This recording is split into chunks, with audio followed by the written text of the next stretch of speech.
So we did that. And no matter what, I'd go to church, I'd go to confession on Saturday, confess my sins, walk away, and then I'd feel guilty all over again. So this is just the way we were brought up. It's so much different today. You know, one thing about the Catholic Church, it was very beautiful. You had the stained glass mirrors, windows, and you had the incense, you had candles. It gave you that sense of peace. It was very beautiful. But today, but everything was in Italian, Latin. So you responded in Latin, you sang in Latin. We didn't always know what we were singing, but it was in Latin. We went to communion. We went to catechism class one day a week. And that one day a week, you studied the catechism and you memorized it. You didn't question anything. You just memorized it. So you weren't supposed to question the nuns or anybody. You just memorized it and made sure you memorized it good. So today it's a lot different. You go to a Catholic church and you actually turn and shake hands with the person next to you, wishing them the best. You know, everything is in English. You sing in English, you respond in English. So it's a whole different ballgame. It's a different world. So probably I didn't have bad feelings about growing up Catholic, but I always felt guilty. And just the way they made you feel, okay? You were never good enough to go to heaven. But I still, today, it's so different. And I encourage everybody, find the religion you want to follow. If you want to, be whatever you want, that's your choice. I always envy my husband because he said when he grew up, his parents allowed him to go to any church because I really believe there's a little bit of truth in every religion. Okay. But anyway, but I believe we all have the gifts to connect to the other side, to get the help from the other side, whether it's our angels, our spirit guides, angels. Okay, help me here. Who else is on the other side? Huh? Our loved ones. And, I teach you in this book how to realize when your loved ones are around you. Maybe you're going to hear a song on the radio and you're going to say, wow, that reminds me of my aunt, and that's because your aunt's around you. She plugged that song in there for you. Or you find money. Somebody said that their grandmother always left dimes everywhere. So maybe that's how you're going to relate. But usually they try to get through in a way that's unique because they're different. And they're on the other side, but they love you. And oftentimes we visit them in our dreams. So when we're in our dream state, we're more receptive. We're open, we're relaxed, we're not thinking of the everyday, our mind's not going with the everyday chatter. So we're open to visit with our loved ones. And that's when they come by. They'll come by. Maybe you do some kind of activity together. But it's just their way of letting you know that they love you and they're around you. They've never really left. They're with you in spirit. They're just not with you in the physical body. So I'm going to read just a little bit. This is when I would do readings, no matter what came through, even it didn't make any sense to me at all, I would relay it to my sitter, because just because it didn't make any sense to me, it made sense to them. It's amazing.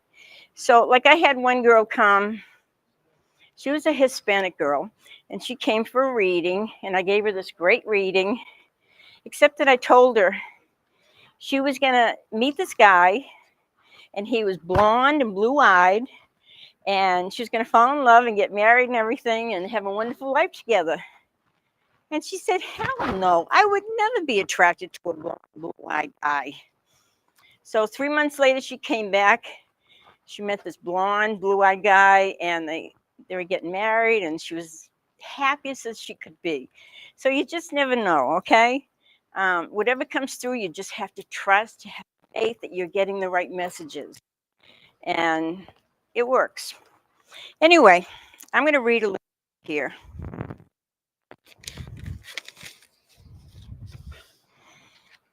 Okay.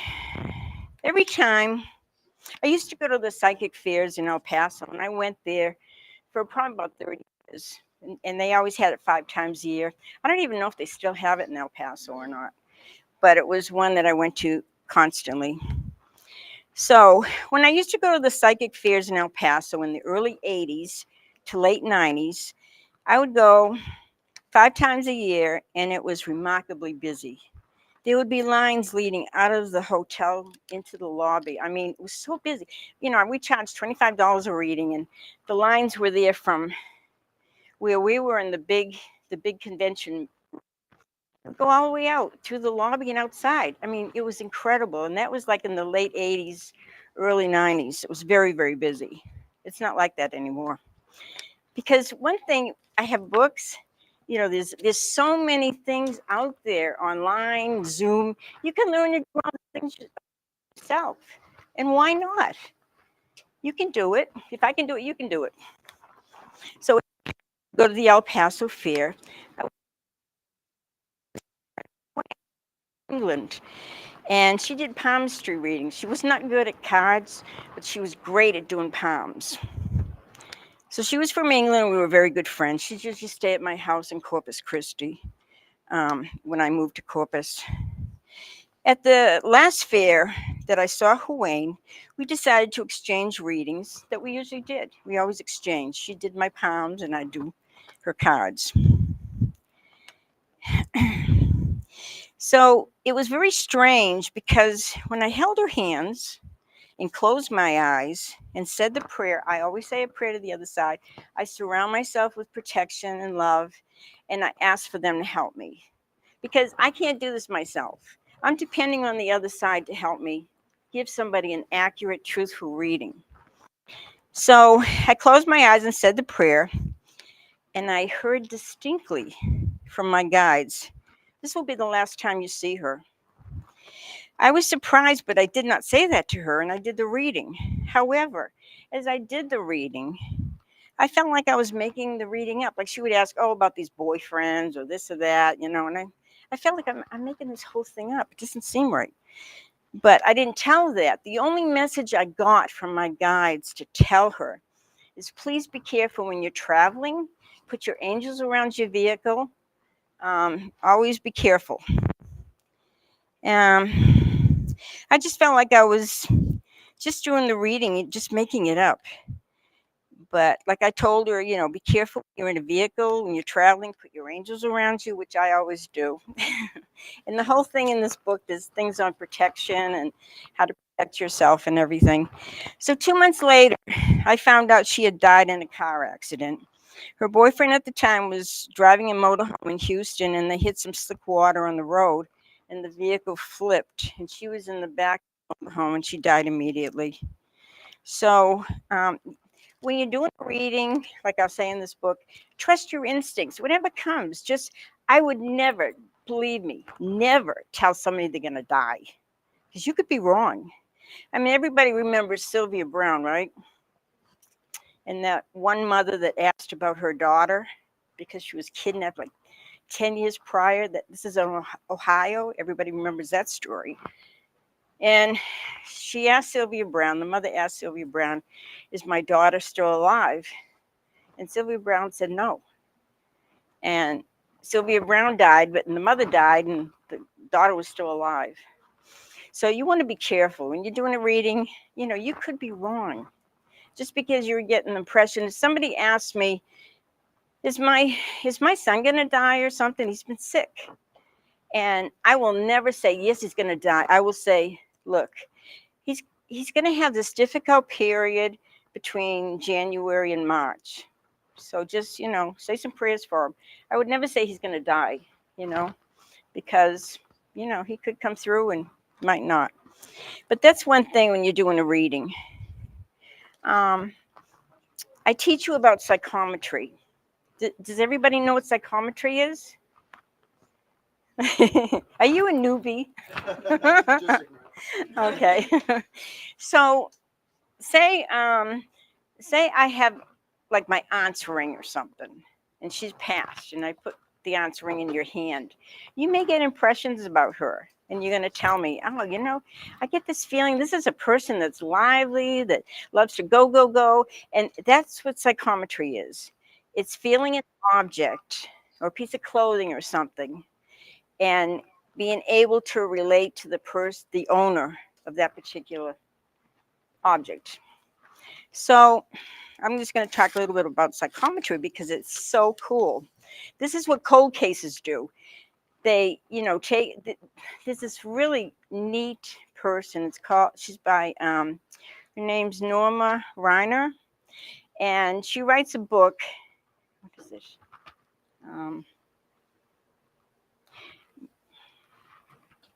Something murder.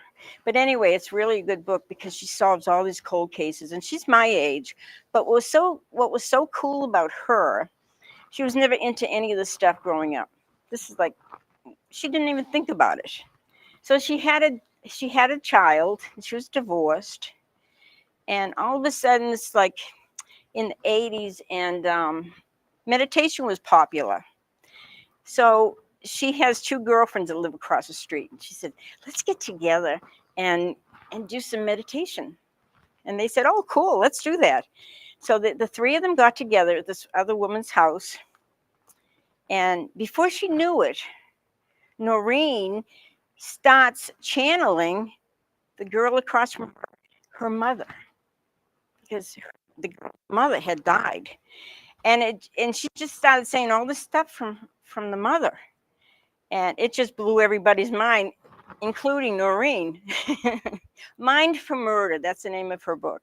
It's fascinating because she solves all these cold cases, and she even talked to I think the FBI or somebody, about what she did and everything. Anyway, so what happened from there on, she noticed she had this development of her psychic abilities. And the book is fascinating, Mind for Murder. Anyway, so psychometry is the ability to hold an object and be able to read from it, the owner of that object. I would recommend not buying antiques because you're really picking up the energy from whoever had it before. And it may not be good energy. It's like even if you buy clothes, like you go to Savers or Goodwill or something, you buy some clothes and wash it before you wear it, because you're picking up other people's energy. If you pick up a vase and you put that in your house, well, you're putting that person's energy that's been in there in your house. It may be great energy, but it may not be. Okay. My lips are dry, sorry. In July 2021, I was in Lilydale, New York. Anybody familiar with that place? It's a spiritualist camp, and it's for learning mediumship. And I was studying forensic mediumship with Thomas John for a week. He's a great medium.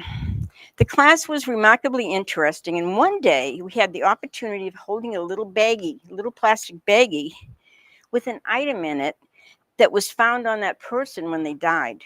Okay, we could not open the bag and touch the Kleenex. I got the Kleenex. One of the baggies had a Kleenex in it. The other baggie had a sock in it. And these were on these people that died. A man with a sock and a woman with a Kleenex in her pocket. So the item I got was the tissue in the baggie. The tissue was in the victim's pocket of her dress when she passed. And as soon as I held the bag with the tissue in it, I could feel and see how this woman had passed. She lived in an old mansion, and she had been on the top of the stairwell. And I saw her young. I felt like it was a granddaughter. Push her down the stairs. She fell down the stairs and died, and had the Kleenex in her pocket. So when you get good at this, or you really enjoy it, you can really see things. It's just developing. All the stuff that I talk about, all you got to do is practice it. Practice makes perfect, right? But so psychometry is the ability to hold an object and get a sensation from that object. So that's something you may want to try. I have a lot about the tarot. The other day, I sold my books to another store. I have my books in 7 stores in the Phoenix area. And I have the book in Albuquerque too. But anyway, so I talked to this woman, and she said, I love the tarot, but I could never do it. It's too hard. It's too complicated. I buy all these cards, and now I don't know where the cards are because it's too hard to study. So I said, look, at this book is like really simple. It's a real introductory book. And I have a lot on the tarot, all the cards, and it's very simple. Anybody can learn it if they want to, if they're willing to practice. So that's something that there's quite a bit of the tarot in here. And I talk about dreams. We all have the ability to dreams. Remembering it may be something else. So when you first wake up from a dream, lay there. Don't move. Don't move your head. Don't move anything. Don't go running off to the bathroom. Just lay there, lay still, and try to recall what you just dreamt. And if you recall it, write it down. Okay? This will help you. So, and it's good to have a journal. Sometimes we write down our dreams and we don't quite understand them. But then 2 weeks later, we read that dream again and say, I know what that was. I understand it now. So it's all, any of this stuff, it's working with it. If you want to become good at it, you work with it. So I'm going to just tell you my personal story about dreams, okay? When I was in my 20s, I rescued this beautiful, beautiful Irish setter who I called Jeremy. I called him Jeremy, and when I rescued him, I realized he had something wrong. So I took him to the veterinarian.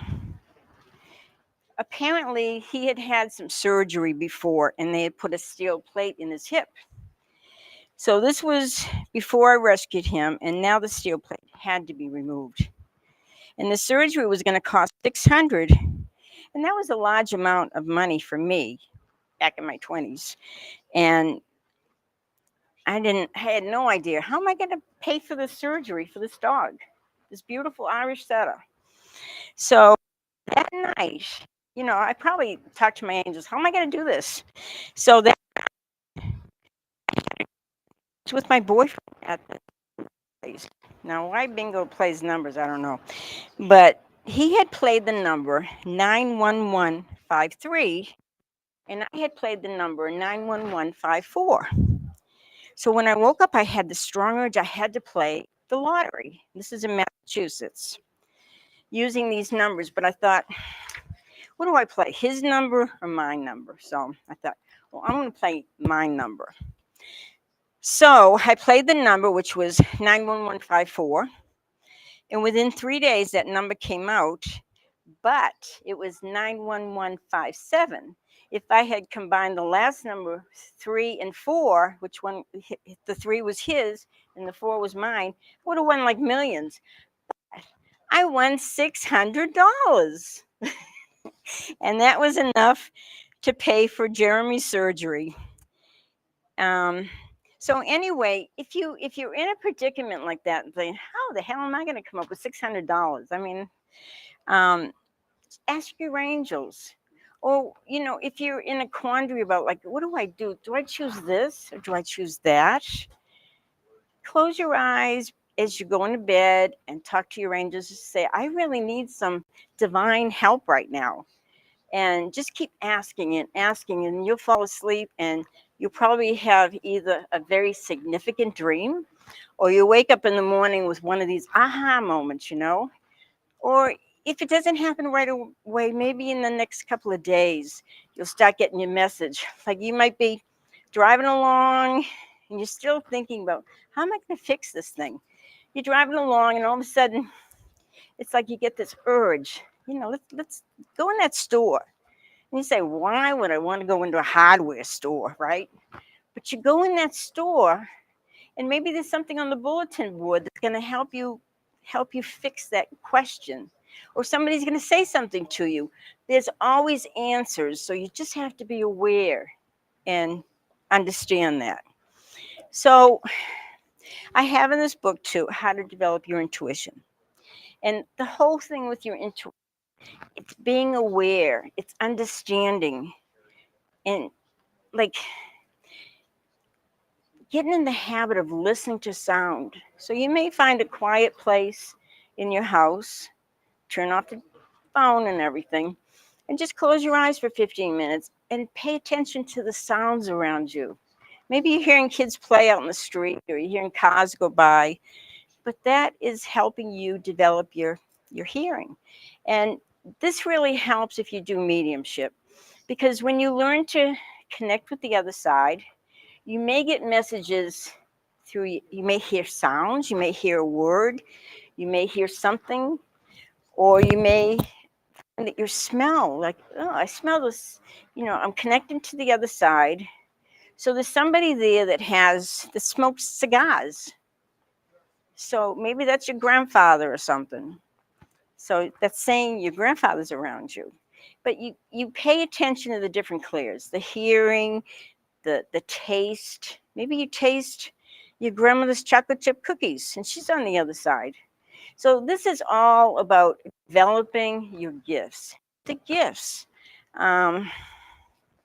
And I have in here, like, everybody, I don't know if you guys believe this or not all of you, but every one of us has lived many lifetimes, maybe hundreds, maybe thousands, but we keep coming back. Why do we keep coming back? Okay. We keep coming back because it's beautiful, it's blue, it's green, and we want to be with our loved ones that we were with before. And maybe you'll come back, maybe you won't be their lover this time, maybe you'll be their mother or their cousin or their child, but it's your way of reconnecting with a past life, okay?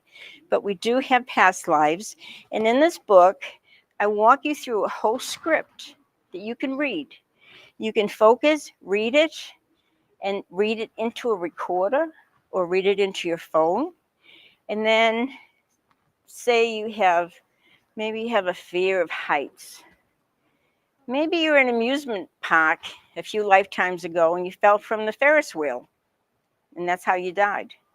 So obviously that's going to stay with you. But oftentimes we don't realize, why do we have this feeling? Maybe you have certain birthmarks on your body and you think, why do I have a birthmark there? Usually a birthmark shows you that is a place that you were shot with an arrow, or shot with a gun in a previous lifetime. Oftentimes, I have a whole thing in here, questions you can ask yourself about past lives. And oftentimes, if you have a fear of something, like a fear of water or whatever, you do this past life regression and you find out what it is, and that fear goes away. It's so amazing. And there's a lot about that in here, because I'm a hypnotherapist, certified hypnotherapist. But this is like everything I've ever taught, everything I've ever learned in the 40 years I've been into this field, this career. Like I said, the last chapter's on angels. I'm glad I'm there because I love angels. I believe in angels. When I lived in Boston, going to art school, I'd walk the streets, go on the subway. I wasn't afraid because I knew I was always protected. Habit into. The minute you get in the car, before you start it, just surround that car with protection from your angels and your loved ones. And, it's amazing how many times you don't do that and you almost get in an accident and think, I better surround this car with the angels, it helps you. I have stuff in here on protection, how to protect yourself. First of all, if you're around people that are sucking your energy, get away from them, run, but sometimes we can't. Sometimes we're around our family members, or can't just run away from, or our worker, employees, other employees. But there's ways you can learn to protect yourself. You can kind of put a cocoon around you. And there's all kinds of ways. We have auras. We have energy around everybody, everything. Everything is energy. It's just a matter of learning to work with it. So I don't know how long I've been talking, but do we have questions? Sure. So you're saying, like, to put that protection prayer out. Can you give us an example of what that sounds like? Like what you would say before you get into the car?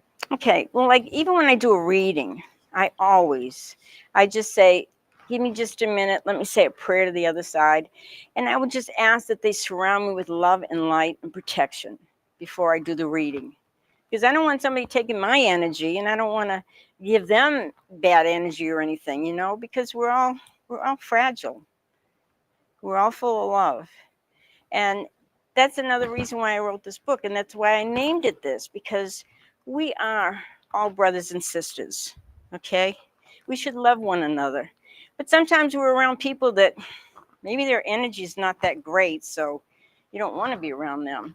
But it's very important that you love yourself and that you love your gifts and you trust your gifts. And anything that comes through to you, you feel good about.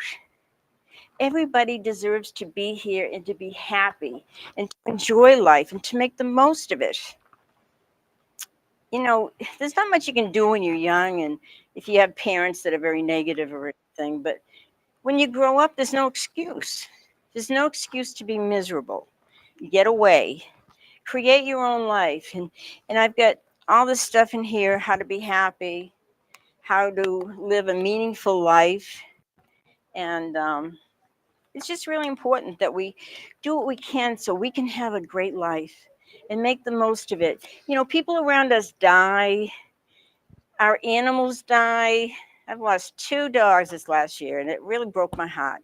But it's part of life. And just know that all of them are in a better place. And we will see them. They'll be the first ones to welcome you when you get on the other side. Even your little pets, they'll be there. And did that explain? So I would say, kind of like, when you say a prayer, you want to ask for protection and love surrounding you. And when I do mediumship, okay, in order to connect with the other side, I say a prayer, able to help the audience, help anybody with any message, okay?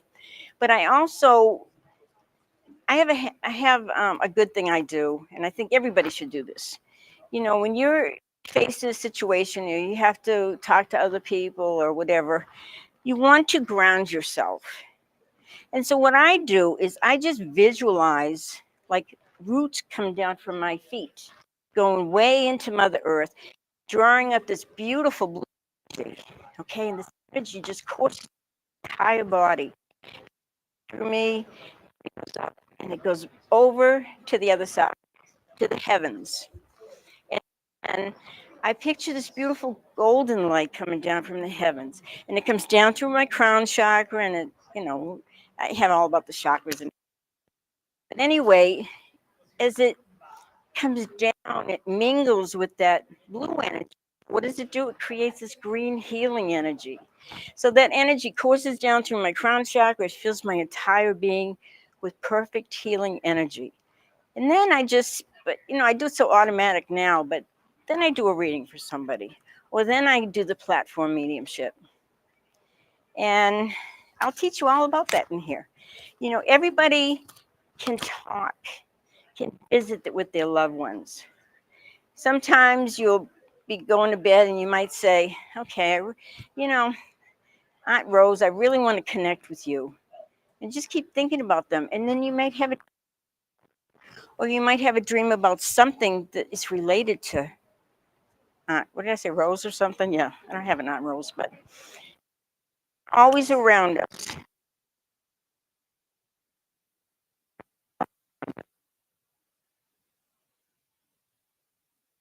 No reason to be unhappy or feel alone in this world.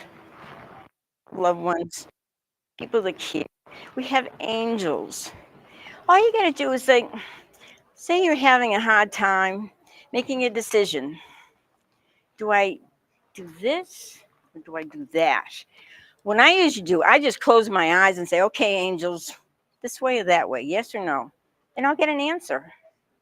And you'll get that gut feeling or that feeling in your solar plexus or in your heart, and you will know you're making the right decision. And you just have to learn, with all this stuff, you just have to learn to trust it. Have faith that you're doing the best you can. We're not all perfect. My book isn't perfect. I have a couple of grammatical errors. we had an editor for 8 months. In the 8 months, she didn't do anything. Like, I guess I'm going to have to do it myself because I didn't know any editors. So I edited this myself. And then when it was printed, I said, oh my God, how could I write that word like that? So we're not perfect, but it's a good book and it's my heart's in it. And, you know, it's 40 years of a lot of teaching and a lot of love and training. And, you know, we're all here to help each other.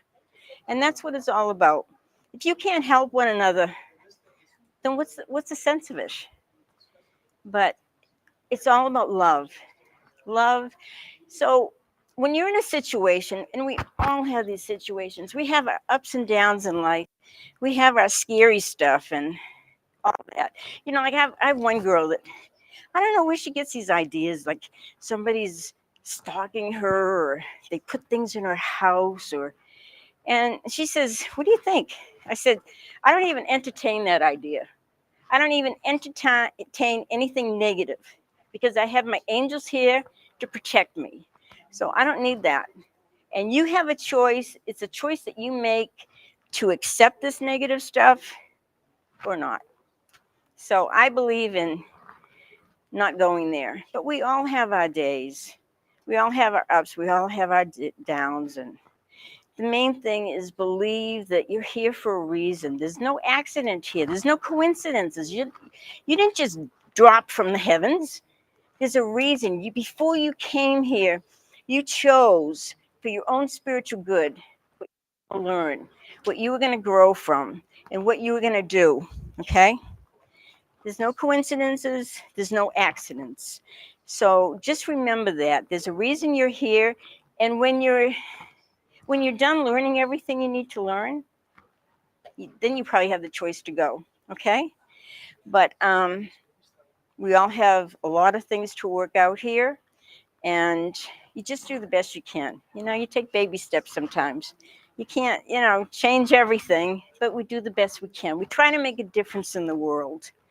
And it's all about love and not choosing fear, but choosing love. So I thank you all for coming. I don't know how long I talked, but I know I talked a lot. Is there any other questions?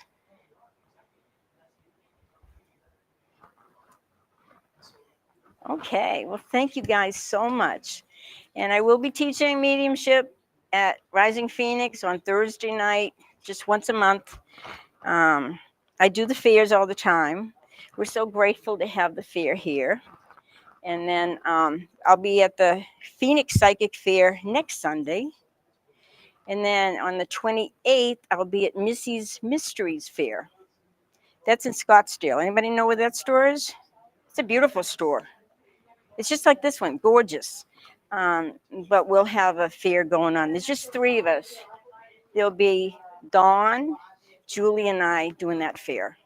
So, what? Yeah, next Sunday is the Phoenix Psychic Fair, and it's in Tempe. It's at the DoubleTree by Hilton. It's a real nice hotel. And they have areas we can sit outside under the trees, under the umbrellas, or sit inside. So it's really nice. But there is a little fee, I think $5 online or $7 if you just get there. But I thank you all very much. The book is $20 if you're interested, and it's on Amazon for $20. So, did I talk long enough? Yeah, talked long enough. You did a good job. Thank you. Thank you so much.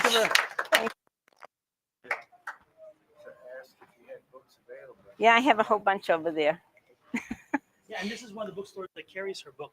She's in Yeah. I think 7, right? Seven here, throughout the yeah. valley. So they're supporting her, and they support local. And that's the important thing about this fair specifically is we're all local, and we are all supporting each other. We're like a little family. He is the one that's responsible for getting me online on Tuesday mornings. I do free readings on Tuesday mornings at 8:00 in the morning on Facebook with Julie. Julie runs everything and does readings. So on Tuesday mornings at 8:00 on Facebook or YouTube, you can just put my name in there or Julie's name, and you'll get right in, and you can ask a question. And we're real quick. We do like at least 25 while we're on. We just do, but it's fun. We have a lot of fun. If you have not experienced this, reading from a tarot or whatever, or a psychic or even mediumship, we don't do much mediumship work online because it's a little difficult. People, energies come in and they want to be heard, and when that happens, you can't help but speak to them because they are insistent. But we do this. It's a good way to see how it works and get a feel for it. And they're only quick and brief reads, so they're not really in depth. And then, of course, it gives you an idea. Then you can reach out to the individual offline or off the show and get private readings. But it's a good way to put your fingers and your toes into the water and say, "Is this right? Maybe not." Or yeah, hey, and I like and this. then we have Psychic Squad on Tuesday evenings with Dawn. And so what it is about 20 something of us people. We do this on Zoom. We just do readings for each other, whether you're doing it by cards or you're just doing it with your psychic stuff. It's awesome. So if you're interested, you will talk to Dawn or get online, advice at Sonoran Mystic Tarot, and you would get on there and he will Zoom you in. It's from 6 to 8 on Tuesday evening. And it's free. We don't charge for that. And it's so much fun. It's a collective of folks who are just like-minded, no judgment. We have people from India. We have people from England. We have Scotland, people from all over Madagascar. all over the country as well. Come in and they drop in, and it's interesting because England folks are like 7 hours out. So they're like 3. They start at 2:30 in the morning there, or 2, and run till 4. And then the people in India are 12 hours, 11 or 12 hours out. So it's amazing when you're working with them. They're in a whole different world, but we're all sharing. And Trish does it. I do Yeah. it. Yeah. And you know the best thing about this? Everybody in that group is supportive of each other. They're not jealous, they're not competitive. You just have a good time, and everybody has something to offer. So you do a reading for, I do a reading for you, you do a reading for me. And it's just wonderful. So that's what we're all supposed to do. Help each other, lift each other up, and show that we care. So that's advice. Thank you. mystictarot.com if you want to email and have that link See, you sent to see it on the That shirt? link goes every 2. It's the same, so you don't have to ever worry if you don't want to go. If you want to go that Tuesday, click the link and join in. So it's like it's totally whoever drops in. It's very comfortable and relaxing. And what's so interesting, Dawn comes up with all these crazy exercises for us to do. We never know what he's going to have us do, but it's so much fun. So if you're interested, please join. It's fun. Susan's going to be reading now as well after we're done here. So if you want to have a reading with her or anybody else, please don't take stop. Yeah. If you get a reading, we have a coupon for you. Our secret 5 word. Healing, we have 2 days, and then we have a 10% discount if you buy any of the healing services or the readings. You get 10% discount off anything you might buy in the store today as well. So there's some goodies there. And then we're going to take about 5 minutes. So you guys can get up and relax, stretch your legs, and And move I really around. appreciate And you it's- letting me ramble on and on and on. And then Scott will speak after that, about 5 minutes. Okay. Thank y'all. You guys. Thank you, everybody.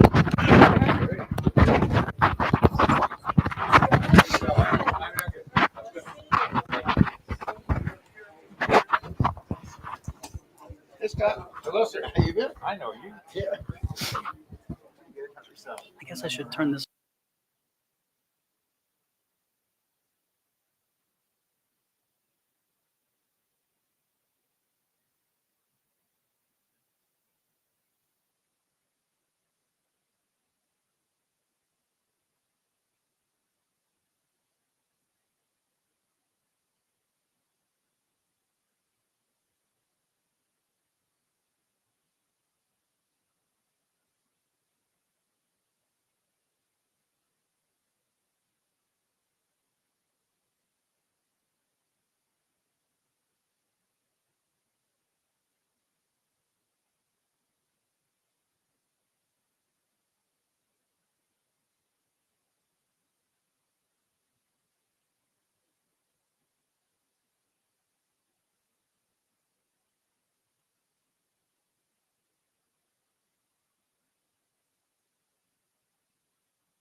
whatever, put this on your shirt, Oh. and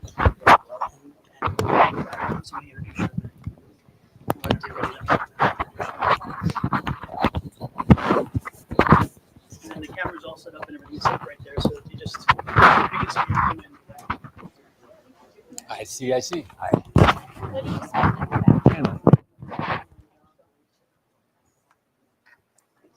Hopefully. I don't know. I've been asking what we're doing, and I'm just going to shoot from the hip and see what happens.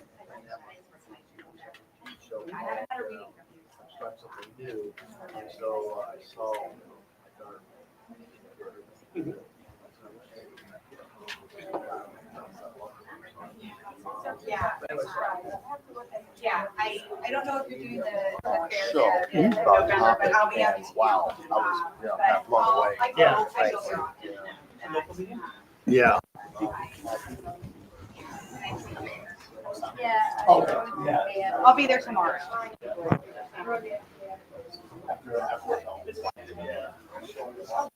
Hi. Hi. How are you today? I'm doing well. How are you? Good. Oh, yeah, I know you from there too. I know you from there too. Yeah, that's On camera. yeah, I know you from there. Yeah, that's right. That's right. Of what? Yeah. Hope I don't embarrass myself. So you just want to get there and people call it. I was just thinking, okay, I can't say that, and I can't say that. I'll behave.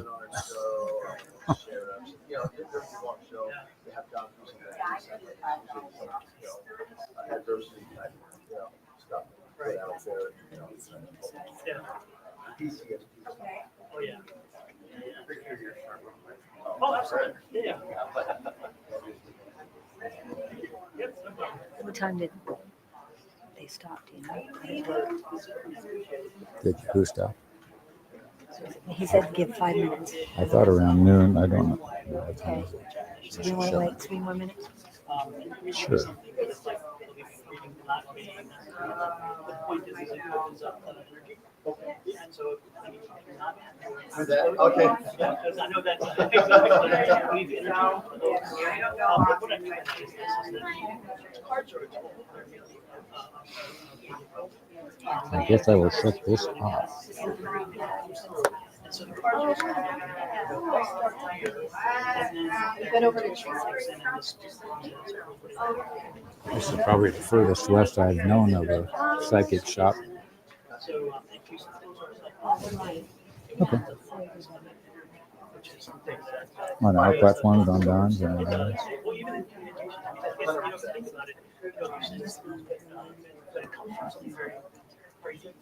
Hang on, we're coming. Talk amongst yourselves.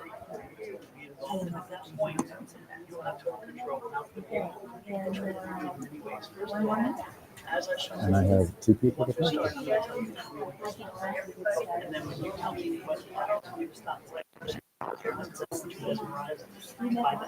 I haven't. I saw him.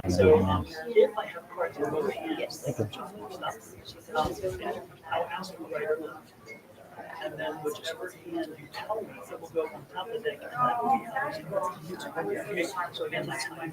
What's he connected with? Oh.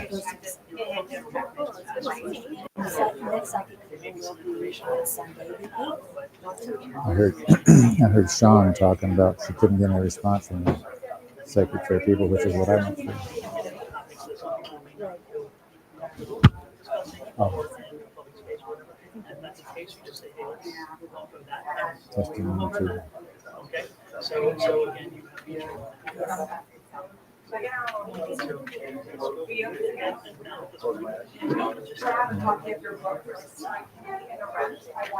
Okay. So like when the President of the United States is making wise ass remarks and the microphone's on. Yes. I think Reagan did it once. Somebody. Yes.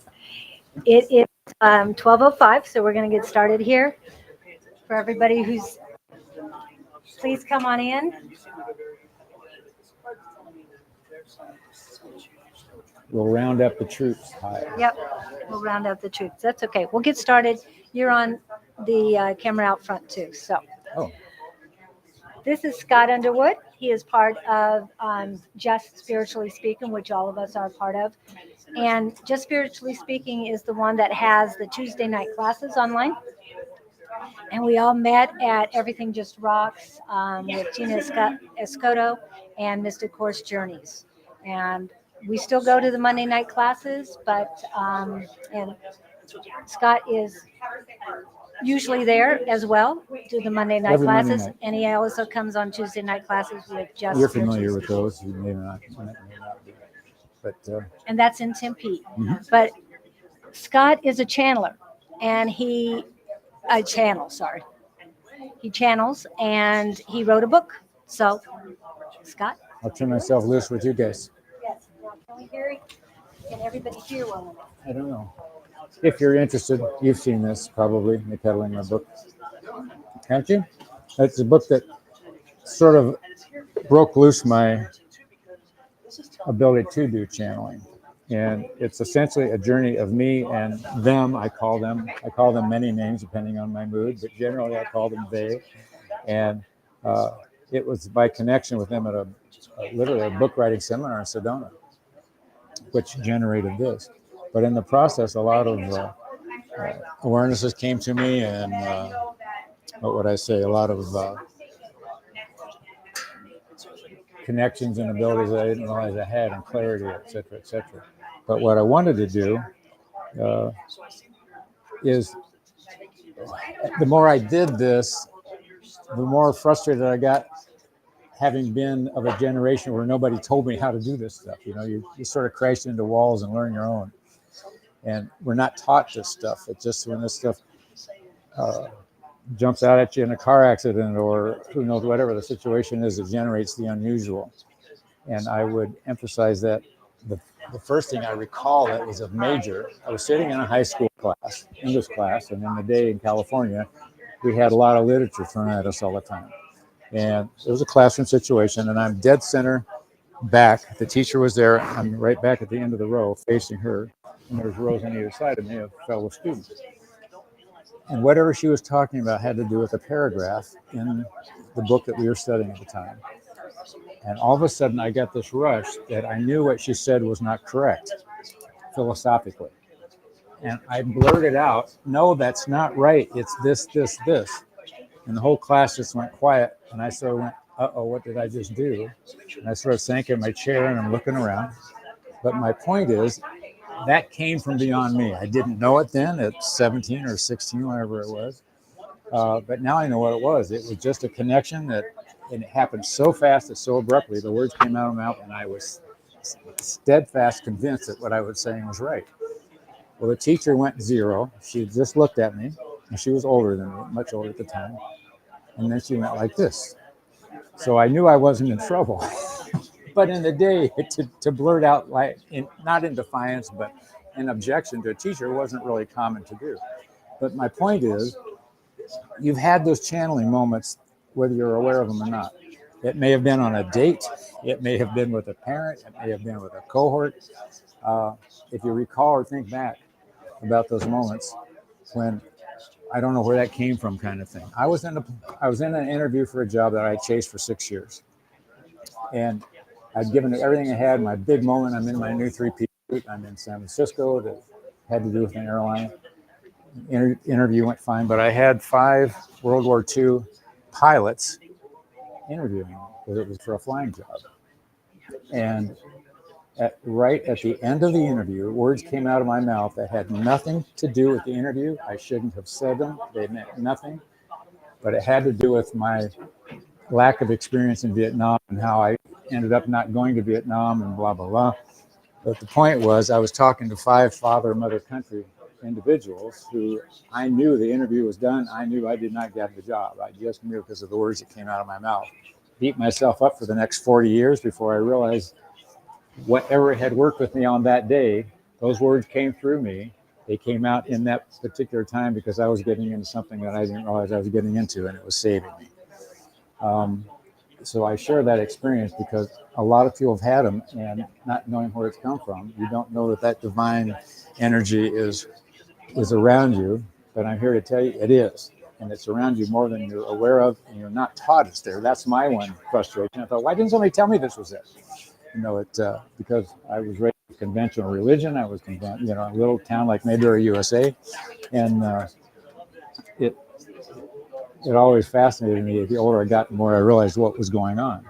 So when you say channeling, I say it's just a place of going into your head where you're connecting with the sources bigger than you are. I'm not going to give it a name. Everybody has their own. I call it that God spot in my head. And the other thing I would have you do is pay attention to what you're thinking, and when you're thinking it, what part of the head is it coming in? My experiences, and I share this with you, if I'm talking to something beyond me, I get it right brain, right front. If I'm driving my car and I'm mad, it's over here on this side. And a game that I play with everybody, close your eyes just for a second, and I want you to visualize a Christmas tree, which shouldn't be hard. Now visualize a school bus. And now you can, for the heck of it, visualize the barber pole, the one with the curly white colors on it. And now put a finger on your forehead where you're visualizing those. It should be like right between your eyes somewhere there. Right. That's your vision center. That's your imagination center. And when the energy that's around me works with me, I get images. And they give me a picture in there to go on reference the person I'm working with. So I call it guided thoughts. I even get pictures on a given day when I need to take a vitamin. I'm walking the house and give me a picture of some supplements. Oh, okay, I'll go take that. What I'm trying to do is let you know that you're guided way more than you think you are. You're not alone. You're not isolated. But nobody ever told you this was available. So that book was me connecting with that source finally. And I had a lot of angry questions that I threw out at them, and they nicely come back and explain things, so I don't have to be angry anymore. And I wouldn't say angry as much as I would say, what the heck's going on? I wanted answers. I'd like to be the guy to get to the other side and take home movies and bring them back, and say, hey, this is what's really going on over there when we get out of here. Something that I thought we might try, I just want to show you, because this is also energy related. And if you want to wow your grandkids or kids, this is an energy ball, and you can get them online. And all this little ball does, it has two metal prongs. If you connect those prongs, they light up without going to all the rigmarole of doing it. If we all held hands in a circle, and one of us did this, and the other person did this, and anybody broke the connection in the circle, the light would go out. The point being the subtle energy that's going through all of us if we're connected. And we were doing this the other day, and what I noticed was that the other person holding the ball, we did this. If I let go, there was a delay. It kept going for a little while, but it would shut off. But I find that fascinating, and I share that with you. They're great stocking stuffers if you want to get them for your grandkids for Christmas. And say, see, everything is energy. And all it takes is your fingers to connect that ball. So that's my energy ball story. Channeling.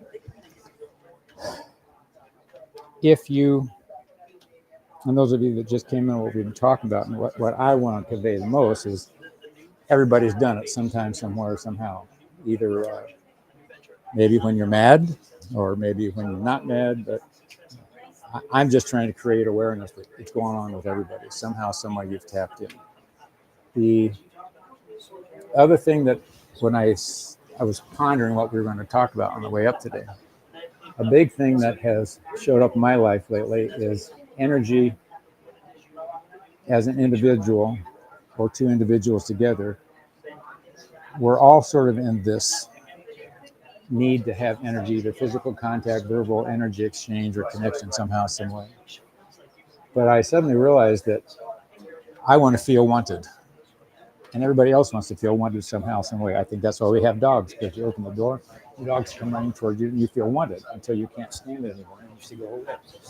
But the point being, we had a reading yesterday, Julie and I, on our show, and I clearly understood that the husband and the wife that were together, I was picking up wife, working with her, and I suddenly sensed husband in the ethers. And the point of what happened was, husband was feeling left out. They had been busy remodeling their house, and whatever was going on in the family structure, he was feeling alienated from her emotionally. And the message was, hey, you better pay attention to your husband. He's feeling left out. But that's how subtle the channeling can be, or the impression you can get from somebody on a given situation. What else are the other things we've gotten? Julie and I sit there and we're given words. One woman she was overstressed at work, and the message was basically take 5.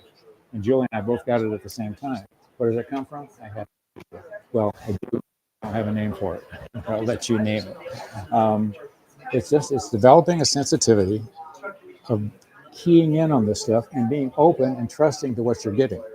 More than once, we've sat in groups of practice, and the newbie or the new sitter or the new arrival will get a message, and they don't know what's happening because they just lack of experience. And they will say, I'm just making this up. They're not making that up. You're getting it. You're getting a message. And the art form in this is to trust the words that you're hearing in your head, or trust the feeling that you're getting, and just have the confidence to throw it out. It doesn't matter. What are the key points in channeling? I will tell you that the experience that I've had being pushed into this, I don't know if that's a correct word or not, but the experiences I've told you about where the channeling was taking place, in those moments, I clearly thought it was me being my own person, me doing my own, what would I say, my own thinking, my own processing. But now they're reminding me of experience I had in Flagstaff. I was driving the Volkswagen from hell that I had bought while I was at college. I tried to take it up to go skiing, which I did, and we were on the way back. The roads were all snowy as it can get up there in Flagstaff, and I was driving way too fast for the conditions.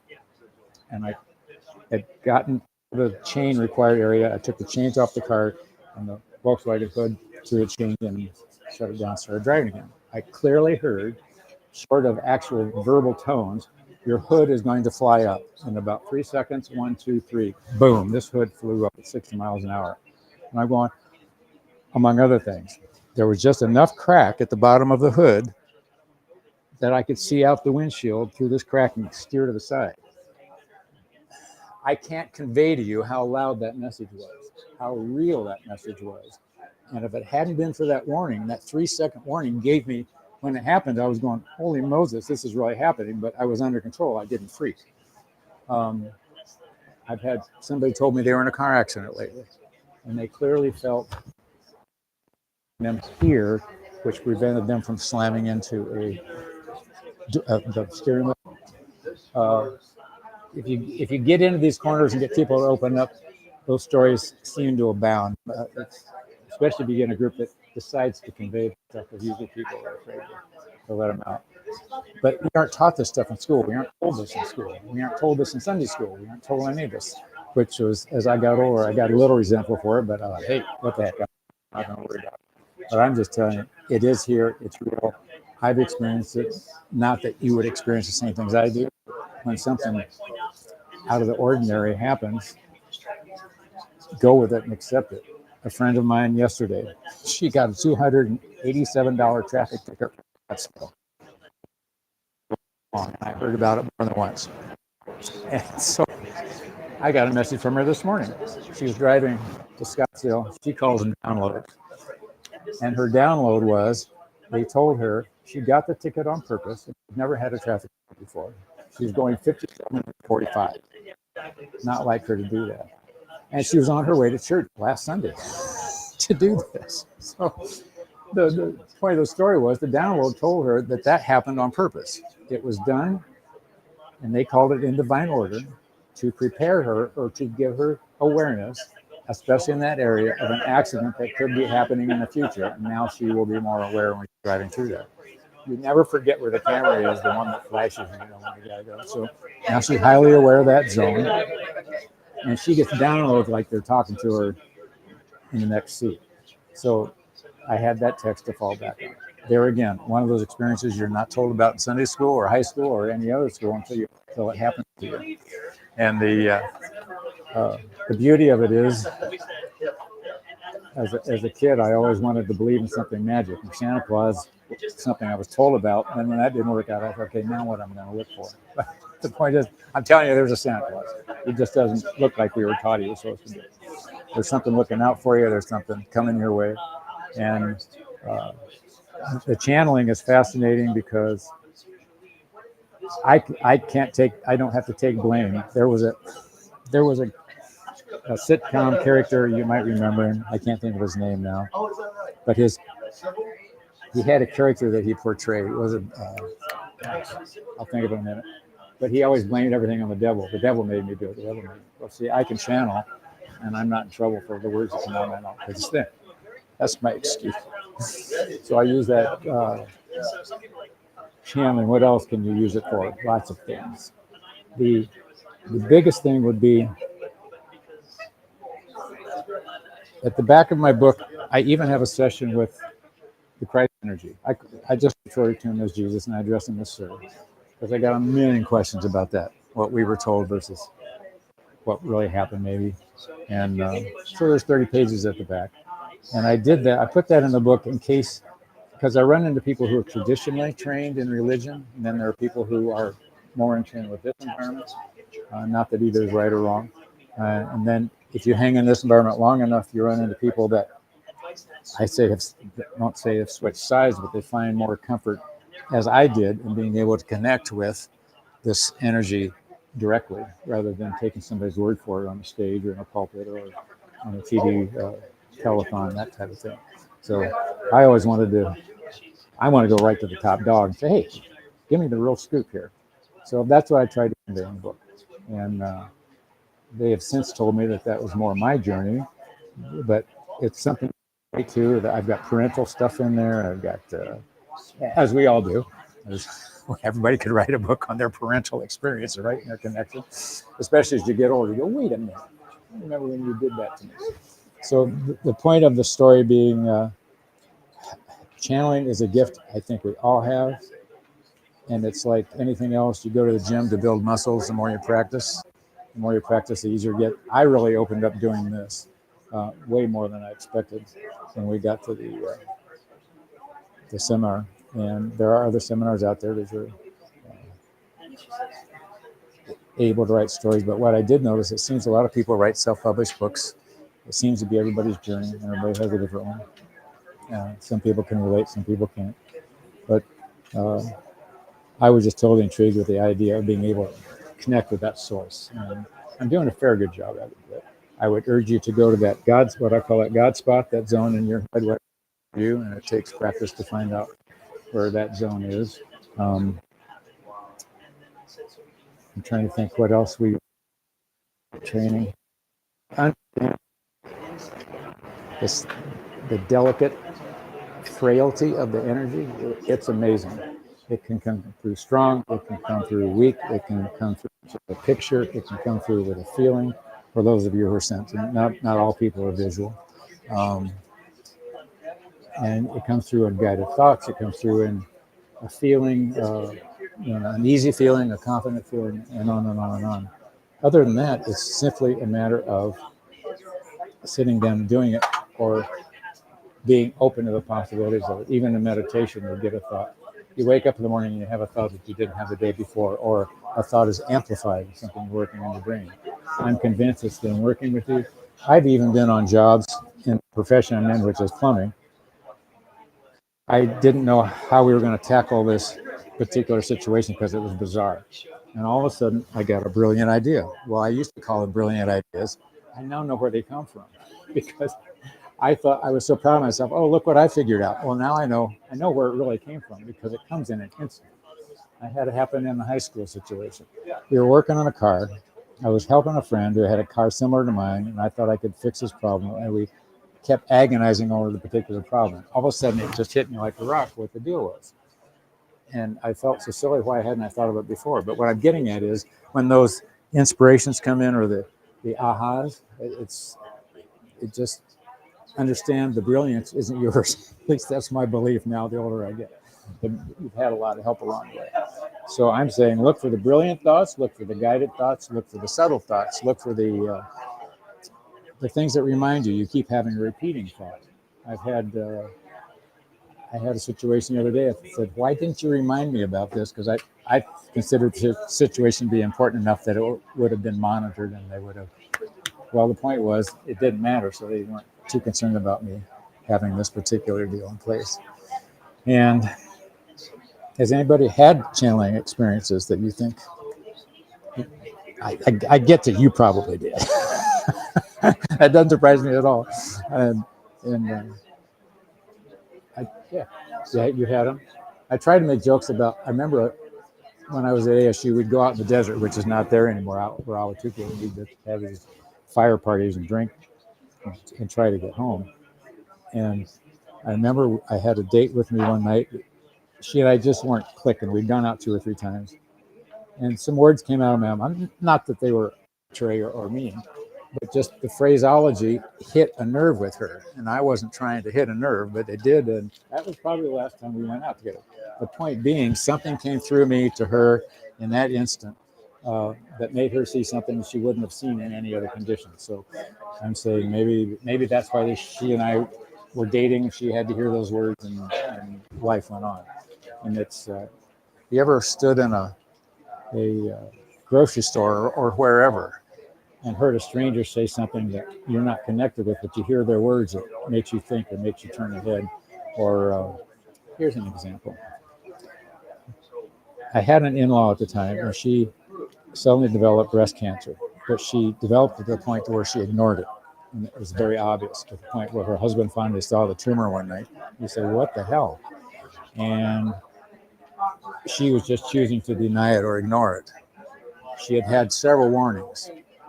It's like the billboard that's advertising the breast cancer marathon, or the person in the grocery store that you hear talking to another person about having to get a mammogram or whatever the subtle. But she kept getting these signals given to her as she kept ignoring them. But that's the universe at work in a channeling sense if you're tuned into it. So it's a matter of anything that pops in your vision, anything that pops into your hearing, your thought, I take as something energetic trying to say, hey, we're knocking on the door here, do something about it. I have a friend who she gets hammered about fasting. She has a very sensitive body physically. And they've been saying, they went her on a 7-day fast, which she's done before, and she's being very resistant to it this time. Well, the final word on the plate the other day was, we keep telling you to fast, we're not going to tell you again. She told me this because it was so loud and clear to her. So it's your choice. You can take these messages to heart or don't. Another thing that's interesting. I was in my truck one day, and it was a Ford van, and it had an oil temperature pressure gauge on one side of the dash. I never look at that gauge. I just don't even think about it. I'm going down the freeway toward Tucson. Something turns my head and it says, look at the gauge. And I realize my oil pressure's down. So I immediately turn the engine off. The point being, I don't know why I looked at that gauge, because I never do. But something was telling me there was something wrong. And there was. And it saved the day. Had I ignored that thing, I'd have kept on going. So anytime something taps me on the head visually or mentally or emotionally, I think, okay, what's that about? What's about? Why did this happen? Why am I thinking this? And I question my reaction.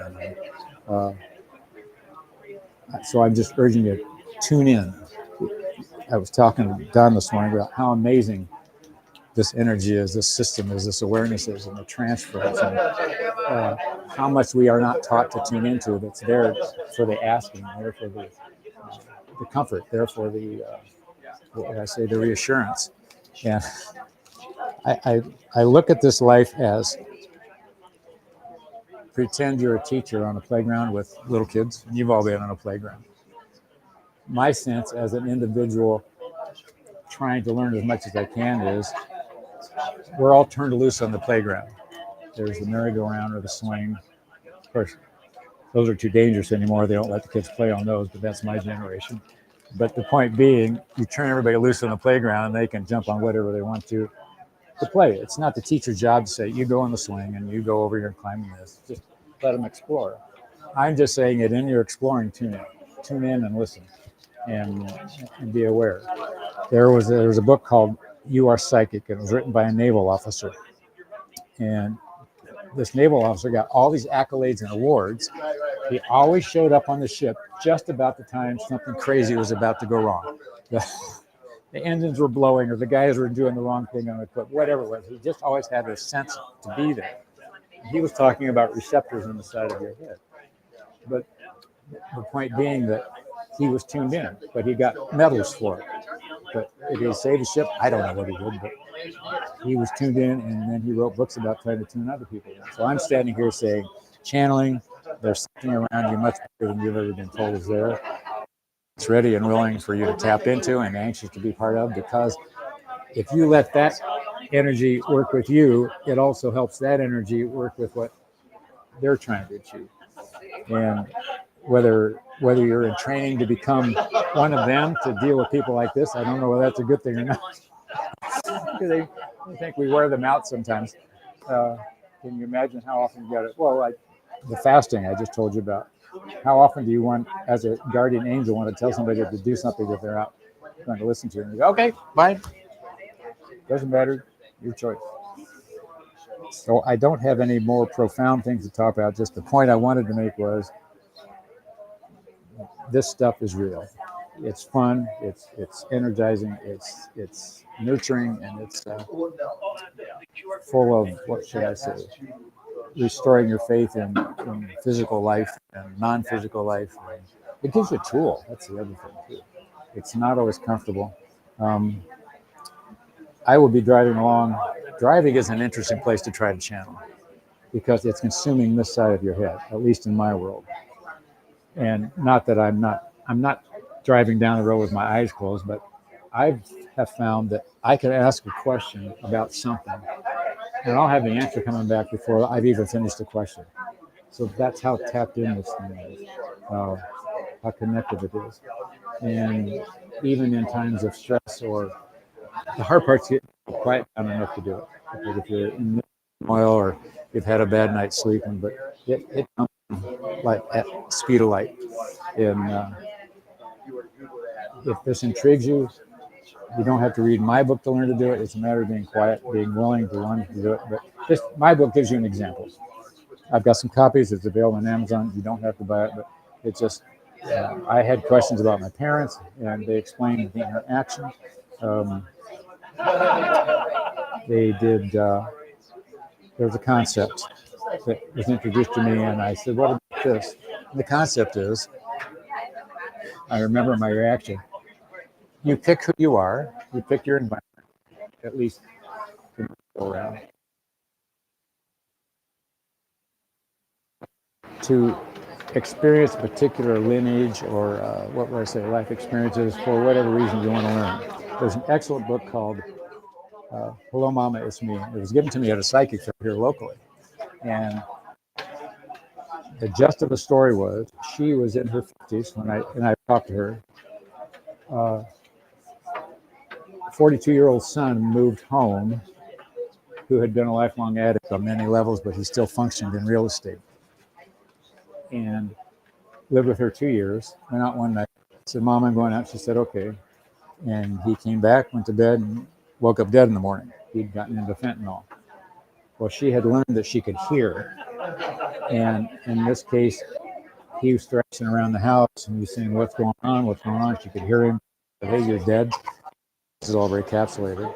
But the gist of the book was, he said he had to come back as a lifelong addict because she kept track of his with her in the challenge she was getting from him.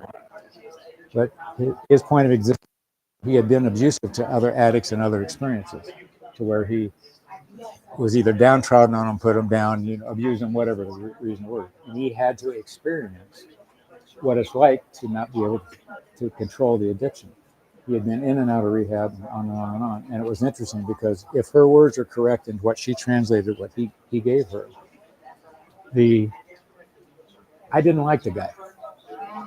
He was an addict. I didn't like his verbiage. I didn't like his attitude. And not in a, I wish you to condemn him, but it was interesting. As a person I would meet on the street, he's not a guy I would relate to and hang out with. But he had all the attitudes and traits of what I would consider to be an addictive person. But the point being, he chose that life. Well, where I'm going with this is, in my experience, where I learned this, it was through a casual friend and she did like channeling, and she was mad at her husband for dying. She had 2 young boys, and she was a single parent. And she was saying that at the time, she started channeling with him, saying, "Hey, what the heck? What'd you leave for?" And he said, "Get over it. This is what we agreed on." So here you have a husband and a wife. She was left with the boys alone. Who knows? You'd have to get to their soul level and dig and dive. But the point being, you've asked for this, so don't complain about it. And if you get a hammer down, they just say, "Okay, how can I make this better?" Ask. And I go to bed at night and I just throw up before I go to bed and say, "Hey, what is it you need me to know?" And you don't have to wait to go to bed. You can do that during the day. What would you have me know right here, right now, in this moment? And it's interesting what you get back. You get back lots of possible alternatives to consider. They'll never tell you what to do. This energy does not tell you what to do. It does not tell you to buy lottery tickets, and it does not tell you to invest in this thing or that thing, and it does not tell you to buy a new car. But it's very, we're here for you. I hear a lot, "We're here," and I go, "Okay, thank you," but then I'm waiting for more. It doesn't always come, but the support is amazing. You know, you got something with you besides just polluted air, and there is something to fall back on. Just like the day in the Volkswagen, your hood's going to fly up. That stuff's amazing. That stuff is truly amazing. And I've had more than one thing like that in my life happen, and I'm just telling you, keep tuning in. It'll happen to you too if it hasn't already. So without dragging this out, does anybody have any questions or particulars or have an experience to share? Nothing? You've always wondered why you met the person you met to marry? Yeah. Well, I had several experiences, and I used to be able to kind of communicate with these people, but yesterday I was at work, and there's a couple of patients that I made friends with, and I had to take a lunch break. And somebody came from the back and said, "Go ahead and go." And my phone is on the computer. So I said, "No, I'm staying here. I'm staying here." If that girl would have logged in with me, a patient called and was having an emergency situation and only wanted to talk to me. The girl works from home was texting me through the computer saying, "So-and-so is saying this is an emergency and she only wants to talk to you." Oh. Hence, I had to call her husband on his cell phone, make him go home and call an ambulance. So everybody was like, "Good thing you didn't log out. Good thing you didn't log out." It's that divine order thing, She yeah. stopped breathing Oh, at home. that would be. When it was, I do feel weird things like that happen to me. Well, that makes perfect sense. You know, like I'll turn around right before somebody falls, or but yes, it was really weird yesterday. Have you ever missed a car exit on the freeway? Well, you know, the old story about that is maybe you missed it on purpose, but there was an accident waiting for you at the top of the ramp. So anymore, I don't get upset about it. I get consumed in my head, and I think, "Oh, that's interesting," because they could easily consume me long enough to make me miss the exit, just with the experiences I've had. And because you used to beat yourself up, I don't do that anymore. I go, "Oh, okay." I say thank you, or I say, I ask them, "What did we just miss?" Or what did we? I want to know. I want to know. No, that's fabulous. Perfect. It's like this lady's ticket that she got with the. I spent $90 on an air conditioner that I thought was broken. I had a guy come out that I know. There was nothing wrong with it. Okay, and this thing would shake the whole roof of my hallway when it turned on. It did 2 cycles. And I thought the compressor's going. So I called my AC back because I'm not an AC guy. Nothing wrong with it. However, I got into a real deep conversation with the tech about finances and, consider this, consider that. And he was having money troubles. And I knew that I got to him with just parental advice. So after he left, I knew he was there for me to talk to him. It's just the way the conversation went. I knew it. It cost me $90 to help him, but I'm not making light about that because it was okay. And because I asked about that later on, I said, "Okay, what?" Because the air conditioner's been fine. He only did those 2 cycles. It sounded like it was coming through the roof. So I even laugh at that stuff now. He got some work out of the deal, and he got some very wise words from me, I'm sure.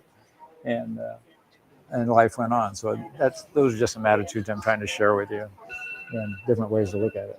So you know what I think I know, unless you got some more questions. And the energy that I channel, I call Gabe. I'm not going to be so finite as to say it's Gabriel Archangel. I don't identify with, but there's some tie into his energy. They were alluded, but there's also a buffer zone between them, and I see 9 characters. So I call it a collective. So I call it my Gabriel energy. And if you had questions, if somebody was brave enough to ask me a question, I'd love to see what they would tell us. If not, you don't have to. Or you can call me in secret, and then we can do it then. We channel, Julie and I have a show Fridays 9 to 11. And at the end, we get some Gabriel energy and messages from them. But for the most part, it's very up. If you want to get into channeling, that's very obvious. Abraham Hicks, if you're familiar with her, look her up on YouTube. You talk about channeling. She's got a collective named Abraham that's worked for her since the 80s. And you don't know she's not a normal person just standing there. Her early channelings sound bizarre sounding, the verbiage. She was getting used to the process, but now it's a second nature to her. And that stuff is all very positive. You can type in Abraham Hicks, and she has a subject for money, finances, relationships. You type that in like 5 videos that come up. And she shares her thinking and her well, it's not her, Abraham's talking mostly. But it's always the same message. Think a different thought, visualize, and imagine that you've gotten what you're trying to accomplish and manifesting, and on and on and on. Which these guys do the same thing. So I have no more words of wisdom to throw at you. Do they have any words of wisdom to throw at you? We wish to say one thing. As tantalizing as it may be, understand you are your own keeper, yet you have a keeper of sorts that's behind you, walking every step. That keeper is a whisper away and is available at a moment's notice. It's even available at less than a moment's notice, and sometimes it's there ahead of you. Blessings come in many forms, be it physical touch, emotional connection, energetic awareness, and messages that seem from something other than yourself. We wish you all a peaceful birthday, which is a new term we wish to convey, because every day is a new birthday, because you have a second chance to expand from where you are to where you're going to be. Don't count in years, count in moments. Each moment is precious, each moment is energetic, and each moment is expansive. We wish you well, and we wish you peace. And that's channel. That's truly, when I first started doing this, it was way more awkward for me to deal with, but it flows that fast. It just turns on and on. I don't have to go home or any of this stuff. And something you might try if you're interested in playing with this stuff. There's 2 processes. It opened up for me writing a book. I just started writing questions, and it started to come through. My handwriting is bad anyway. It took me 2 years to write the book because I had to decipher my own writing. But it just starts coming back right brain. Just start writing. I tried typing on the computer. As I was typing is more difficult because your fingers and your left brain get in the way trying to remember which keys to push. A pen is much more fluid. The other way to do it, are we out of time? We're doing okay? And is use your non-dominant hand. If you're right-handed, use your left hand. And write the pen, ask the question, and write this way. That's another technique that apparently lets the energy flow. Your dominant hand is less involved, so there's less. So little things you can do. Just try to ask a question of sorts. I'm not even going to give an example of a question because I ask so much. I don't ask about whether I should buy this grocery or that grocery, but it's philosophical things. It's like the AC tech the other day. I said, what the heck was this about? And it starts to come in, you know. So when you have those weird encounters, don't be afraid to explore them. It just, every second of this stuff is amazing. It's a surprise. I've been doing it long enough that it still just blows me away. See the connections and go, oh, that's what it was about. So I will leave you with that. Know that they are there. I'm available for weddings and bar mitzvahs, as are they. They will happily come in for entertainment. Blessings to you all. Thank you for the kind words. Oh, you're welcome. Thank you. What time is it? I was out of words. 45.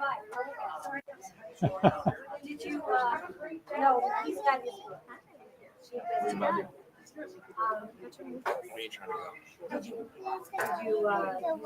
Did Gabriel?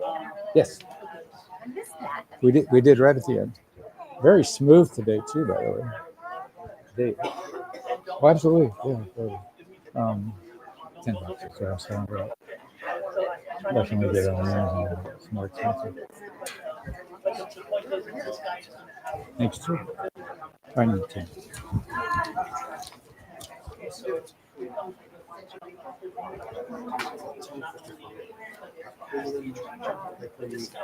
One more. I'm getting ready to get on the truck. Get ready to get on the job. And I saw pink sand. And someone said, just sit beside it for a bit. Okay, so I looked at my You saw the pink truck. go by before you pull out of your driveway? No, it was just in my head. Oh, in your head? Oh, okay. So I waited about 5 minutes and I went ahead and I left.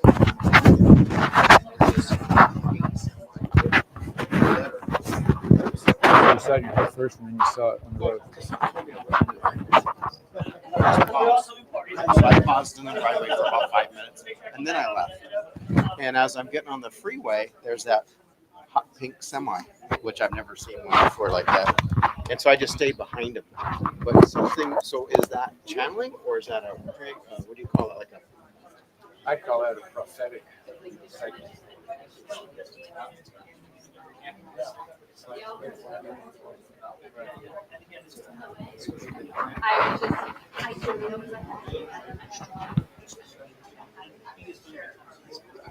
like the same thing like sometimes I'll be driving on the freeway and something will say, I'll say, I want to get Please stay tuned. We will have our next speaker in the next 10-15 minutes. And that will be Montel Hero. Thank you.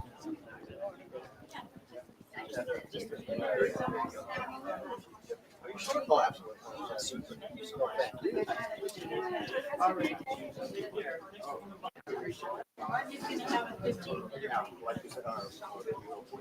It's still live.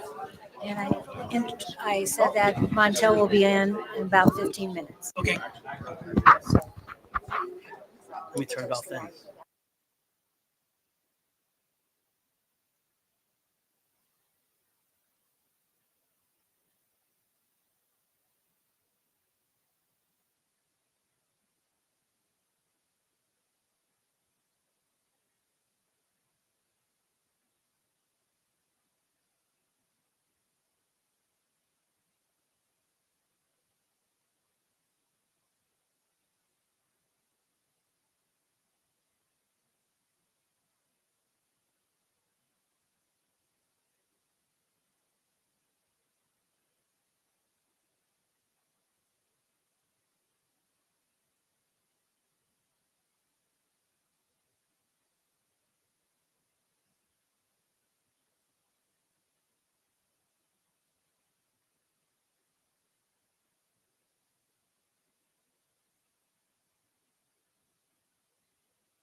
and then you can put it on your waist or whatever, and then run this up through the shirt or however you want to do it. It's totally up to you.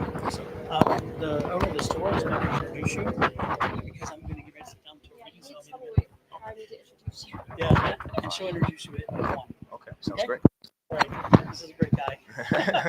Appreciate the invite, Don. All right. Right over on the side where the cars and stuff are at. Very simple. Yes. Hey, ladies and gentlemen. Coming to you. Coming to you live, Awakenings. We gotta turn up the energy. Right? Okay. All right, turn up the energy. Yeah, that's right. Energy color. You are Mystic. mystic. Yeah, and then I get into everything. Okay, so just say you're mystic. Mystic. One tell. Mystic. One tell. But you gotta be turned up. Let's go. And then I'll take the rest. Okay. All right. Huh?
little bit of everything actually, but I'm be touching up on healing and energy work.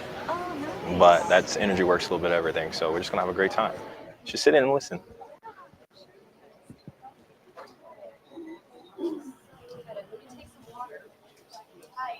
Yeah, yeah, yeah. Turn it up.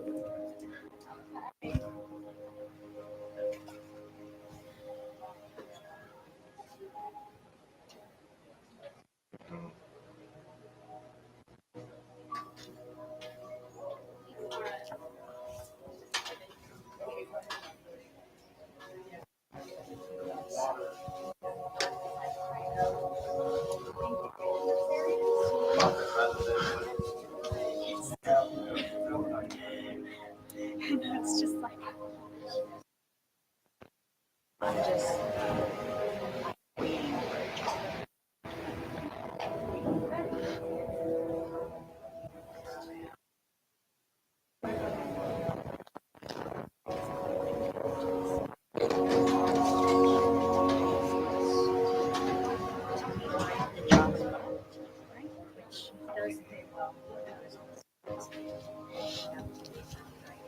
Cool. Are you going to be joining us in a couple of seconds? Okay.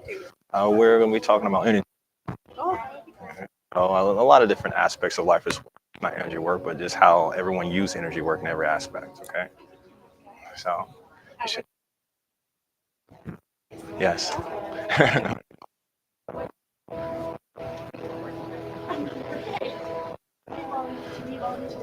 Let's rock and roll.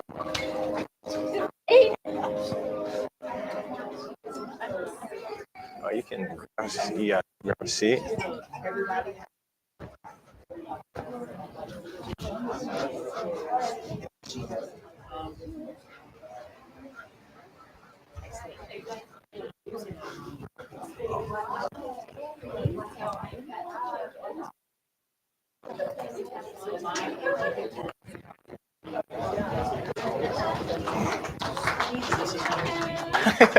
Thank you. Hello, divine ones. Hold on. We'll work with energy now, so I turn this room up a little bit. Hello, divine ones. Hello. That's what I like, ladies and gentlemen. Thank you for being here today. Having a wonderful time with a lot of great energy. So, I would like to actually introduce myself, go kind of who you talking to and what you're dealing with, because how can you ever deal with someone's energy without knowing where they develop their energy from, right? So, starting off, be quite honest, never took classes in energy work ever, from book work or classroom or anything like that. My skill came from life itself. I came in knowing, okay? Knowing to me is what? What is knowing? Anyone? What is knowing? When you come in knowing, what does that actually mean? Yeah, I don't even know if you can describe it. Okay. I do mediumship and psychic work. It's just a knowing. Okay. It's just Okay. So, how I would describe it is that you are pure energy living in a physical body. Okay. Your pure energy lived on before this body ever existed and will continue living on even whenever it's done. Okay. So, whenever you understand that, you got to ask yourself, who are you actually? Right. But in order to know who you are, you got to understand the universe's language.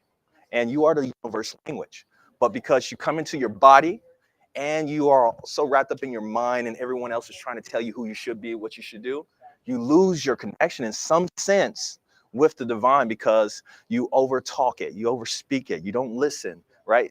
Listen to your teacher, you listen to your mother, you listen to everything else. And yes, that has a way of developing you, but also you have to already know and have the confidence that you have everything within you. So when I say I came in knowing was that I decided to not worry about what everybody else was saying and decided to understand what I felt from the very beginning. And even if I didn't understand where it would lead me, I said, well, it's life, we're going to find out today. All right.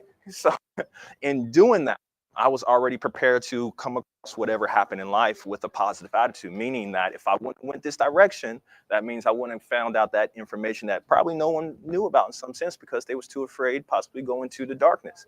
But you guys have to understand, we're universal energy. We are the light that goes into the darkness and make it bright. So once you go into the darkness, we create the light and then we're able to explain it to everyone else, just kind of like I'm doing now, right?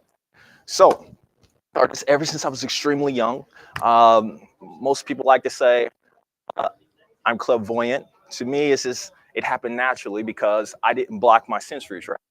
So since I did not block my sensories, dimensional beings, I was able to see my deceased ancestors that came in. I was able to feel the vibrations that was coming from each individual. The skill behind that was it took time for me to understand how the mind wrapped around society standards. Because when you learn something, taking everything within the mind and how you vibrate and how you take things in the mind, it also shifts your vibration. But then you come and you walk through life and you get tons of experience on life. Then long enough, you start to how human starts to vibrate and create their own reality. So for me, what I let people kind of call me because it helps them understand better is the mystic. The mystic is in, and then also verbalize, also can see into those to be like, oh, this is why life happened. This is what it's teaching you. This is what it's breaking you.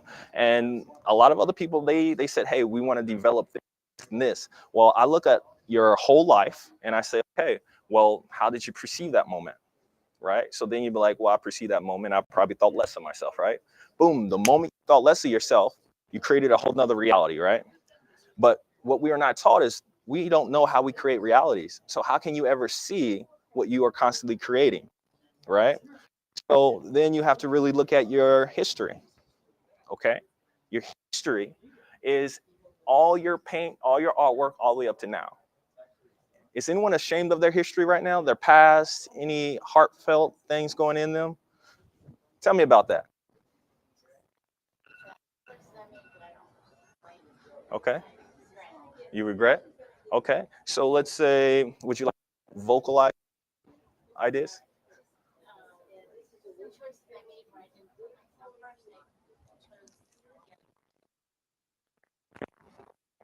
Okay. So in the healing realm, let's see, there's two things that she's already done with her energy, okay? And this is, and we're going to laugh about these things because it is funny. And it also reflects upon how powerful people as humans, okay? As light beings. One, you regretted something you've done, okay? And then for that energy frequency, you said that, oh, that I don't like how I didn't put myself first, okay? But then you did something else. You then regret it again. You put more energy on a heavier content of you didn't like yourself for doing something you did. So you put yourself down twice in some extent, right?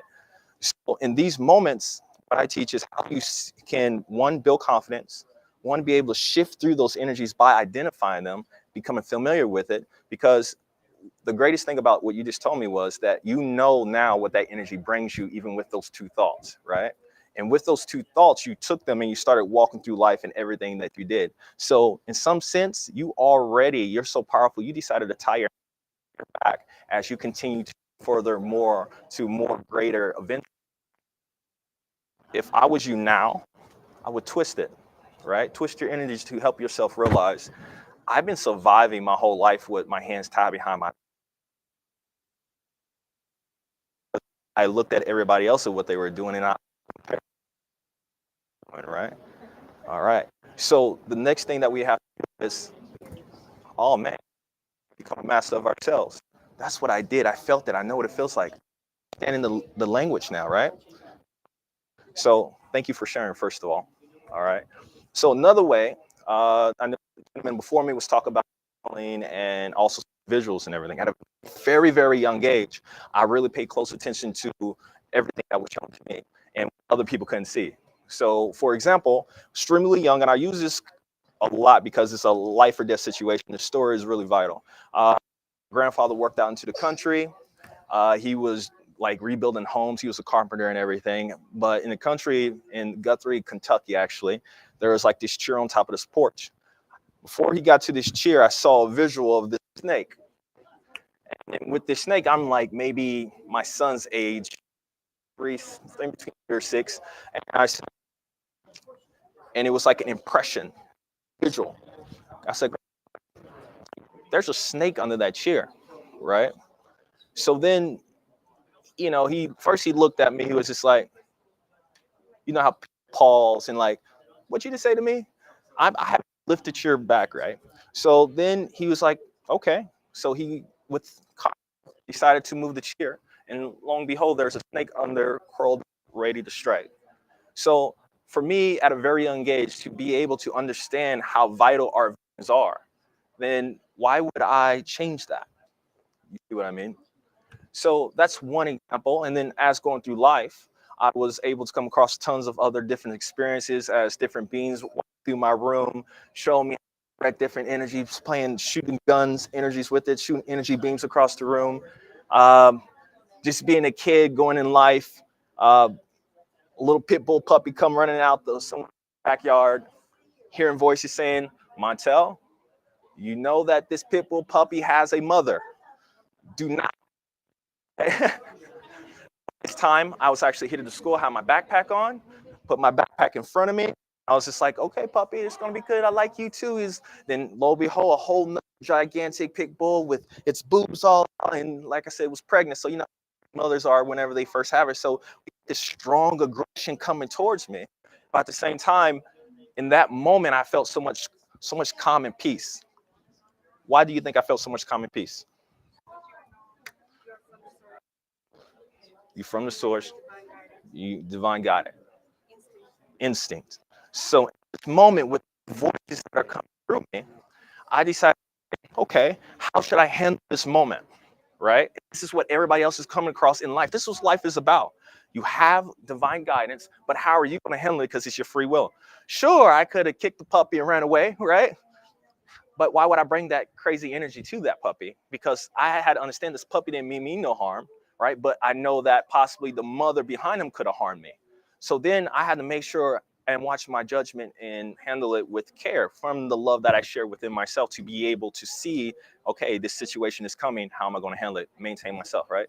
So instead, once again, puppy came out, pit bull puppy came, put the backpack in front of me, and I started talking to the puppy and the mother.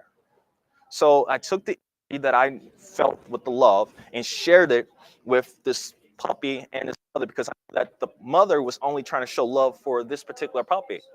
But she knew that because of the way the world is sometimes, you have to show teeth for another being to understand, hey, I'm serious, because everyone doesn't speak the same language because we're taught differently.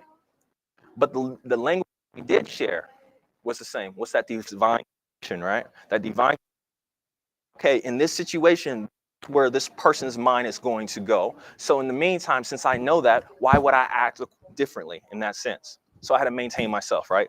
Self-mastery, okay? So what I've been doing for years. I was in the police academy and I was a police officer for a very long time, but understand the reason why I went to this, to understand the mentalities of the people doing it, because in our society, it's really tough, right? Police officers going into homes, possibly not knowing themselves, making situations tougher. So I said, okay, well, I don't want to just judge people for being people. I want to go in there and actually see the teaching style of what's being taught within the system.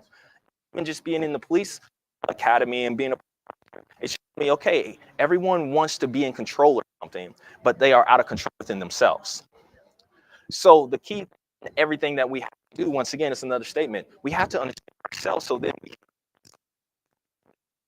the relationship connection that we all have to have with everyone, right?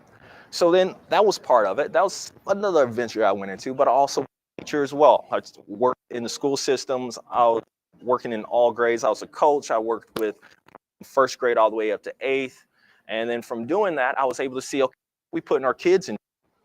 Why are we putting our kids in the system that are grades? And then it's going to shift themselves without knowing who they are again. So once again, we're dealing with society in the world and putting these systems in place from. So how can we ever hope for changing people if at a very young age we're putting them in these certain situations? For example, we were always young, we all went to school to some extent, right? So at the same time, with our emotional things as well, then we have to ask ourselves, why are we going to put our children in the same thing? Why are we putting our children in the same systems? We are society as a whole. Okay, we're society as a whole. No, I said we, like the individual, or society as a whole. Society. Well, because at this state, although we are collectively reaching, we're not there yet. So the programming is still very strong. The understanding that these structures are necessary, Mhm. right, to for development or success for the things that our current society values.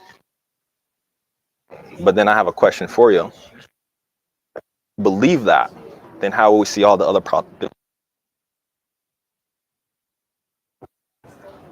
I think that what's happening right now is we are having a huge awakening on our planet. Mhm. So as evidenced by so many of us here and attending similar events. Mhm. So there is a shift occurring. Mhm. So I wouldn't say that, unfortunately, I think it's still the majority, Mhm.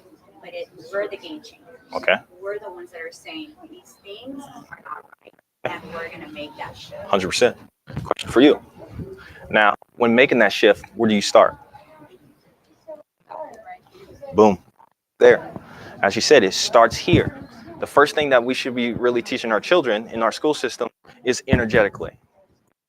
Once you teach them that, once you teach them how a decision in itself is going to their reality, but they have to start here first. Then, if we start that first, then we're going to be able to shift through the school system and everything else. You see, and so the outcome of that is we are by default frequency upward to where the things that we are concerned about is no longer going to exist. So everything starts with ourself. That's why mastery is so important of self. The fact that you can teach someone yourself in every aspect. Does everybody understand that? Sweet. Let's keep on going. Okay. So next thing is, as I was going through life, became a teacher, also had a vision, another vision of, well, Montel, you've been a teacher, you work with people in the medical field, you also been in the government thing. Okay, what's next? Well, it's very obvious. I'm gonna be myself. You gotta always be yourself. This means I came from Indiana. This is like 24 hours away. And in this situation, first of all, the most lessons I've learned was just living life. Once again, it wasn't going to class because we had to be a part of a business, but not be the business. You see what I mean? So then you understand, okay, if I'm living life, it's supposed to be just a part of a business. And the question is, no. But because we're so programmed to believe this is the way of living, then once again, you're dip into all the other skills and manifestations that you have to be able to pull out the best version of you. What do you mean the best version of me? A great question. I like it. Like the best version of you is never the same. It's always shifting. So you can no longer hold on to your past. Because if you do, you just create a new you word about your past. And your past doesn't exist anymore, right? Right. So continue creating new and creating what, Montel? What do you think I'm talking about creating? The new you. The best version of you every day. Every day. Now, but where are you going to pull the best version of you every day? Because maybe your programming kept you in the same line. How can you create the best version of you? That's going within and living within yourself every day and knowing yourself. All right. And understand, guys, this do not start just at home. This does not start in the closet. This do not start just you doing all the breath work. This starts with you out there and dealing with the different energies everybody else through. Because energy in itself is no different than telepathy. Okay? With telepathy, to where someone's saying something, you can feel what they're going through. But because you try to mix your mind up with vocabulary and then you message, it's not that you need to respond to anyone. It's the fact that if you're your higher self, your higher vibration, by default, you being close to someone would change the person's reality because they're actually, their brain and body's able to pick up something different compared to what they were presented with in the past or even in the present. So to continue to create a new you every single time, you got to go out there looking by living life every single time, being yourself. So then it's, I can feel the joy coming from here. I want this great future, not because I'm trying, because I'm already there. So then, by default, by frequency, how are you going to give me $1 million when I've already up? So then, decision making, I'm not going to go ahead and walk on to trying to win $1 million. What can $1 million do for me that I haven't done for myself? So everybody understands that, and everybody feels like that inside. the way that you decide to do certain things will change dramatically. Also, going to your health. Let's say you're concerned about not paying the bills, you're concerned about relationships, you're concerned about how am I going to live tomorrow. Funny thing for me is that you thought about that 3 to 4 weeks ago, and now you're living in today, right? The craziest thing about that is once you worry about those things, that shifts your frequency in the body. That also makes you sick and feeling down. So then if you're sick and you're feeling down, then you're going to create more sick, feeling down ideas. You see what I mean? You'll be able to walk that portal of the true you whenever you can't even see the portal. All right? My man, what's your name? David Montel. What you do? You retired? What did you used to do? Yeah? That's what brought you in today.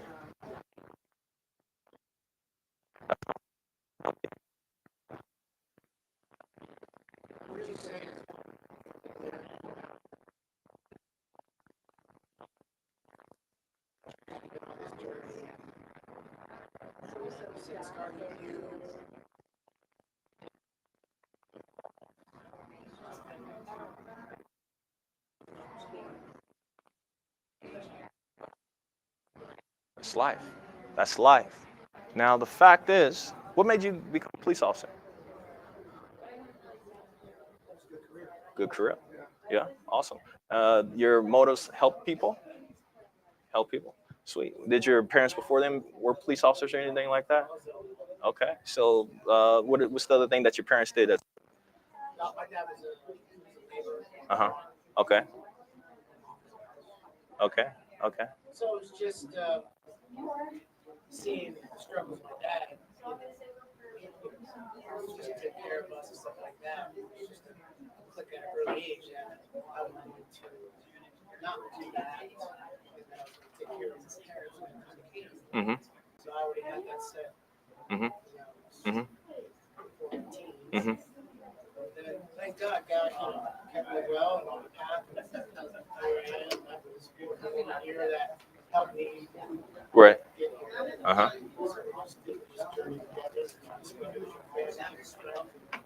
Okay.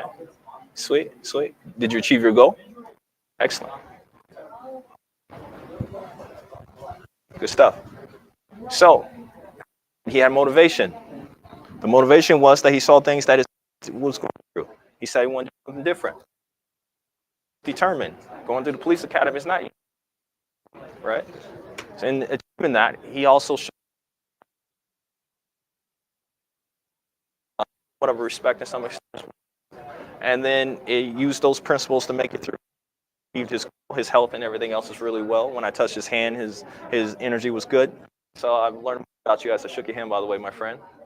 So the next thing is, and whenever you also in the police work, see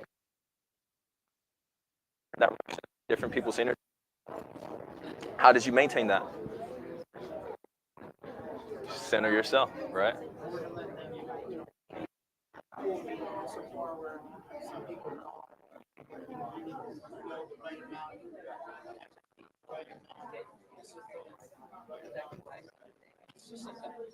Collaboration. Right. You just have to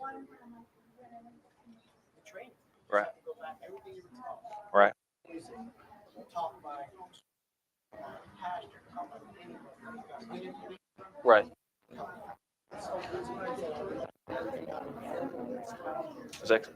So, as he was saying, discipline, teaching.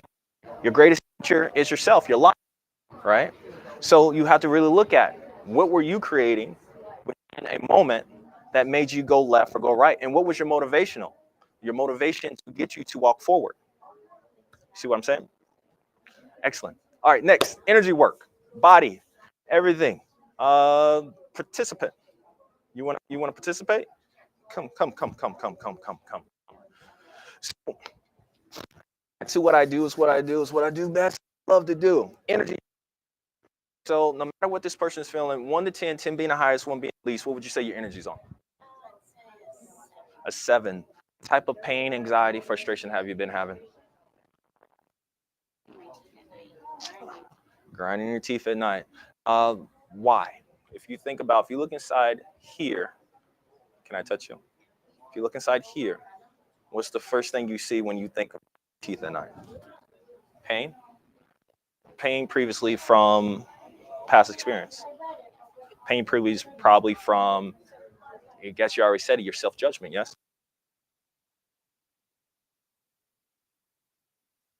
Okay. I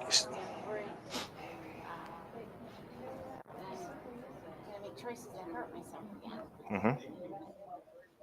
Relationships have been a struggle for me. Mm-hmm. Misunderstandings have been a struggle for me. Mm-hmm. So we also got to look back at her history when we talk about healing. It's to where did this person basically learn how to be in relationships from? Parents. What was your relationship with your parents? I mean, it was a mixture. I mean, sometimes it was really good and sometimes it was really poor. Mm-hmm. What do you remember more? Do you remember the positive or the negative? One of the parents was more positive, one of the other parents was more negative. Okay, okay. So what do you think that you're carrying with you as we are speaking today? I'm still carrying the mixture. And at the moment, I feel more positive just because I'm here and I'm feeling better. And Mm-hmm. that's why my focus is the readings and the feelings I've done. Mm-hmm. So I'm feeling better. Mm-hmm. It's having a moment, it's positive. Mm-hmm. So what she just told you, she told you kind of, she told you a solution she's seeking for, but she's missing the solution. The true solution and the commonality in everything that she's already stated is that she's present and in control of everything, but she haven't realized just yet how to fully control everything. You see what I mean? So what she can control is to come and be around, get reading. When you get readings, they're going to tell you something that will probably motivate you in some extent. But still, even when you're motivated, you who's deciding to be motivated. You see what I mean?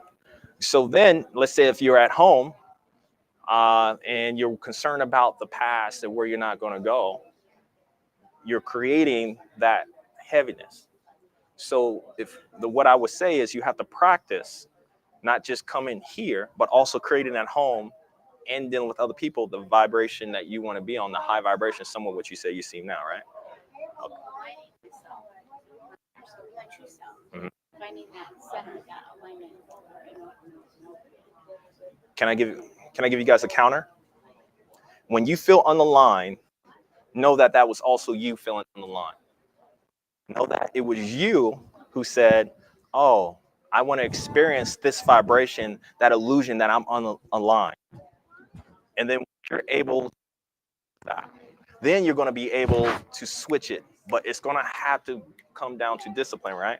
Because with what I'm hearing from you right now, you can kind of jump roping back and forth across from, yes, I'm great, to, oh, I want to experience this. So to master means, okay, if you want to, anything that you vision, this is channeling, think about what do I want to do and see it here, and then walk through it. This is a conscious way of channeling and then implementing energy in the direction you want to go, okay? So what I'm saying is you saw to come to the fair, right? So then you gave the whole time you're like, oh, I'm going to the fair, your body and everything started pumping differently, your body was excited to see whatever was coming. So you are walking through that vibration because you're already there. You're thinking about how I'm gonna walk through the door, how am I gonna go and talk to these certain individuals, yes? So you created this vibration that you're walking on. Now, you also got to realize you're creating that vibration that you're walking on when you think less of yourself as well. The beauty of that is you're creating it all, okay? All right, it's okay if I do some energy work on you, my friend. Okay, so energy work, once again, just because of what she was thinking, she gave her body that experience without her actually being experienced again. That's the interesting thing about the mind. The mind in itself may see certain things, but it doesn't know if it's real or not. So understanding self and mastering self comes down to, let's say, I want you to, you say you're on 6, right? 6 being heavy. Yes? Okay. So let's look at your energy, and what I want you to do, I want you to really take a deep breath And then I want you to see your gold self at your highest location in life. Whenever you're with your significant other, you guys are kissing, you're walking through a wild flowers, and the love between you two is so connected that there's no room for anything else but love. Okay?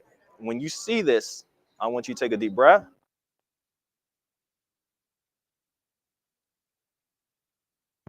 So whenever the body fell different chemicals and everything else that comes off. We may view this as like an aura or so, but this is still communication. For example, whenever this person walks into a room, if you're really good with energy, you'll be able to feel everything that she's putting herself through. In order to the world that we discussed about, we also have to make sure that we're vibrating so everyone that we touch will be able to release their heaviness, and then they'll be able to glow. Understand the other side of that is, if you are heavy, you are the vibration actually, because that's how powerful we are. Create realities. Working itself is and being full your whole life, but you also could give yourself the illusion that you're not, and that's the love of this life in itself. Take a deep breath. Can you reach for the sky? The reason why I'm having her stretch out, reach for the sky, is that I'm stretching out her muscles and her ligaments so that her body is able to release the different cell chemicals she had put into herself, okay? Her knees and everything else. Your body. You are the amazing being that's flowing within. And whenever you sleep or when you dream, you are also going to other versions of yourself in other dimensions. This is where you also can gather tons of information to assist you whenever you decide to come back and be here. Take it. Tell you about your release.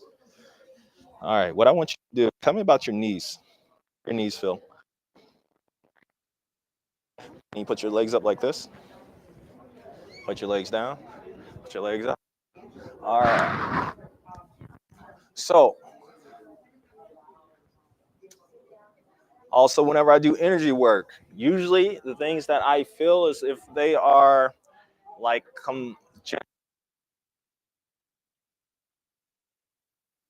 and they're creating heaviness, not flowing. And when you feel like that, it's a signature saying that you need to flow. This is a whistle, okay? Say something for me. See, boom, right there, whistle. Anybody say something negative to you? Oh, you're just whistling. All right? So, because what does that mean? Nothing. Because you think that it means something, you carry it with you. You do this, okay? But literally, it's just a whistle, okay? Can you walk for me? Yes. You said you was on a 6. What would you say now? And at 8? Okay.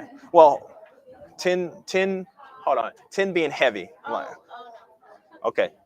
Relax. You sit down. So we went from a 6 to a 4 in 3:30, a minute or so. Okay. So imagine that you're doing this your whole life. Else your whole life. Okay. Imagine that even if we're just painting.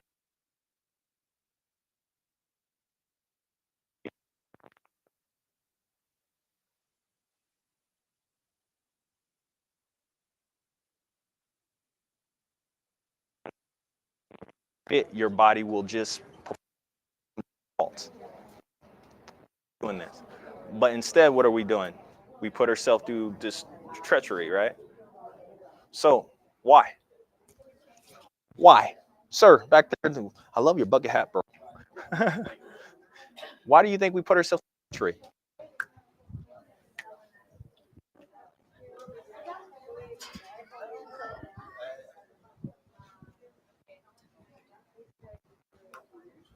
I'm not sure. He says what we're used to. That's right. So think about this. If we think, oh, this is the only way of living, working most of our life, we get married, we have kids, we go through we talk about a situation. You know, the funniest thing, you can talk to someone and because of all of your history, what you develop, you're arguing with who's right or who's wrong. The funny thing is, no one's right or no one's wrong because you're only presenting yourself to this other individual. But because you're probably not taught about energy at a very young age, your perception and your heaviness or even how you view kind of off. So then you're arguing with yourself, first of all, and you're reflecting that within the person that you're speaking to. You see what I mean? You have to look at self and say, why am I arguing? Why am I feeling so low that the person that I say that I love is the person that I feel the most comfortable with hurting? But how are you hurting them is by you whistling at them. It's the fact that you're whistling at yourself. And then, so if you love someone, clear yourself. If you understood how to love yourself, then it comes easy. Okay? So for us, within the session today, guys, we talked about life. Okay? Now, with life,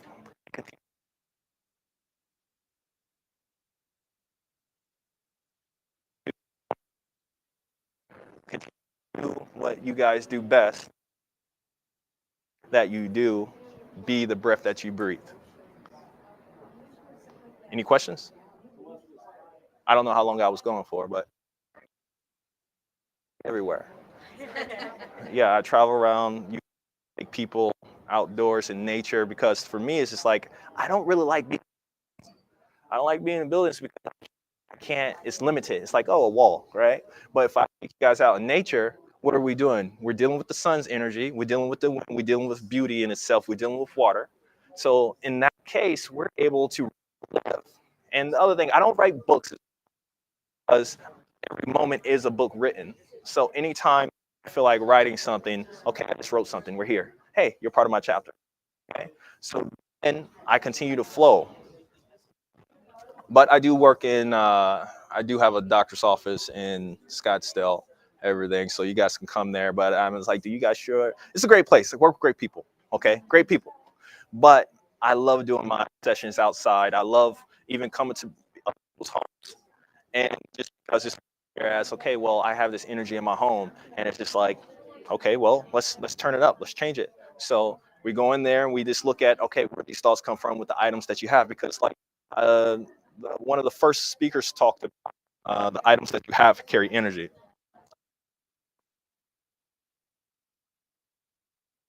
Okay.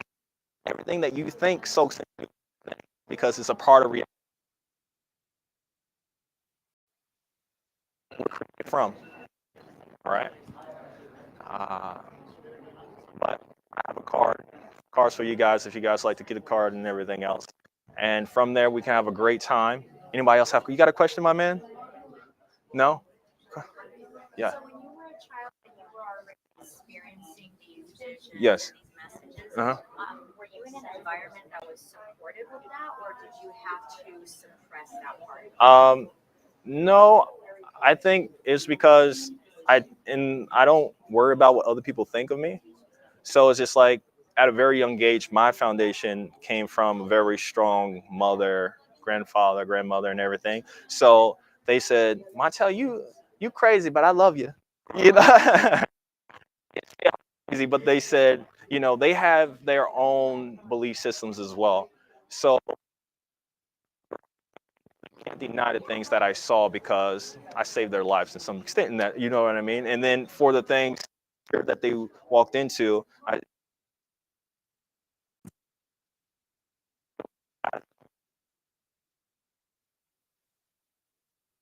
and everything, you know, they want to, you know, they probably don't take it all the way at a very young age, but many times is actually seeing my ventures. There's just like, I see you, Montel, but they always gave me care. But they were also soundboards. It's like, you sure you want to do this? And I was like, yes, because there's some things they told me that I shouldn't do, and I did it because I felt like, okay, I'm gaining knowledge from this, but I didn't let any situation break me because I was still there breathing, and then I would just laugh at it because no matter where I was at or whatever I did. And from that, I was able to get what that felt like, what I was doing with my own mind, and how I will perceive these other things that possibly wasn't there. So then that in itself is a skill. So like, for example, like school, in school, I actually had probably a little bit of issues in school. That was probably the toughest, just because whenever I was in school, this teacher, my homework out the window and all this other stuff. So then the funny thing now, that's why I said I follow my intuition. It's like, even though these voices and I didn't like doing it, I threw it out the window. It's just like, we got to look at now, it's anything that I do else is just like, I broke through that in my own way. And now I'm able to release pain or anxiety just with touch. That's not taught. And just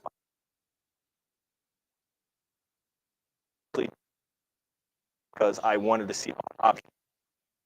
Oh, this is the only way of doing something. But still are aware of all this other stuff. But when you get firsthand of a dimensional being and you're playing laser tag with them in your own room, or you're sitting in a parking garage, you have this giant that's looking right at you and you're just conversating, or you're in college and you have this other person walk up to you you see this silhouette and shaking your hand. You're like, what is he doing? It's a whole nother world in both worlds. So like I said, walk through dreams, go into other realities.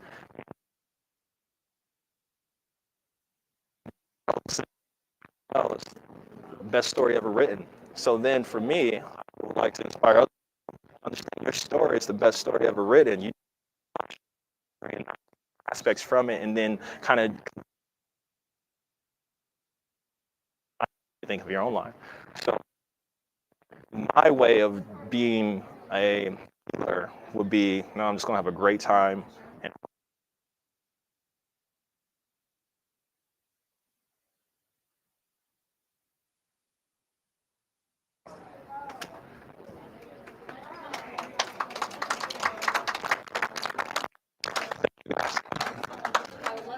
all right. All right. Oh, by the way, I am. Didn't mean to take your purse like that. I'm sorry. This is one of my amazing significants. Her name is Katie. And the lovely lady back there is my other significant. Her name is Zena. She is a hypnotherapist. She is a doctor.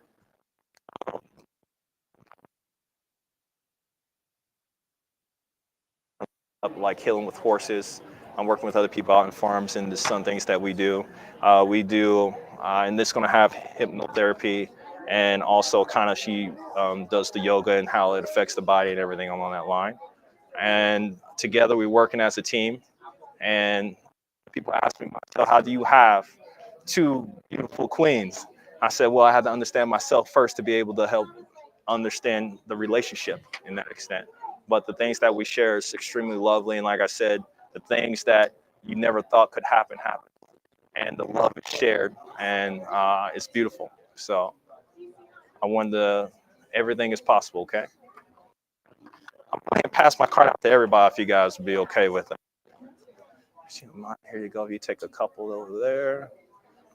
If you guys want a couple over here, pass it around. Thank you.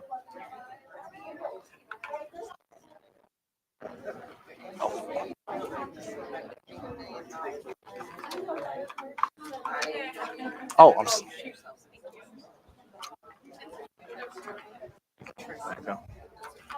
Any other questions?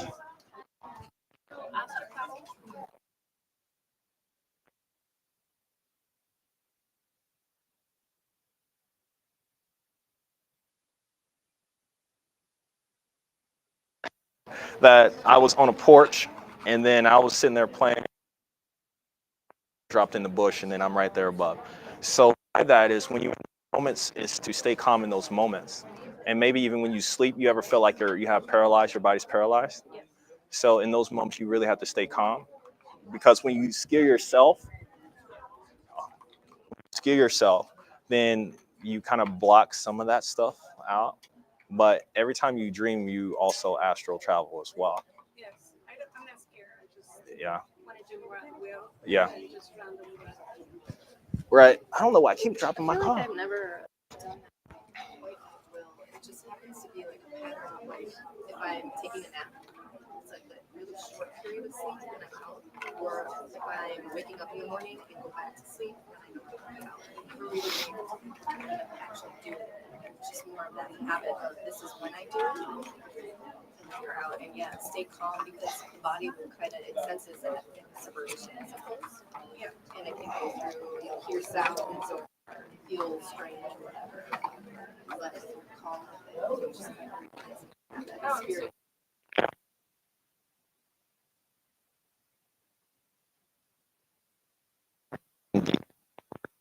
Everything, and then once you start seeking deeper into thought with everything, it kind of feel like your energy will start to arise out of your body. But the practice in itself is staying calm. And also, I will start by trying to wake up in your dreams. When you start waking up in your dreams and you start seeing how you're creating, like energy is created, then when you're fully out, then you got to be careful because you start creating realities when you're fully out. Yes, your mind is controlling, so you're creating with your mind. Like in my case, I see Mhm. or I have this. With energy, it's also like it goes in whatever direction that you're used to creating. So if you're balancing yourself and let's say your mind is solid, then when you're out, for example, I can shoot an energy beam and hit this wall and feel it, right? Now imagine outside of the body what you can and can't do, right? So then you have to be aware of that aspect of yourself whenever you're actually out there traveling, because sometimes that if you're fearful, you can create fearful things that happen out there. But I don't think it's you, but that's just, I really want to make sure of you. Yes, I actually helped me. Yeah, I can see myself when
Yep, getting ready.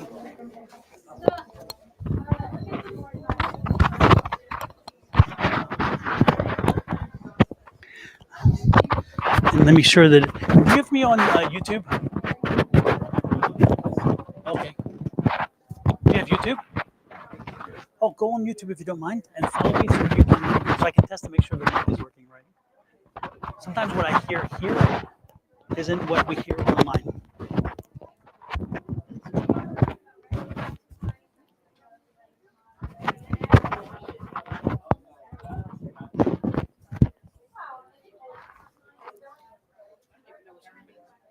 It should be like 2. Yeah, 201.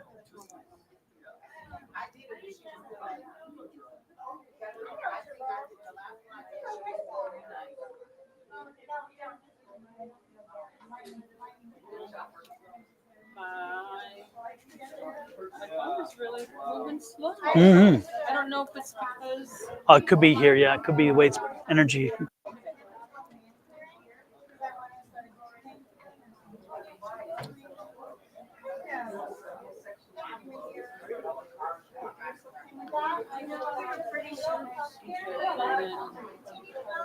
you want to put it in. Yep, sounds good.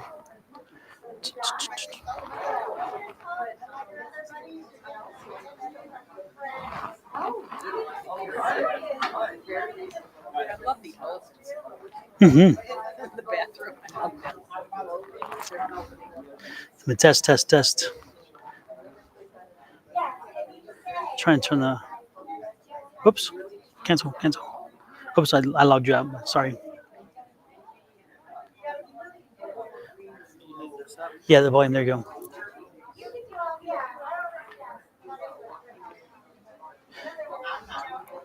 Test. Let me know if you hear me. Oh, it's paused, right? You need to start it again or something, or what? No, go all the way to the. Yeah, because we're. Okay. Test. Can you hear me? Test. No. Okay. Good. Okay. Let me crank up the volume here a little bit more too. Okay. All right. Let me rearrange. You all good with this? Yeah, I'm good. Thanks. Let me rearrange the chairs a little bit too.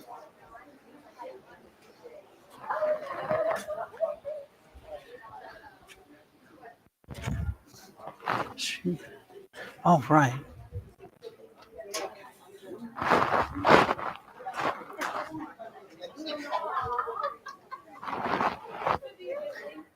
I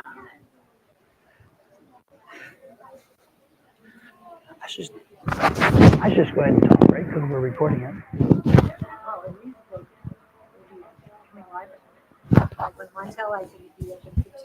Yeah. It's after 2. When are you starting? Right now. Yeah. Okay.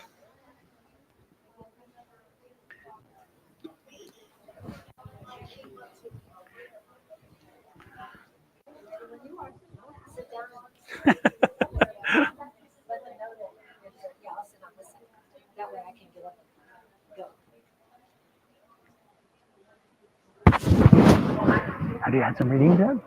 Did you have some readings? One. Only one? Yeah.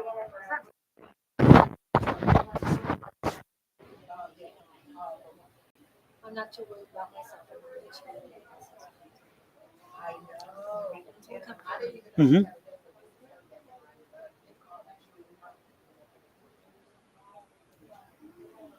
Speaking of being people coming for people, Ed is just my goodness. Oh, is that right? That's wild. So did you want to get started before he gets here? I was thinking maybe I should. I don't know. Well, if you start. Don's getting ready. Let's go.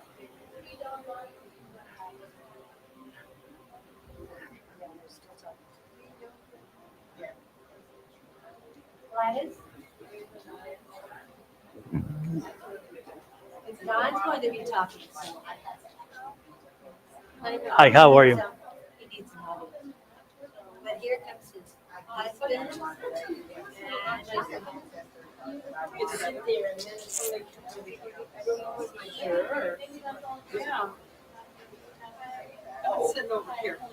I thought you were kind of leaning there for a while. Well, you know what? I'm like, I think a little bit of me. I'm like trying to. I'm like, I don't know if I don't want to be on the screen. No, you're good. You're good. And then too, I was leaning because I didn't want anybody behind me to sit. That's why I was kind of. I thought she's gonna take a nap. No, because somebody was behind me. I was trying to be nice. One of Susan's peanut butter Oh, I know. Well, I'm gonna go ahead and get ready. My talk is going to be on affirmations, and affirmations are something that's been very important to me recently. I have been actually drafting a book and have a manuscript ready for it. But more importantly, you have to live the experience of affirmations to truly appreciate what they can do for you. It is amazing how we walk through life with our energies and our energy sources, and we are energy. We are energy. We have energy all around us. If you put a meter to each hand, you will register energy. And so what my book is about, and what the whole concept of affirmation is taking that energy that exists inside us, again, that energy that communicates for each of our cells to the other, to hold us together, to make us function, to make our heart beat, to make our lungs function, to make our blood pump, those kind of things. That energy is energy that is often chaotic. And so that chaotic energy exists around us, it flows around us, it moves around us. And the way affirmations work is that I'm suggesting you take that energy and you focus it. You learn to focus your energy, you learn to direct that energy out to the universe, because the universe is ready for us to be chaotic. They're used to all crazy. And so the universe kind of lets us go on our own. And we're kind of on they leave us to our own devices. However, when you start using affirmations and you line your energy up and you control your energy, and then you send your energy out to the universe the way in which you want it to return whatever back to you, like the law of attraction, you put it out there and the universe is like, okay, this one's together, I'm going to take care of this one. The other ones aren't interested in my energy, so I'm going to work with you. So that's, to me, the entire concept of affirmations. Affirmations are most importantly what you want. Ask for it. First of all, formulate it, determine specifically what you want. And then once you know what you want, you have your specifics, then bring them into the reality by saying to the universe what you want. Now, the one thing about affirmations is make sure that as you do affirmations, you speak them clearly. You speak them to the universe like I'm speaking to you. If you sit there and you go, and you're telling the universe this way, don't expect what you get, expect what you're giving, okay? So, that's the hardest, that is one of the hardest things to do when you start getting into the metaphysical realm, because we are told people who talk to themselves are crazy, right? We're told that from the beginning. As kids, we're told not to talk to our imaginary friends, which, as we know, most of the times, imaginary friends are truly friends from the other side, and they are not imaginary at all, but we'll go into that another time. On this specific point, is that if you want the universe to react to you, if you want the universe to give back to you what you're putting out, you need to put it out. So you speak your affirmations. You tell the universe what it is you anticipate, what you expect, what you want. But in that same regard, if you are not clear to the universe and you don't clearly tell them what you want, don't be surprised if you get back what you asked for, truly asked for, but did not exactly want. I'll give you an example. Say you tell the universe, I want to win a big lottery, right? I'm going to win a lottery. Got a lottery ticket. It's going to be a winner. You go and you scan it underneath afterwards. It says, cha-ching, go see customer service. It's a winner, right? And you go up $4. You told them, I want a winning lottery ticket. You weren't specific, So if you want to ensure that affirmations work to the extent that they fit what it is you need to be very clear about what it is you want. And it's interesting too, because when you start doing this, again, first of all, you've already surrendered. You've surrendered initially to letting the universe dictate to a degree. Okay, you kind of like the flow. Everything's free flowing, and affirmations help to rewire your mind. They help you to think differently. They help you to understand that maybe, just maybe, I have a little bit of control over how the universe sees me and how I react to the universe and how the universe reacts to me. And so the one thing that affirmations do is they help to rewire your brain. They help to rewire your thinking and think, okay, well, maybe I do now have some control over what is happening around me. Again, it's amazing. We wake up in the morning and think, well, the weather's going to be this and I'm going to have to do this. But you don't understand how many factors you can control to a degree. First and foremost is waking up in a good mood. You know, if you wake up in a terrible mood and you start talking to people and walking around in a terrible mood, you have set the tenor, the tone for what's coming back to you. You're putting out to the universe what's coming back to you. And then you're like, okay, I'm surprised. I can't believe it's a bad day. You set the tenor for the day. Again, that's part of, and it's a very simple part of affirmations, but it is affirmation in a sense, again, that you set the tenor, you set the tone. So if you wake up in the morning and you are in a more positive way and you tell the world it's a more positive way and you face things in a positive way, then don't be surprised if that more positive energy comes back to you. Again, going back to affirmations, it's the same concept. If I tell the universe that, hey, I'm ready for this and I'm ready for this and I'm ready for this, and then it starts flowing back to you, don't be surprised when it flows back to you because, again, you've told the universe what you want. You told them what you expect and what you anticipate. And again, as you align that energy, the universe comes back with that same kind of energy. However, it goes back initially to the fact that when it starts coming, first of all, you question. You think, wait a minute. Is it really affirmations or is it something else? So then you stop doing them. And it's like, okay, if you're doing affirmations, the one big key to affirmation, mean it when you say it. Lord knows Julie and Susan and Angie, or they hear it over and mean it when you say it when you mean it, and speak it continuously. So every day, I tell people, if you're going to do affirmations, every day, set a time somewhere in your day routine. A lot of times it's in the morning when you wake up, and you create an affirmation that starts your day. Repeat it every day. Repeat it 1 or 2 or 3 times before you get the day going. And make sure you say it when you mean it when you say it, and expect it to happen. If you put those 3 things together, again, meaning it when you say it when you mean it, and you expect it to happen, don't be surprised if during the day you feel that energy back to you. Now, the one affirmation that I say repeatedly to everybody, and I tell everybody to use, is I believe in infinite abundance. My wants and needs are always met. I say it over and over again. I believe it over and over again. And I believe abundance has come my way. I believe everything's come my way in that regard because of that one thing. So I suggest strongly, you're welcome to use that one. But as you tailor your affirmations, make sure that you tailor your affirmations in present tense. Now you can say, I'm a millionaire. Say you're a millionaire. Say you are successful. Say you are whatever. But be specific, but speak it as the present. Because remember, I will someday be successful. Someday never comes. Okay? You're telling the universe what you want.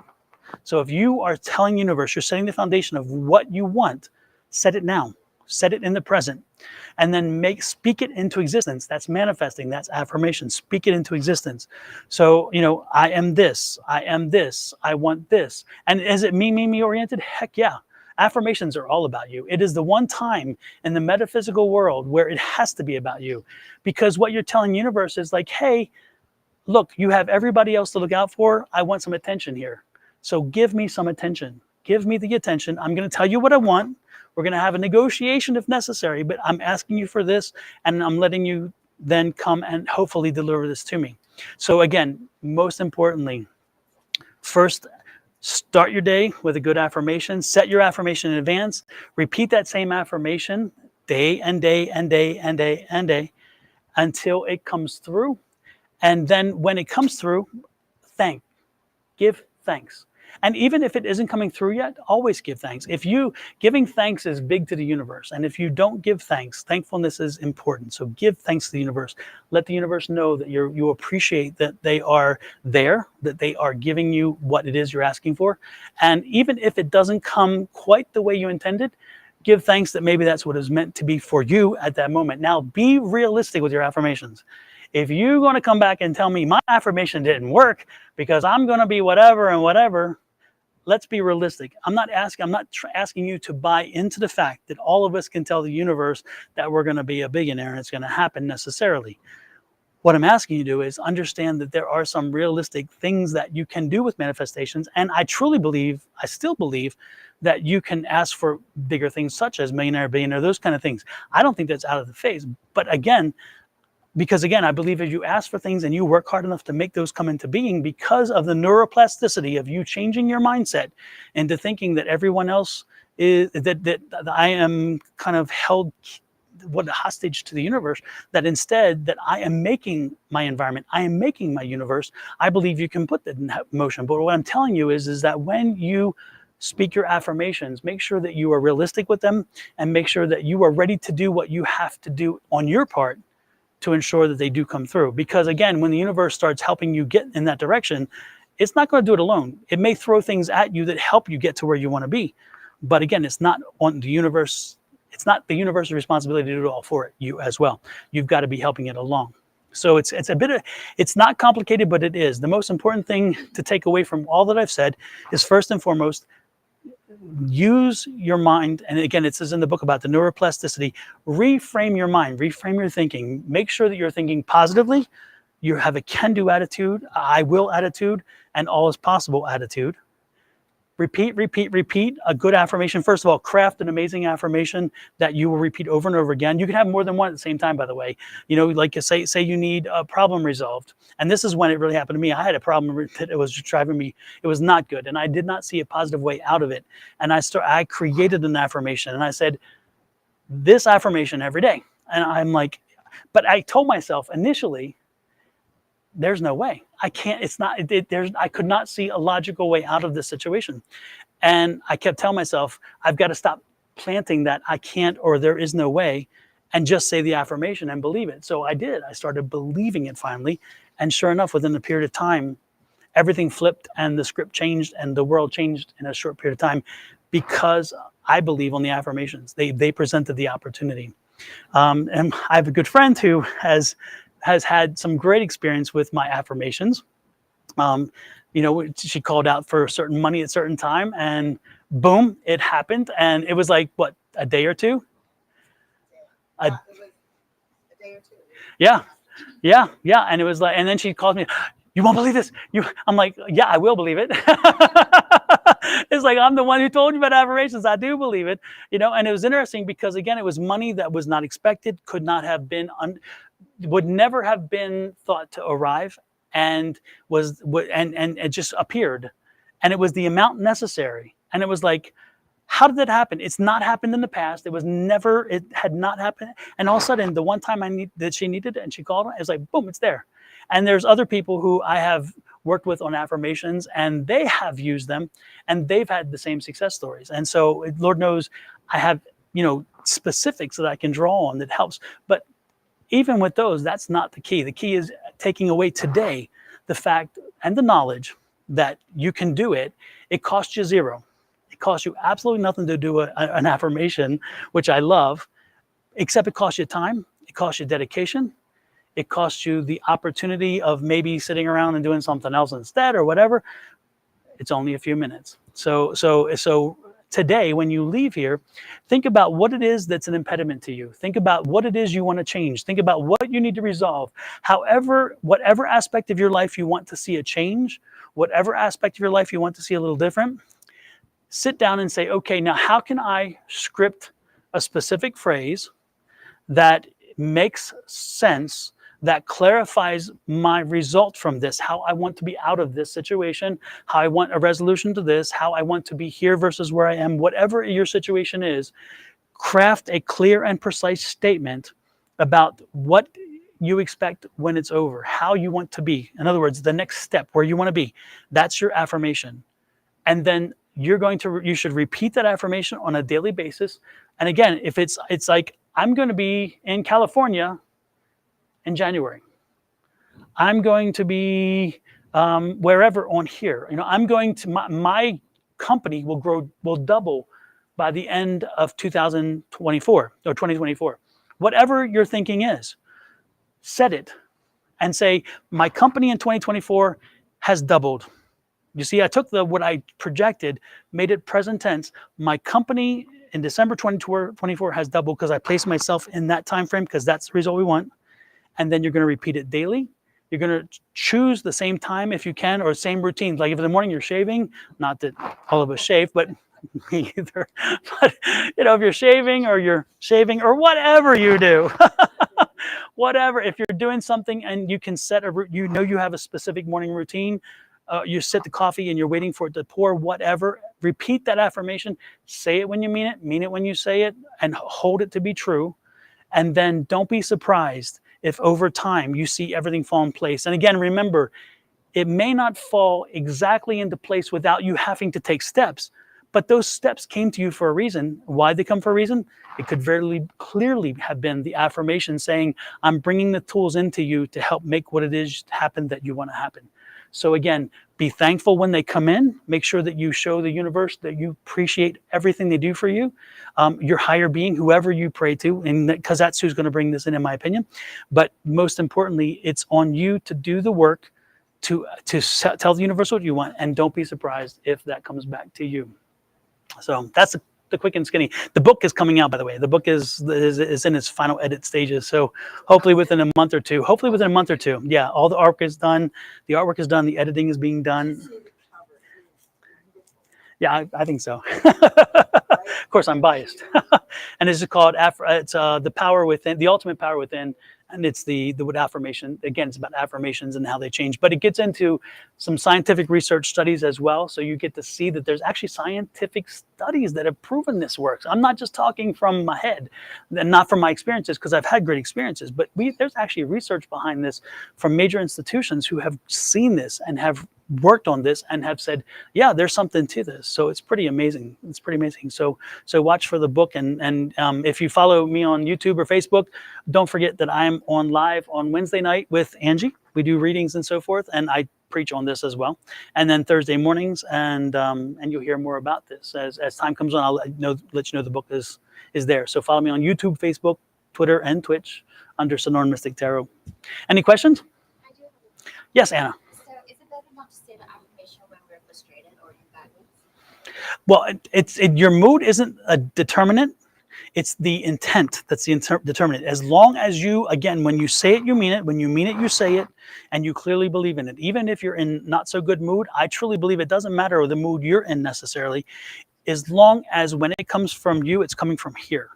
If it's coming from a different place, like if it comes from anger, because you're trying to use, it's like, well, I'm going to show you kind of, then no. But if it comes from the heart, even if you're not in the best of moods, because again, you can use affirmations to change your mood.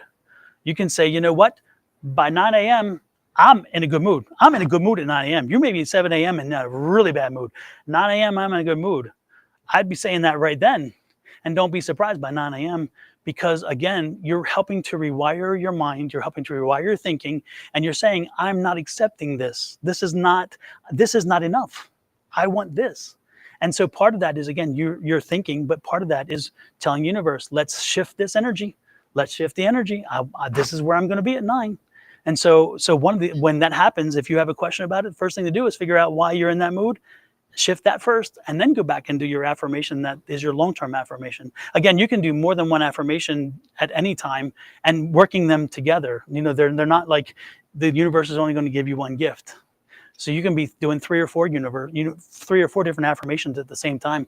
And believe me, once they come through, you're jettisoning them. They're not it. But the one you should always do all the time is I believe in infinite abundance. I have t-shirts. I mean, they say this as a joke, but I'm serious. I do have t-shirts. I sell t-shirts with this affirmation. Yes, I sell t-shirts and I sell coffee mugs and I sell like phone cases. I sell them with this because I believe in this affirmation. I believe in infinite abundance. My wants and needs are always met. And I'm telling you, don't be surprised if you use this, that you do see and feel the shift. But again, you have to believe it and you got to repeat it. And you got to mean it when you say it. So, All right, now this might seem silly to some people, but there are a lot of us women out here, and probably men as well. And I had very long marriage before, but I really liked being in a nice relationship like that. And so I have found that one time when I was or whoever, I said, "Hey, why don't you bring somebody nice here?" But it was very general. Well, the next guy that shows up very soon in my life was a former senior litigator for the Justice Department. What I didn't specify was anything else. And sadly, he was a very nice guy, very intelligent, but you know, he had had a couple of strokes. He wasn't able to dance, go walking, things I wanted to do. So my question is, how specific do you need to get? And you're wanting to bring someone into your life just to have a nice, loving, you know, your in your life. Well, the specifics comes depending on how little or how much you are how little or much you want to control over what it is. So again, if you, like you say, you know, I want somebody who's in good health, somebody who can have a great conversation, somebody who can hike with me, you know, in not just a career. Again, you can determine how little or how much. But the most important thing is as you start writing your affirmation, because again, you should write it down and review it over and over again. You can tweak it and bring it down into something that's repeatable often, and you can find words and terms that take, you know, somebody who can hike with me, good health, you know, somebody who, you know, strong mind, instead of somebody who doesn't have senility or had onset to Alzheimer's, good mind, strong mind. You know, you'll find when you craft the language and you review it, you can edit down to the point where you get the point across without having to repeat this. So you're down to this. Mm-hmm. So what words would you use if you wanted to meet someone who is like-minded, like this group? You know, we have the metaphysics and all that, and people who aren't like, oh no, that's weird. How would you word that? Appreciates some of the things that I appreciates the metaphysical or whatever, or even, you know, somebody who is a lot like me, or very accepting, very open. Those, whatever. I was gonna say that if you don't want to create a affirmation for every single thing, I just repeat the one that Don was saying. I believe in infinite abundance, and all my wants and needs are met. And then I say, and I thank you for a reciprocal love. So I thank you for my husband that provides a reciprocal love, or that is virile. That is very important to me. So those are the kind of things that I put into my affirmations. Like I'm saying, like, you know, so if good health is good to you, you say, I thank you. I believe in infinite abundance. All my wants and needs are met. I thank you for a healthy husband. We all have our own wants and needs. Mine is virile. I'm just saying. There you go. You know, there it is. A reciprocal love that is virile. There you go. Yes. Mm-hmm. Okay. What if you wrote out your list? Because like I wanted somebody and then they were long distance, so that I don't want that. So what your own your list?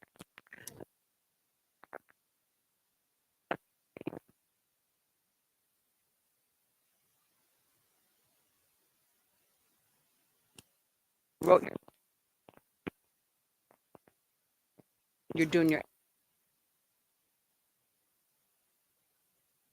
I would argue clearly that, again, your list is not what you're sending to the universe. You need to speak it. Okay. And so you need to find a way to bring it down, because again, you're speaking to a higher power. You're giving them that respect. You can't just say, okay, refer to list of September 28th.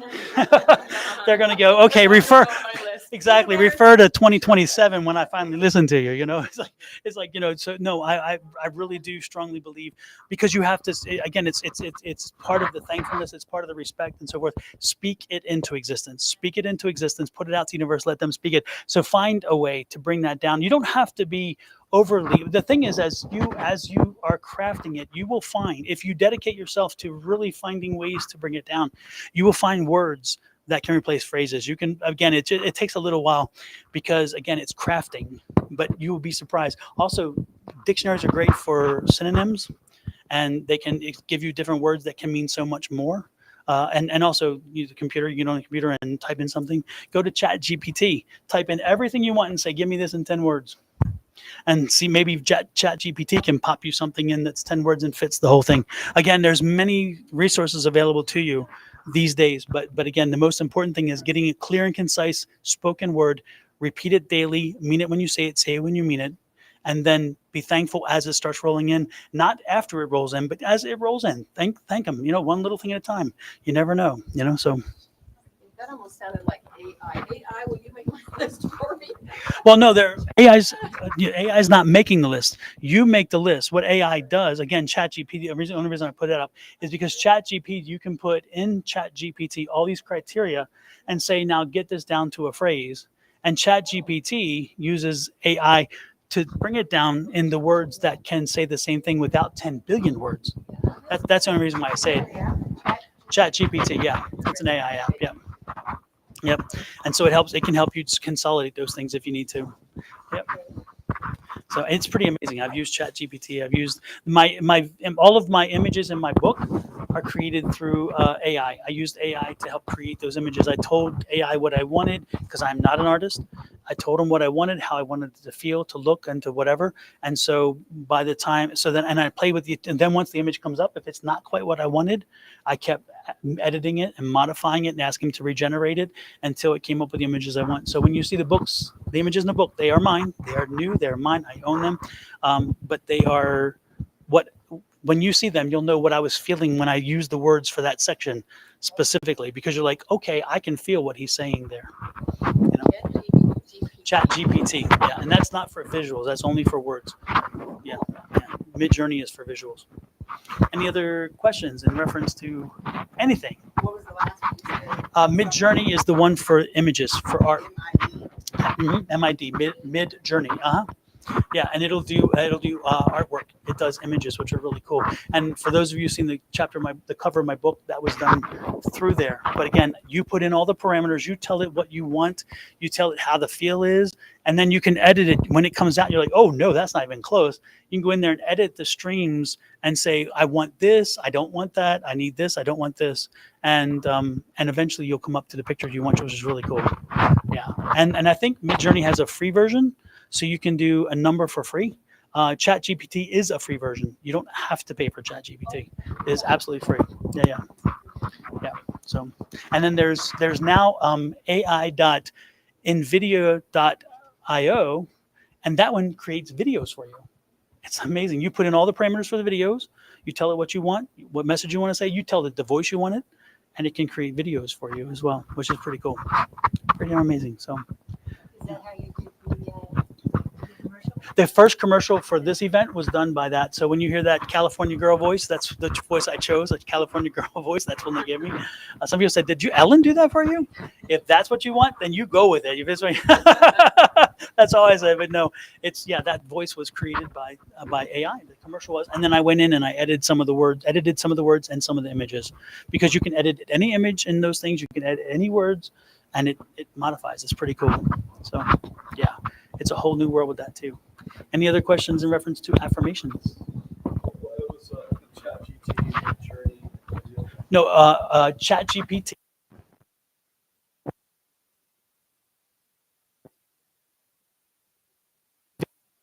is for videos. Yeah, they're pretty cool, but all of them, they're good to play with. Yeah. Yes. Can you use your affirmation like a mantra? Yes, you can, and you should. You could use you can and you should use your affirmation like a mantra. And when I say every day at the beginning of the day, that doesn't mean you can only do it at the beginning of the day. When you're feeling rough or you're feeling frustrated, if you have an affirmation that's an affirming affirmation, speak it then. That's a good time to do it, because again, it's helping you through knowing that this is only temporary. Whatever you're going through is only temporary. And again, not only is it temporary, but that you are headed someplace else. And that's what the affirmations are about. Again, being headed someplace else. So it is a perfect time to use it, because you say, you know what? I am not this. This is not me. This is not where I will be. This is only temporary. So again, it helps us to, again, rewire our brain to not see it as a negative. And that's like when there are always situations where two things are reality. If I have a blowout and I run off the road, right? I pull off the road. Darn, I've had a blowout. I can't believe I've had to blow out my tire. This is going to set me back. Or you can say, you know what? I am so glad that the tire blew in a way that I could pull off the road safely. And two things are both reality. You can go to the negative and only see that negative, but you could also go to the positive and see the positive. And what I'm asking you to do is, again, rewire your brain. And when you start seeing the positive, don't be surprised if that's what you get back. Again, because you're only putting out the positive. I agree with what you were saying about putting out positive stuff and getting positive stuff back, because I've had bad days where things don't go to plan, and I think these negative thoughts, and my day goes negatively. So, if you put positive thoughts out there, it'll be sort of the same way, but just positive, Mhm. So I do believe it affects a lot the way speaking out too, kind of saying, oh, this is not going according to plan. And it's repeating that, like you said, it's speaking it out. So. Yeah. And it's fascinating in that point. It's amazing. If you ever had an aura photograph done, if you are in a funk, if you are not in a good place, you should go get an aura photograph done that day. And then when you're in a good place, go back and get it. Your standard aura photograph, when you're just in a resting place, is pretty damn impressive. But when you see the fiery colors in a day when you are not in a good place, your aura is, and again, that aura picks up that energy. This is the color of the energy I'm talking about. It shows it up in color form so you have a better appreciation. But what I'm saying is that you want to ever have something hit home clearly, do that. Get your baseline aura photograph. And then when you're having a really bad day and you're not in a great space, go get your aura photograph and compare them. And then come back to me and say, you were right about the energy. Because I'm telling you, your energy, again, you're emitting this. You can see it. It's coming from you. And so again, if you short wire that, you cut it short and say, you know what? No. I'm not going there. I'm not going where this is headed. That's not my space. I don't want to own that. I want to own this. I want to own something positive. I want to own something forward thinking. I don't want to do that. And all of a sudden, don't be surprised. Energy changes. And the aura changes, you go back to that very positive energy that is around most of us anyway. So, yeah, exactly. Any other questions? Do you believe in collective energy of affirmation? Like we all say your affirmation. Do you believe that gives it more power because we're collectively saying it? I believe not only in collective energy in that regard, because I believe that is good, but I believe it to the point where we have proven it. Like in our Tuesday meetings, we have a group on Tuesday. We get together online. Anybody and everybody is welcome, by the way. If you think you have psychic or mediumship abilities or any kind of abilities and you want to grow them, you're welcome to come in on Tuesday nights. I have a link. Send it a link. And we get together from all over the world. We have people. The last week we had people from India. We have people from Scotland. We have people from Ireland and people from England, and we have people from all over the United States, not just Phoenix. And we get together and we share collective energy and we practice and we do exercises to improve our skills. But the one thing that we do is that amazing. Some people who are just beginners, who if they were doing this alone, and they would not maybe have the energy necessary. But because we are collective energy, when we get together, their skill set is raised. And so when they come on there and as a newbie, they're like, I'm getting this, and this. And you say, well, damn, that's exactly what's happening right now. And they're thinking, how can that happen? I'm new at this. Well, it's because of that collective energy. It's not just our one energy, but it's us together as doing that. And so sometimes if we have a focus on something as a team or a group or a collective, yes, that energy can coalesce as and amplify. It's amplification, which is wonderful. And again, we see that over and over again with our meetings on Tuesday nights. So yeah, good, Chris. Great question. Thank you so much. Like Angie just said, I mean, when you get a group together and you get the same purpose, like prayer, if you're praying for somebody or healing somebody, it's very effective. Absolutely. Yeah, that's why they have prayer circles and so forth. It's amazing how, again, religion overlaps in a lot of what we do because we're not devoid of religion. There's so much of that is. It's all about faith. It's all about determination, self-determination, those kind of things. And so, yeah, it does work. And we have like on Monday night, sometimes we do the healing circle where we talk and we send that healing energy, And so, absolutely. Yep. Anything else? Any other questions? We'll get this planet back in shape. Exactly. Well, with that said, thanks everybody for sitting in and listening to my chat. The next up will be Angie at 2, and she's going to be talking about psychic abilities and developing psychic. Oh, sorry. I'm going back in time. That was not an affirmation. So yeah, 3 p.m. Angie will speak about psychic abilities and how she came to them, and more importantly, how you can develop your own as well. So, and how beneficial they can be. Exactly. Thank you so. Thank you all.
how we're gonna do it. Oh wait.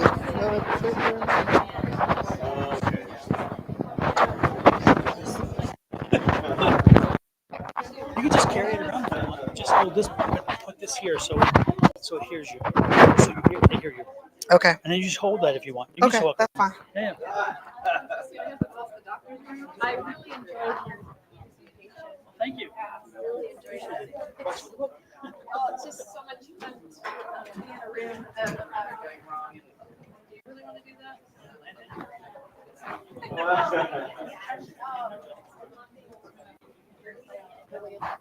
Let me make a. From this area here? No, I live over by Chandler, but I'm from Michigan anyway. I moved here about 15 years ago. So I guess I am kind of from here now. Uh-huh.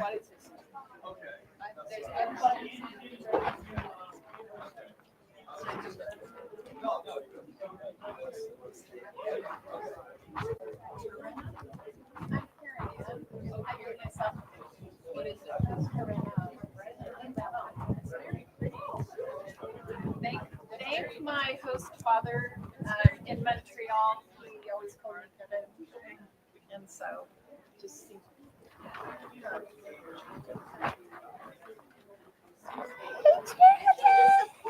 Oh my gosh, I love you.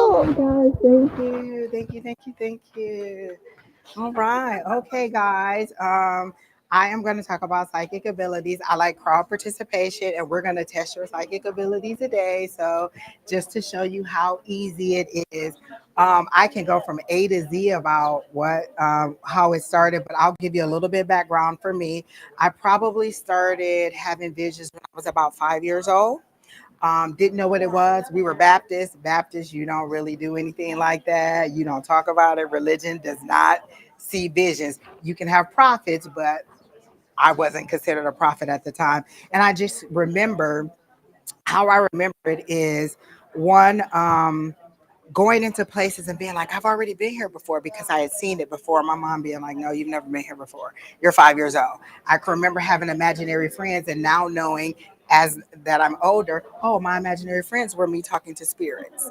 And so that's kind of my introduction into psychic ability, but not knowing what it was, just kind of talking. I can remember talking to God. I can remember arguing with God as a 10-year-old. Like, you're making me say this because, in church, they tell you God's thoughts, are above your own. And God, he helps you to realize this. And so I'm just like, oh my gosh, God, you're making me say this and this and that. And so my introduction into psychic abilities, I didn't even know that that's what I was doing.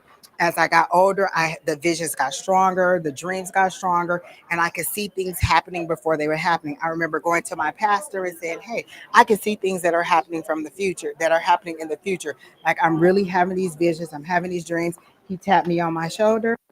He recited Jeremiah 29:11 and sent me on my way, as in don't move forward, don't do anything with it. He didn't really know what to do with it, and so I shut it down. So most of my life was me shutting down my abilities. So the first thing I'll tell you is we all have the ability to receive information, and that's all you're doing is receiving. You're using all your senses to receive. So the first exercise we're going to do is you're going to figure out how you receive. Do you hear? Do you see? Do you taste? Do you feel? Do you just know? However it is. If I say what's 1+1, you just say 2. You don't even think, oh, well, I learned that in 3rd grade. That's how I know what 1+1. No, you just know that 1+1 is 2. You don't even question it. That's kind of how I see a clear knowing is. I just know that this information is what it is, and that's how it came for me. Okay, so the first thing we're going to do is I'm going to show you a picture. Oh, one of the other things I would tell you is you always want to have your vibration raised. The spirits are up here. If you're down here in a low place, you want to raise your spirits. I wanted to play Diana Ross, I'm Coming Out, because that's one of my favorite songs, and I could just imagine myself twirling. But YouTube and Facebook will be like, hey, take that down. You got the copyright. So just know that Diana Ross is playing in my head. And if you see me twirl, That's why, because I hear Diana Ross. So that raises your vibration, something funny. So always try to raise your vibration first. The whole time that I was coming over here to do this, I was calling in my guides. I called in my mediumship guides. I called in my ancestor team. I called in my higher power. I called in my higher self. I told all of them, you're all welcome to help me to meet whoever I am going to encounter at a level that they can receive the information. Because sometimes you can sit down in front of people and they're not ready to receive the information. So I always call them in immediately or throughout the day. Like I knew we were having this event. I've been calling my guides in all week. Okay. So the first thing we're going to do is an exercise. So I have a picture here of someone, and I want you to look at the picture, and I want you to tell me. We're only going to do it for a minute, because if I give you more than a minute, you'll second guess yourself. You'll be like, well, is it this? Is it that? No. Tell me. I want you to realize what you see, what you hear, what you feel, what you encounter. Tell me if you think this person is alive, if they're no longer alive, if they're married, if they have children, whatever information you get, and do not discount anything, because everything you receive makes sense. Okay, it may not make sense to you, but it may make sense to the person. I remember one time I was doing a reading for somebody, and I kept seeing a pumpkin pie. I kept seeing pumpkin. I said, what does pumpkin pie mean? Oh, my grandmother used to make pumpkin pie for me. It didn't make any sense to me, but it made sense to that person. So whatever you see, hear, feel, touch, remember that. So this will let you know how you receive your psychic ability. So I'm going to give you 1 minute. And what images do you get from this person? When you see this picture right here, what do you get from this person? What do you think about her life, where she's at now, what she could be doing, how her life could have been, just whatever information you receive, and note how you receive it. And I know this person personally, so I can tell you all the information. Like, do you think that she's older now? Do you think she's younger now? Do you think that she is, a mother or not a mother? What occupation? What is it that you get? All that information makes sense, and I want you to be mindful of how you receive that information, because that's all your psychic abilities. How do I receive it, and then how do I interpret it? Okay? So that's been about a minute. All right? So first thing is, how many people think she's married? Does anybody think that she's married? Did you get that vibe? Does anybody think that she has children? Did anybody get that vibe? You did get children. What made you think children? Was it something that you saw or felt? No, just that I pictured that she's had children. Yeah, she's had children. Okay. 3. Okay. And how did you associate the 3? As in, she's the third child, she has 3 children. Okay. Okay. All right. And then anything else? Did you get anything? Anything? She's college or graduate school. I saw her writing. Mm-hmm. She's doing something with writing. I saw a dog. Okay. School. Okay. Education, sports. Okay. Okay. Anything else? Anybody else get anything else? So did you hear these? Did you see these? Did you feel these? How did you receive the information in order to say, you know what, I got education? Did you see books? Because when I'm doing a reading and I get education, I see books.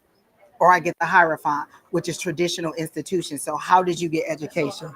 You saw her writing. What did you get? It just came. How did you get education? I just felt from her that she has pursued a helping career. Okay. And how did you get education? Okay. She did. That was her graduation picture. She was graduating from college. And this is what we held up at her graduation when they called her name the roster. So there was a whole sea of her pictures. She's my niece. Everybody thinks she's my daughter. She's my niece. Yes, she's my niece. And so she is I'm not sure where the 3 comes in, because she doesn't have any children. She is the oldest. She's our first niece. She's the first grandchild. She just looks like an achiever. She is in the military, so that would be the active. Somebody got athletic. Yeah. She played basketball. She did soccer. She went into she's in the Army Reserves right now, so she is very athletic. She does hiking. She does stuff like that. Any other thing that you guys got for her? Big. Oh my gosh, she is the most giving. Yes, big heart. She is giving. So all of those. That's basically that's what your psychic ability. Your psychic ability is just receiving information and processing how you receive the information. And then it'll just continue to go on. I was doing a reading today, and I was telling somebody one of the first things that I remember in as my abilities progressed was when they wanted me to understand water, I would get a salt taste in my mouth. That meant ocean. So every time I tasted salt in my mouth, I knew ocean. Okay, that means ocean. So then I had to, okay, well, what does ocean mean? So I'm talking to the person that I read. What does ocean mean? Ocean is emotion. So that was the next thing they did. So first I had to recognize that salt meant water, it meant ocean. So then I got ocean. And so then I had to recognize that ocean meant emotions. Okay, so now that I know that it means emotions, so your guides will continue to progress you along. So then the water went from clear water to muddy water. Clear water means that you're dealing with an emotional situation. This is for me. Everybody's symbols will be different based on your repository or how they deal with you. If you're a doctor, you may get a lot of doctor or medical terms. We had a guy that used to be in class, he was in a band, so he always gave us readings in a song. Have you ever heard this song? And then he would go through the lyrics, and then you would be like, oh, okay. And so that's how that's how he did his readings. So your readings will coincide, or your information that you receive will coincide with how you whatever your database is. So you're always trying to expand your database. The more that I understand, the more that I know, the more things that I have to expand upon. Like I said, they gave me water, that meant emotions. And so then they gave me murky water, that meant that it's an emotional situation that you can't see through yet. You don't know how to navigate through because the water is murky. But if they give me clear water, it's an emotional situation. You know how to navigate it. You're just dealing with the emotions of the situation. So it's you understanding the signs and symbols that you receive. All the things that we have, the cards, the pendulums, all those are just tools to help us to understand the information that we receive. And for me, one isn't better than the other. A hearing isn't better than seeing, isn't better than just knowing. They all build on each other. And as you master one, you may receive others. Like some people want to hear. I'll be like, look, no, you don't. My guys never stop talking. I'm like, yeah. I get it. Sometimes you just want them to be quiet because my guides talk all the time. And so when I say guides, sometimes you'll have guides that are personal to you. They only communicate with you. Sometimes you'll have the God source. And then sometimes you'll have your ancestors that are communicating with you. You'll learn to recognize each one. For me, they all sound different. Sometimes I can see them. If it's your loved one as in mediumship, like Miss Susan was talking about earlier, then I see that person, or I feel their energy, or they show me pictures and I say, this is such and such. Or I say, I'm seeing a lady, she's this, she's that, she's saying this, and they'll be like, oh, this is my grandmother. So then you'll know that that's where you're receiving. Psychic ability is all about receiving and interpreting information. You're not it's not any special phenomenon. Everybody can do it. It's just you tuning in. And once you tune in, have you ever been somewhere and you heard your name and you're like, who said that? And you don't see anyone? That's your higher power calling, trying to get your attention. That's them calling you to say, hey.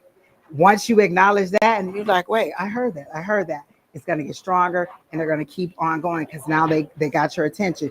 You just have to keep paying attention and tuning in, but they have to reach you some way. Have you ever been somewhere and you're like, God, I smell my grandmother's perfume? That's your spirit. That's her spirit trying to reach you. Have you ever just been like, oh, I'm craving chocolate cake. My grandmother used to make chocolate cake. That's your grandmother trying to get you. This is just you interpreting the messages that you receive. It's no special talent.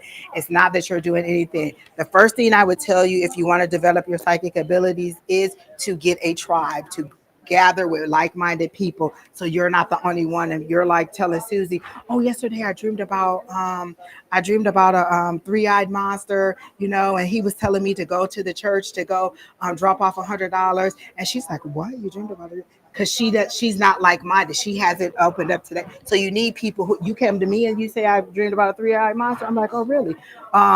Where what did he tell you to do? What did he look like? How did he sound? So I'm going to question you on it because I believe in it. So you need like-minded people who help you to understand what you're receiving. We have a Tuesday night class at 6 p.m. Pacific Standard Time. It's through Zoom. You put your name on the list. We'll send you the Zoom link. It's private and it's free.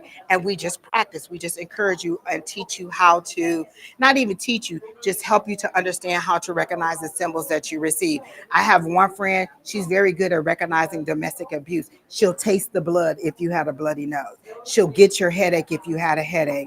She'll feel your pain. The first time my guys gave me a heart palpitation, I thought I was having a heart attack. They wanted me to know that that's how the person died.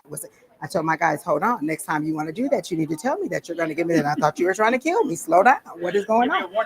So, like, give me a warning. I need to know that that's what you're doing, that you're telling me that this is how this person died. I was like, hold on. Am I coming to join you, Elizabeth? That's a Fred Sanford reference for all of you who are too young. But you have to know, and this is you communicating with your guys. Sometimes you'll see me kind of look off to the side, or you'll see somebody look off to the side because they're conversating with their guide or their higher power or whoever. And don't get caught up on the terms. My guide, my higher power. Don't get caught up on the terms. It's just you receiving. It's just you interpreting the energy. I always tell people energy is not created or destroyed. It just changes form. So your loving grandmother, she's no longer in her physical suit, but her energy is still around to communicate with you. She can still come to you in the movies. Have any of you ever seen the movie Acrimony? The Tyler Perry movie where it was a guy who was doing an invention and he wasted he was married to this girl. He had this invention about this battery. And all these years he wasted all this money. She lost her parents' house. They got a divorce and all this stuff happened. Finally, he makes it. He gets it.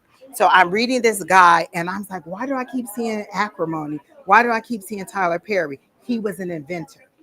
His aunt was sending him was giving me acrimony because she wanted to encourage him to submit his invention to whatever company he was trying to give it to. So I had to understand the acrimony. I had to first receive, okay, acrimony. What does acrimony mean? Oh, that's my aunt's favorite movie. Oh, okay. So why is she sending me acrimony? I said, okay, acrimony was about an inventor, blah, blah, blah. He said, oh, I have an invention. I said, oh, okay. All right. So this is you communicating back and forth with your person. This is why I like to talk live versus doing a card reading that is recorded and given to you. So you have to interpret the messages. Had I not said acrimony and knew about the invention, we could have got stalled and he could have been like, I don't know what that is. But he was really connected to his aunt. So when I said she's showing me acrimony, he knew, oh, she wants me to submit my invention. And that's where that was. It's just you interpreting the information that you receive from whatever source that you're getting it from. And so then a lot of times people will be like, oh, I'm afraid I'm going to be connected to a negative energy. You set the tone for what you receive. Sometimes I'll be in my house. Okay, when I first got started to like see spirits, one day I was at home by myself and my son wasn't there, and I saw a spirit. I said, oh, okay, let me tell you this. You can't be here while I'm alone. No, I don't know what'll happen while I'm alone. So the only time you can come is when like my son is here. So once I got comfortable with seeing them, now I'm okay with them coming. But you set the tone. You tell them you're welcome to come into my space or you're not welcome to come into my space.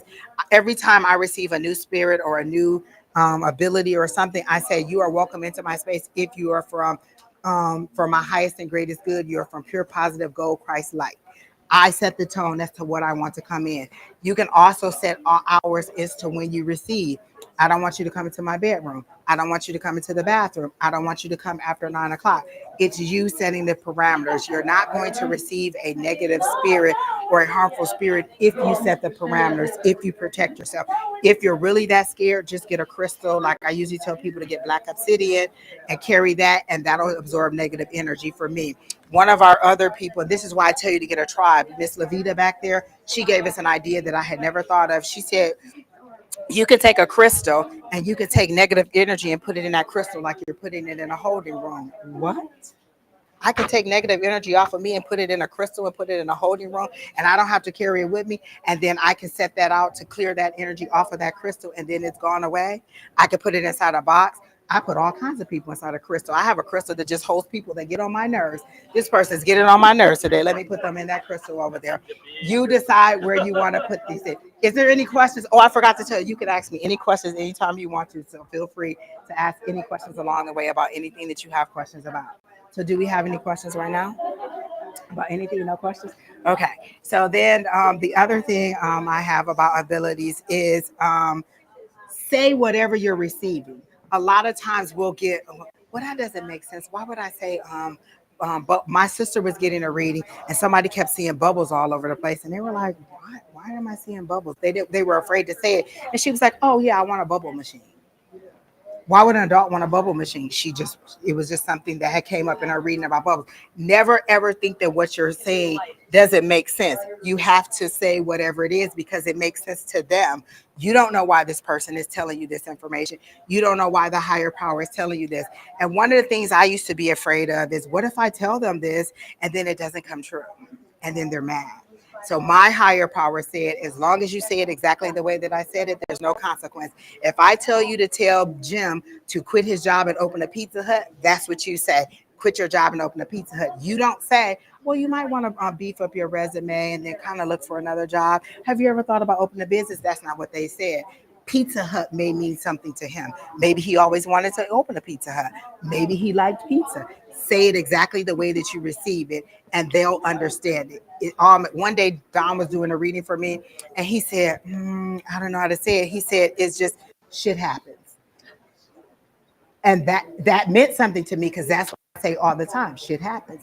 And so when he said it, it made sense in the reading. It was going to be a yucky week for me. He was just like, oh, this energy's bad. And they just wanted me. And that's how he said it. But it made sense to me. He didn't want to say it, but it made sense to me because that's something that I say all the time. So whatever you're receiving, just say it. Don't hold it in. If you hear a song, then say the song. That song means something to people. I love when spirit comes to me in a song because then I can go listen to the song and I can listen to the lyrics and I can be like, oh, okay, that makes sense. And now I have another tune to add to my collection. Always want music. Music is always something that helps me to raise my vibration. It helps me to get into my meditative state and it helps me to get through emotions. What if I'm having a bad day or a sad day? Maybe my boyfriend didn't call me back. Maybe I didn't get him a text message. So I go in, I listen to a sad song or a couple or two, and I process that emotion. Don't try to just get rid of the emotion like I'm just going to pack that away. I need to process it through. So I listen to this song, I let it process through. Now I'm on to something better and my vibration is raised. Process the emotions that you're receiving. I'm not a person who likes to feel. So the first time they gave me the feels is when I was reading a 17-year-old kid and the girl that he was dating left him for an older guy and he was all sad and he started crying. I told my guys immediately, I don't like the feels. Don't give me the feels because I wanted to find the girl. Well, how dare you do that to him? He's a good boy. Why would you leave him for this person? It was an older guy. It was the older guy ended up being scummy and just wanted sex. And so he felt bad because he was so in love with this girl. And I didn't know that he wasn't 18 because I don't like to do little kids. And so we ended up, this is when we were early on starting out. And me and another friend named Tanisha, we decided to tag team and do an Instagram reading through video. And so I'm reading him, and I was like, I see this girl, blah, blah, blah. And then he kind of exited off screen a little bit, and I could see him rubbing his face, and he started crying. So now I got all the feels. Damn it. So I tell my people, I don't like the feels. Don't give me that emotion. I don't like the emotions, but you can tell them that you don't. They didn't stop giving me the emotions, just so you know. I still get the emotions. I just have to control them a little bit better. One of the things our mentor told us is you can tell your guys, I've had enough of that emotion. Maybe they're showing you somebody who was attacked, and you're like, oh, I can see the attack. And now you're like, oh, okay, I've had enough of that emotion. You just tell your guys, I've had enough of that emotion. I get it. I understand. Or show me a different way. There's been a time I've been given a reading and I'm explaining it to them and they don't get it and they don't get it. I'm like, show me another way. So then they give me another way. You control the amount of information that is coming to you and how you receive the information. So you decide how you want to receive it. Show me, speak to me, tell me, what does that feel like? What does that taste like? What is it like? There was a lady, she was the only person in the house that could smell cigar smoke in her house. Nobody else can smell it. I can smell cigar smoke. She found out the person who used to stay there died and they used to smoke cigars. This spirit was trying to connect to her. Nobody else in the family could do it. Don't think that you're crazy. You may be a little bit, but don't think that the information that you're receiving means that you're crazy. Just receive it and then work through it. You're not going to always know what everything means. One of the things that our mentor also told us is that Understand what you're feeling. If I'm doing mediumship and it's going to be someone's from the mom side, I get a pain or I get the feeling on my left side. Left for me is lady. That's how our mentor also receives it, but it may not be the same for you. Somebody else, it could be their right side is for the mom. So pay attention to what you're feeling. If you started a reading, you were in good spirits, and then you got a headache, you can ask them, do you have a headache? Were you having some kind of sinus issue? It may not be yours. Don't take it on as yours. Question why you're feeling what you're feeling. Question why you're receiving what you're receiving. If you get really, like when me and Don are doing readings, because we do Wednesday night live and we do free readings online. If it gets really hot in the room, Don's getting the spirit.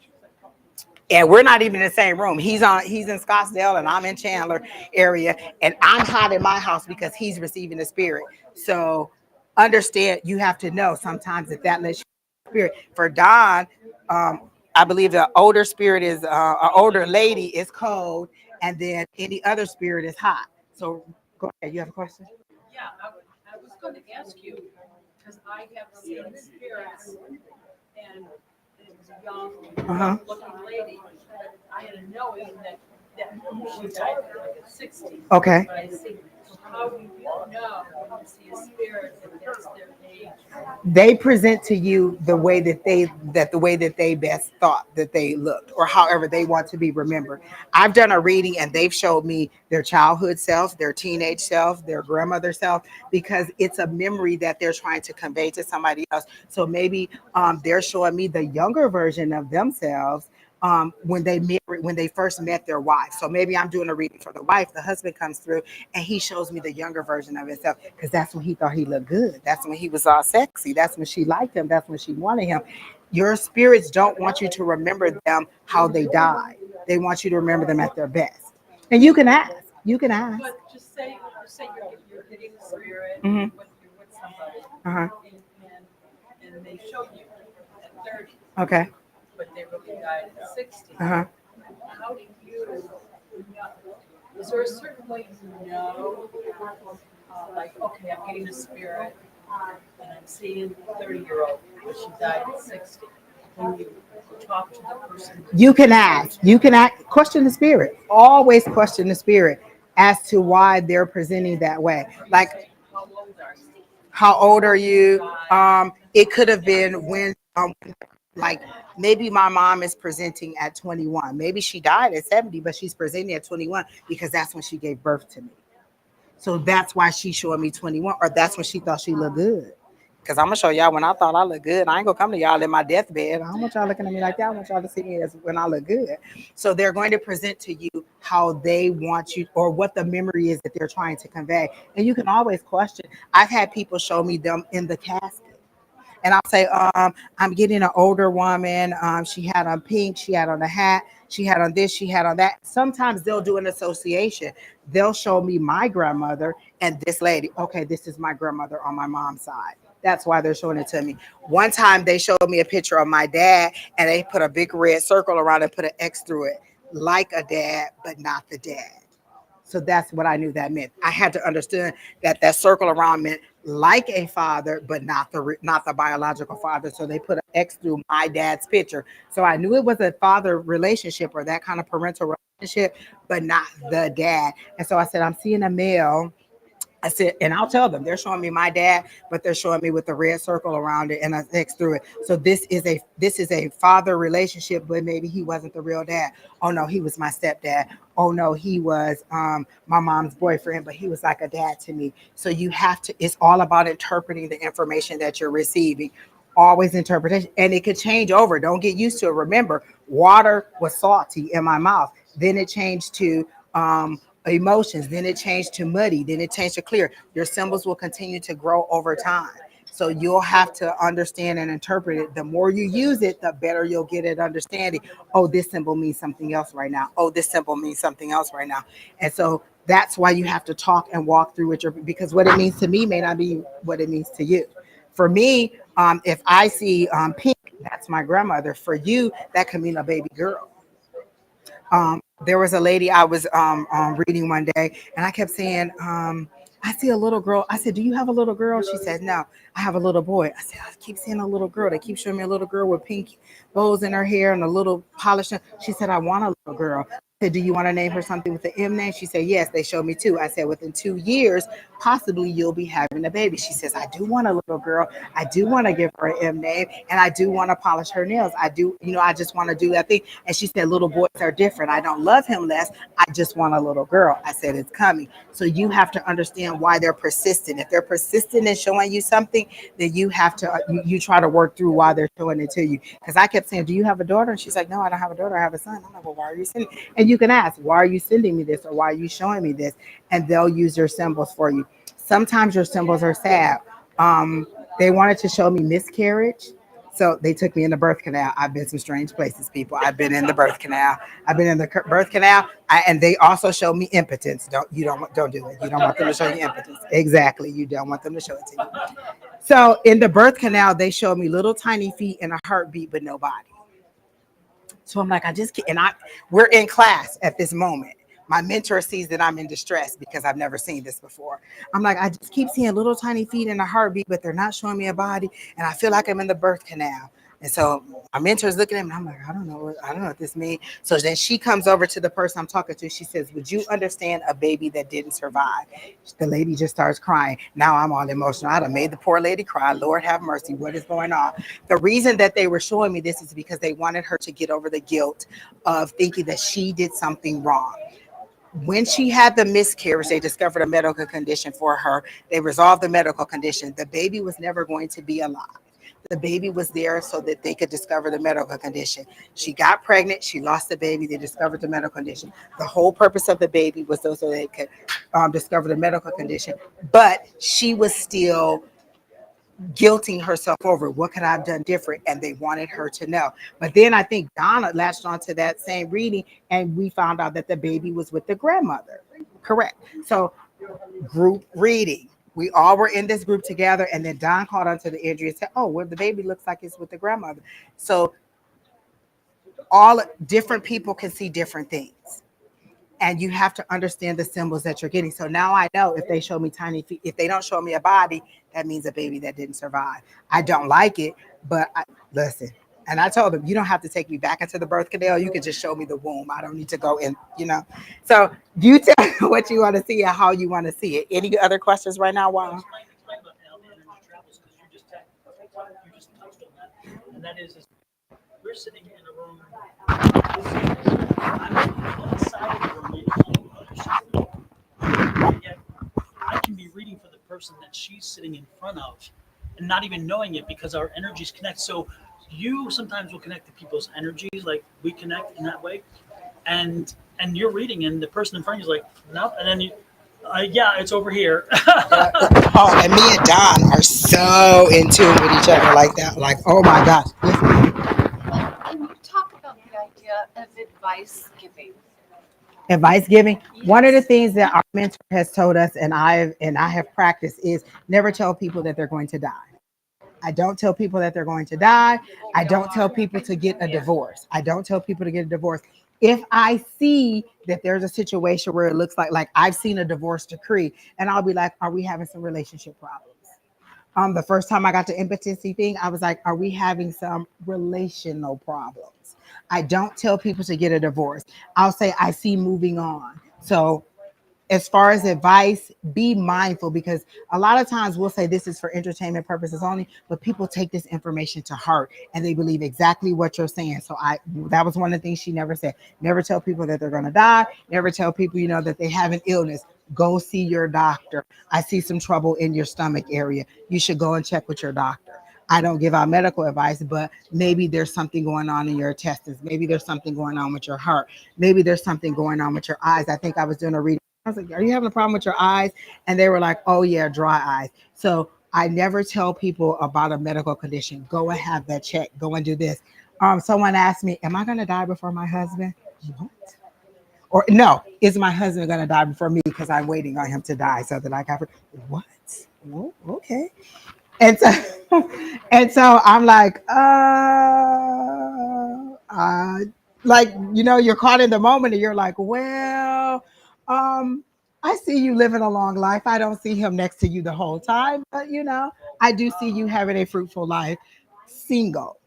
I'm not going to tell her that, yes, he is going to die. I don't know.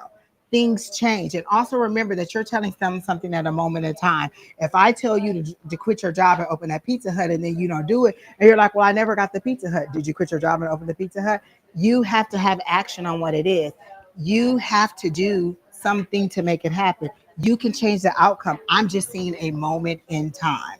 If I say that you're going to, like we've told people, like you might want to get your tires checked, and then you don't get your tires checked, then you have a blowout, and then you're on the side of the road, and you're like, dang, he told me to get my tires checked, and I never did. You could have prevented that had you got your tires checked. Sometimes it's preventative for you. Sometimes it's to move you somewhere else. Someone told me that they were in a car and that their mom grabbed the wheel to keep them from getting into an accident. It's possible.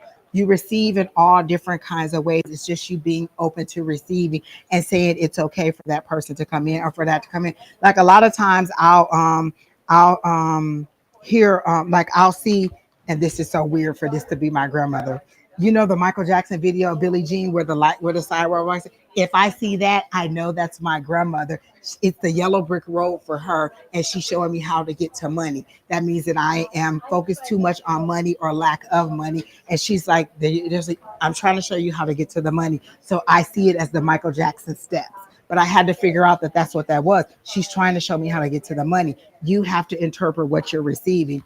So just understand that you may not understand what it is that you're receiving, but kind of talk through it. Why would she be showing me these Michael Jackson steps? Okay, that doesn't make sense. And then every time I've seen, and it may take you a couple times of receiving that. Like the first time I didn't get it, like Michael Jackson, I just wanted to go and listen to Billie Jean. I didn't know what the heck that mean. So then the next time I hear it, okay, now I notice I was thinking about money again. I was thinking about bills that had to be paid. Okay, so then I was like, okay, then my grandmother. So if I see 221, that's her old address. That means my grandmother's trying to contact me, or that I am feeling unsafe, or I'm feeling insecure, or I'm feeling that I need some kind of love, because everything goes back to my grandmother's house. That's where I grew up. If my dreams take me back to my grandmother's house, that means that I'm not feeling safe and secure in my waking life, and I need to figure out what's going on. And so that's her trying to comfort me. Any other questions? You look at questions. Yes, ma'am. Okay. So when I do a reading, I Mhm. always feel it in my body. Okay. Like I did a missing person, and I actually was like about to throw up. Uh-huh. Anyway, so it's a two-part question. Okay. One, do you have to do a protection for when you feel it in your body? And two, how do you know? Because sometimes I'll be like a couple weeks ago, I'm like, I feel something in my mouth, and it was suicide, but I didn't know why I was feeling this. So kind of. Okay, one. Remember I said I told my guys I don't like the feels. That don't mean they stopped giving me the feels. I just had to learn how to control them, or to tell them I've had enough. So you were like, oh, okay, I feel like throwing up. What did that mean to you when you wanted to throw up? Why were you wanting to throw up? What did you discover that meant? I felt like he got beat up in the alley. Okay. And I was going through it. Okay. So then you can say, show me a different way. I don't understand what that means. Show me a different way. So you tell them, okay, I'm feeling nauseous. I'm feeling like I want to throw up. But say this to your person, because they may understand he was throwing up blood. He got beat to the point where he was throwing up. So say what you're feeling. All of a sudden, I'm feeling like I want to throw up. But when you feel it in your body, do you ask, What that means, yeah. what does that mean? Remember, the first time that they wanted me to know that somebody died of a heart attack, they made my heart skip a beat. I was just like, whoa, I told the person I was reading, let me get some water. Hold on, I'm feeling my heart beating a little bit or whatever. And they were like, oh, he died of a heart attack. Oh, okay. So then I had to have a conversation with my guys. Can you tell me next time that that's what that means? Like, can you make my heart beat and then show them laid out in a casket so I know that that's what that means? And so you tell them how you want to receive the information. You like my one, the other lady I told you, there was a domestic violence situation. She was like, I'm just tasting blood. And my nose is hurting. I'm getting all this pressure. Oh, the person says, oh, there was physical abuse. So now she knows that when she feels that, that's physical abuse. I'm okay when I get it, but I just like, sometimes it's like it could be this or this. Ask. Or should I be doing protection? Because I haven't been. I do protection anyway, just in general. But if that's the way that they're trying to convey to you how somebody receives something or how somebody is feeling, then it's not necessarily a bad thing. They're not trying to hurt you. You just tell them you've had enough. Like, I've had enough of that emotion. But you can say, you know what? Don't give me any physical symptoms. You can tell your guys I'm that. okay with it. I'm just wondering if I But should. I always do protection. I Anytime know. I'm going to, we learned in our class, you can imagine a bubble in your hand and you just spread it over your body all the way from head to toe and push it out as far as you want. The only thing that's in your bubble is you and your guys. You don't let any negative energy in. You don't let anybody else's energy in. So you put yourself in that bubble. Some people will take crystals with them. They'll have a crystal that they're holding while they're doing the reading or around them. I'll have the selenite wand with me sometimes when we're doing live readings because I need to clear my energy, and I'll just tap it against my forehead to clear my mind. I'll wave it in front of my face, to clear myself. I'll tap on my cards to clear the energy. I'll I'll just say, I've had enough of that. Let's move on. Let's clear the energy in the space. Some people do sage, some people do Palo Santo. You decide how you want to clear your energy or what works best for you, because what works for me may not work for you. We're all individual and we're all going to clear our energy different. Some people are like, oh, let me just get a glass of water. Let me just get a little bit of water to clear my energy or to hydrate myself. Always remember to hydrate yourself too. That makes you more receptive to it. If you're dehydrated, you're not really able to receive. So that's one of the, and it takes a lot out of you. Mediumship drains you a lot. Psychic abilities drain you a lot. So you have to stay hydrated in order to be able to receive. It tires you out. Sometimes a lot of us are hungry. Like, we'll get done doing a reading. Like, gosh, I'm starving. That's energy that you're exerting to contact these people or to get in touch with these energies. And I always ask permission before I tell you something. Have you, like, I've been somewhere and they've been like, tell this person such and such. I'm like, oh my gosh, I gotta go and walk up to this person and tell them blah, blah, blah, blah, blah. And so I walk up to them and I'll be like, excuse me, is it okay if I tell you blah, blah, blah?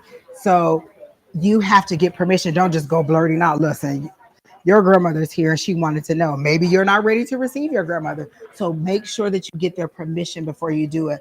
A lot of times we'll get love readings when we're doing live and they'll be like, I want to know how he feels about me. I do not tap into somebody's energy who's not there. If he wanted you to know how he felt, he would tell you. What if he came to me and asked me, I feel like I'm reading your diary, and so if John wanted Nancy to know how he felt, he would tell her. Don't come to me and ask me how John felt, because you're asking me to tap into somebody else's energy without their permission. And so I don't like doing that.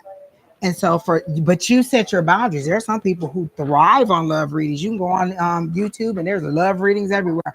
That's my personal preference. And that's also because I just don't like doing love readings. And that's just a personal preference, not for me. Because usually when there's a love reading, and in the case of online, it's a lot of people who are a little bit desperate, or they've never even met the person. They're just kind of imagining this relationship and they're asking me, how does he feel? But they've never even met the person. And so it was just easier for me to say, I don't do love readings, or I won't tap into their energy, so that I don't have to deal with that situation. You could say, I don't do medical questions. I say that a lot too. I can't diagnose you, but I can tell you, I see a pain here. You set your boundaries for how you want to give out the information that you receive.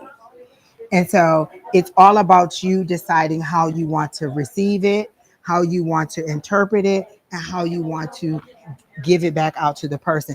Always do it. I always set the intention for my readings that is for the highest and greatest good, and that I do no harm. I never want to tell you something that is going to do you harm. Now, if we bring up something traumatic, then that's just us working through your trauma. I'm not going to gossip with you. I want to give you something that is meaningful. And so you set the stage as to how you want to give or how you want to use your abilities. Maybe you only want to do mediumship reads, or you only want to do psychic reads, or you only want to do um, um, readings for career and finance. You don't want to do relationship. You decide how you want to use it. It's your gift. You don't have to use it in any way you don't want to. People are and then you have to learn how to interpret what they're asking you. I had someone ask me before, I'm going through a custody battle with my son's father. We have a PPO. It's going to expire next week. Is he going to give me any trouble? I'm like, I'm looking through. Spirit says no. She wants to know if he still loves her. I had to interpret from what the question she asked. She wanted to know, even though there was abuse in there, does he still desire her? Does he still want to be with her? So what she said was, is he going to give me trouble when the PPO is done? What she meant was, does he still want me? Is he seeing somebody else? Is he over me? And so when I said that, she was like, you're right. I'm kind of not over it. I know I should be. And so then what we do is we shift it to, maybe you should call the domestic violence hotline. Maybe you should get with a group of people who understand domestic violence. They can give you some um, tips on how to get over an abusive relationship or work through the trauma of an abusive relationship, or how to disconnect from those emotions. So it's you interpreting what you're receiving from that person and knowing it, and you only have a few minutes because they're sitting right in front of you and they're saying this, but this is what they mean. And you have to understand. There's people who've asked us one question and what they really wanted was a medical diagnosis. And you're like, no, what you want to know is, do you have cancer? I'm not telling you that. I'm not telling you that. And so You triggered one thing really good, and that is, it's funny because somebody will start a reading where they want to know about something like about an emotion, and the next thing you're explaining what the situation is, and now they're defending the person they just dogged. And you're like, I've had it. I've had it. yes, you're thinking, what? You're like, no, this person was a little bit mean to you. I kind of get some abuse. For me, domestic violence, they show me Ike and Tina Turner. I deal with what I get. That's how they show it to me. They show me Ike and Tina Turner. So I'll be like, was there some domestic violence? And I'd rather take that than feeling the punch of the nose like my friend receives it. So that's how they show it to me, is Ike and Tina Turner. And so I'll be like, was there some physical abuse in there? Or they'll show me somebody yelling and screaming at somebody. And I'll be like, was there some kind of emotional or verbal abuse in there? And then you're saying, well, why would you want to be with this person? Or like I think one of the people we were reading, she said, I really want him to have parenting time, but I don't want to have any contact with him. No, she did want to have contact with him. What she wanted to know was he kind of sort of possibly getting his life together and they could possibly reunite. They were both using the children. I'm going to move away.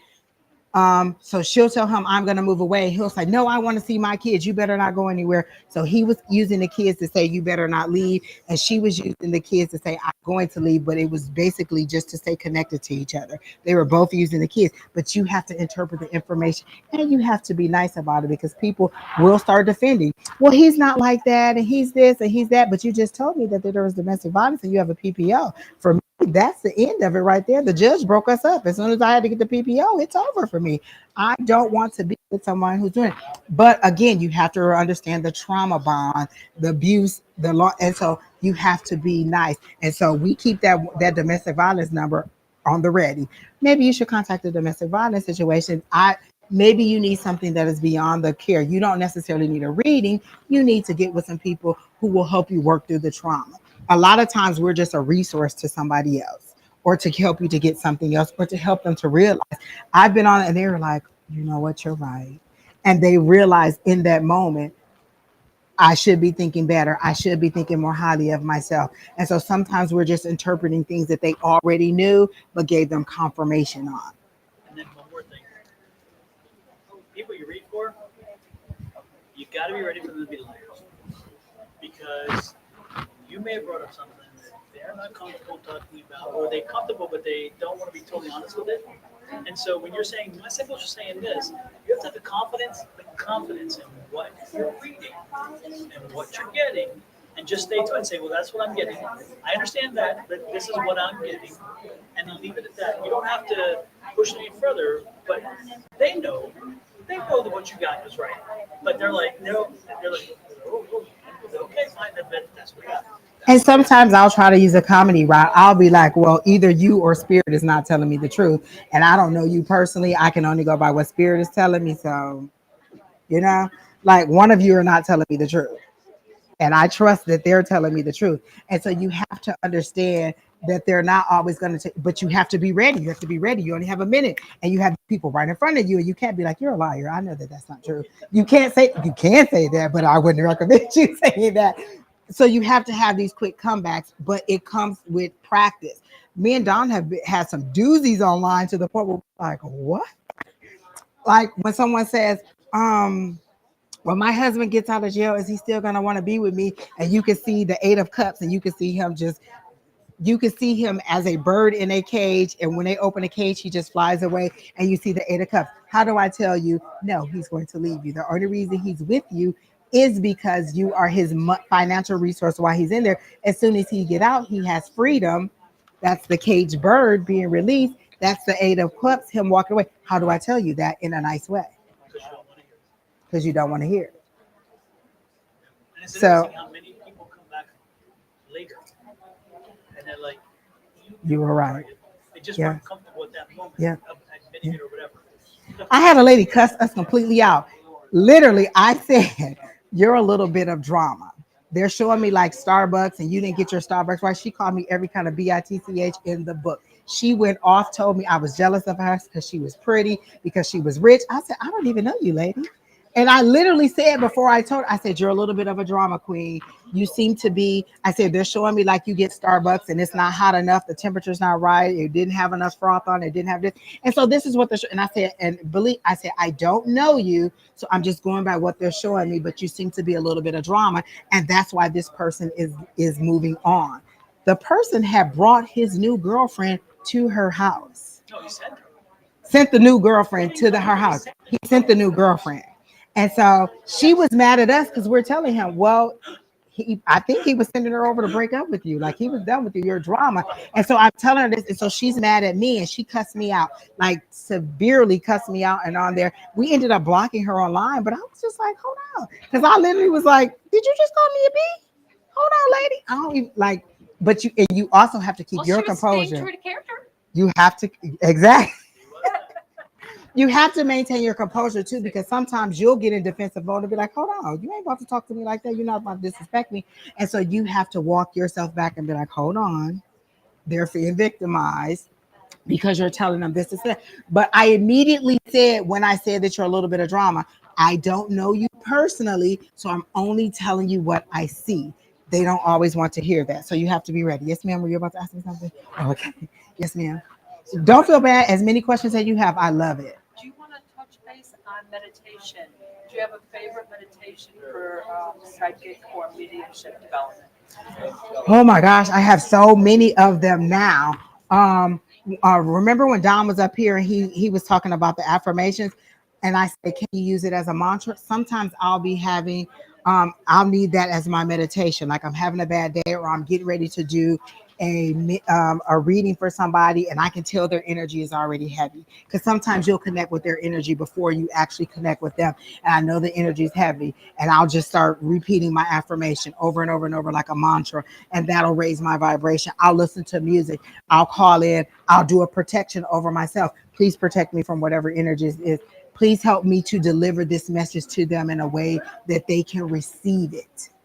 Because not only am I just delivering it, but in a way that they can receive it. I can tell you all day, but if you're not receiving it, then I'm just talking. You're not understanding. I might as well be speaking to you in a different language. So in a way that they receive it. One of my meditations is walking. Sometimes before I go on a walk, before, like I know I have a reading tomorrow. So before I get ready to do her reading, I'll go for a walk.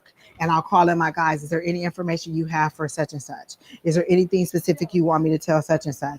Is there anything that she needs to know? And so I'll call in that energy before. That's why I like to give myself a little bit of time in between. I don't want to do like an hour read, then an hour read. Give yourself a little buffer in between so that you can clear that energy out, so you can meditate a little bit on the energy that's coming in. So I like to call in my guys or ask what is there specifically that they need to know.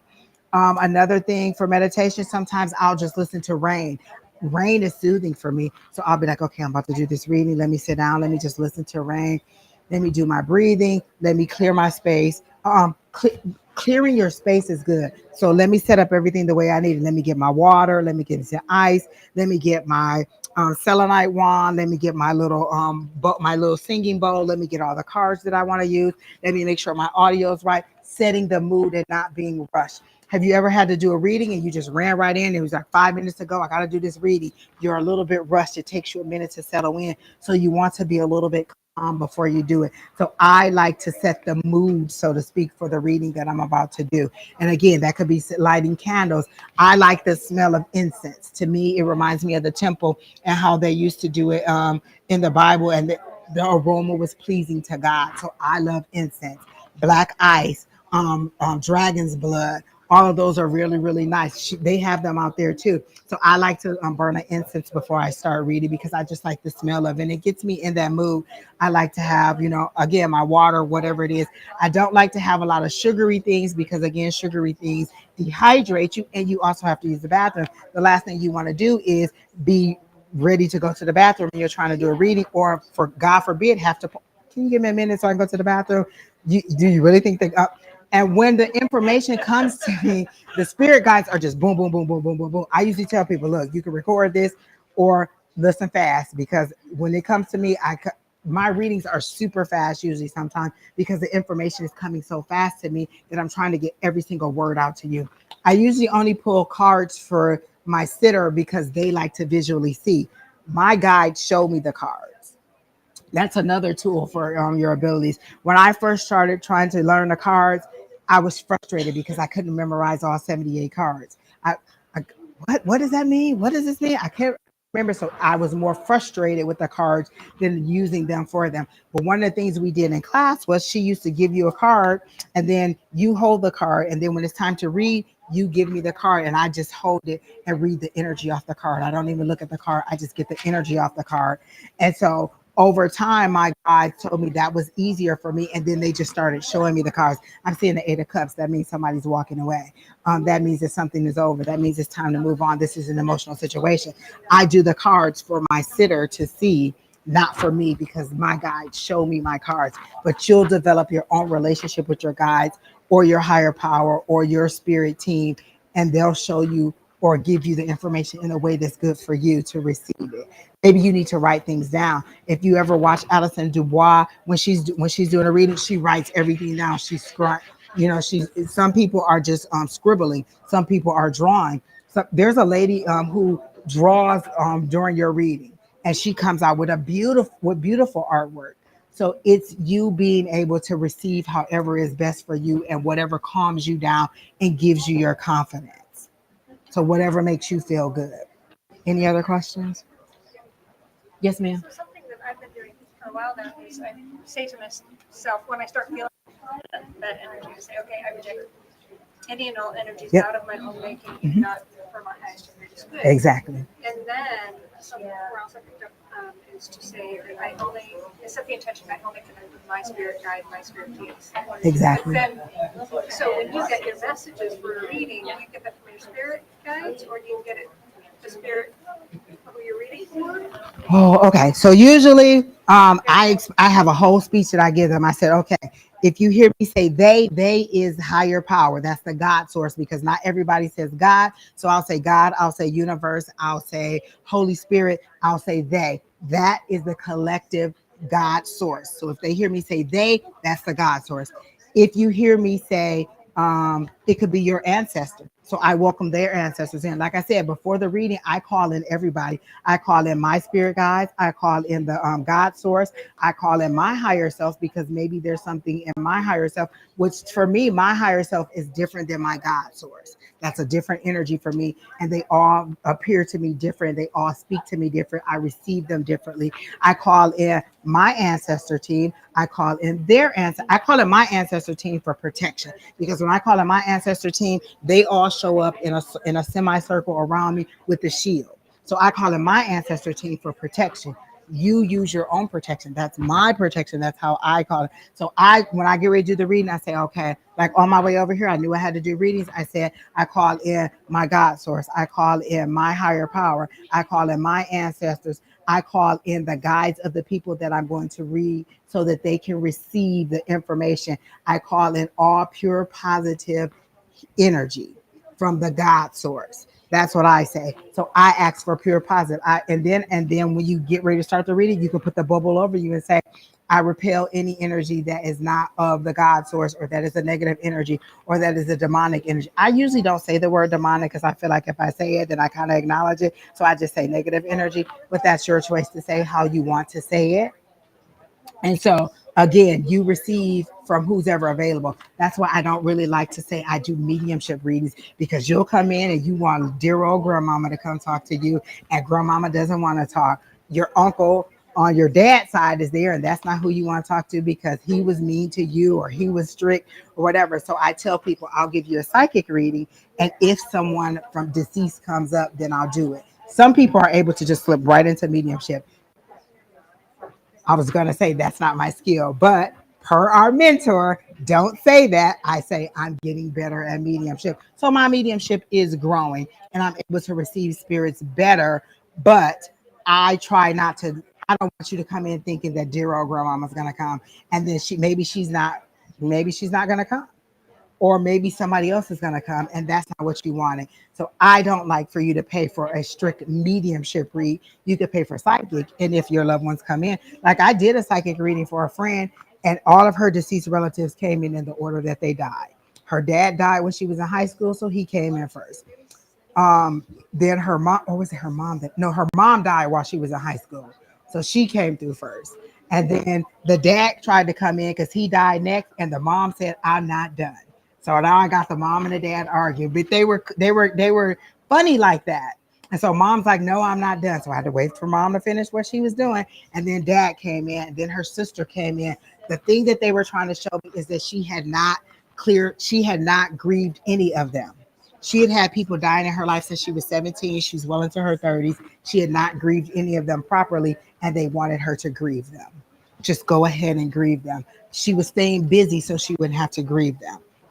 She was always doing something for somebody else. We call her the town crier. She goes to every funeral in the city. She knew uncle 15 people down my line had died before we did. "Oh, I went to the funeral day, your uncle such and such." I'm like, "I don't even know who that is. We've never heard that person."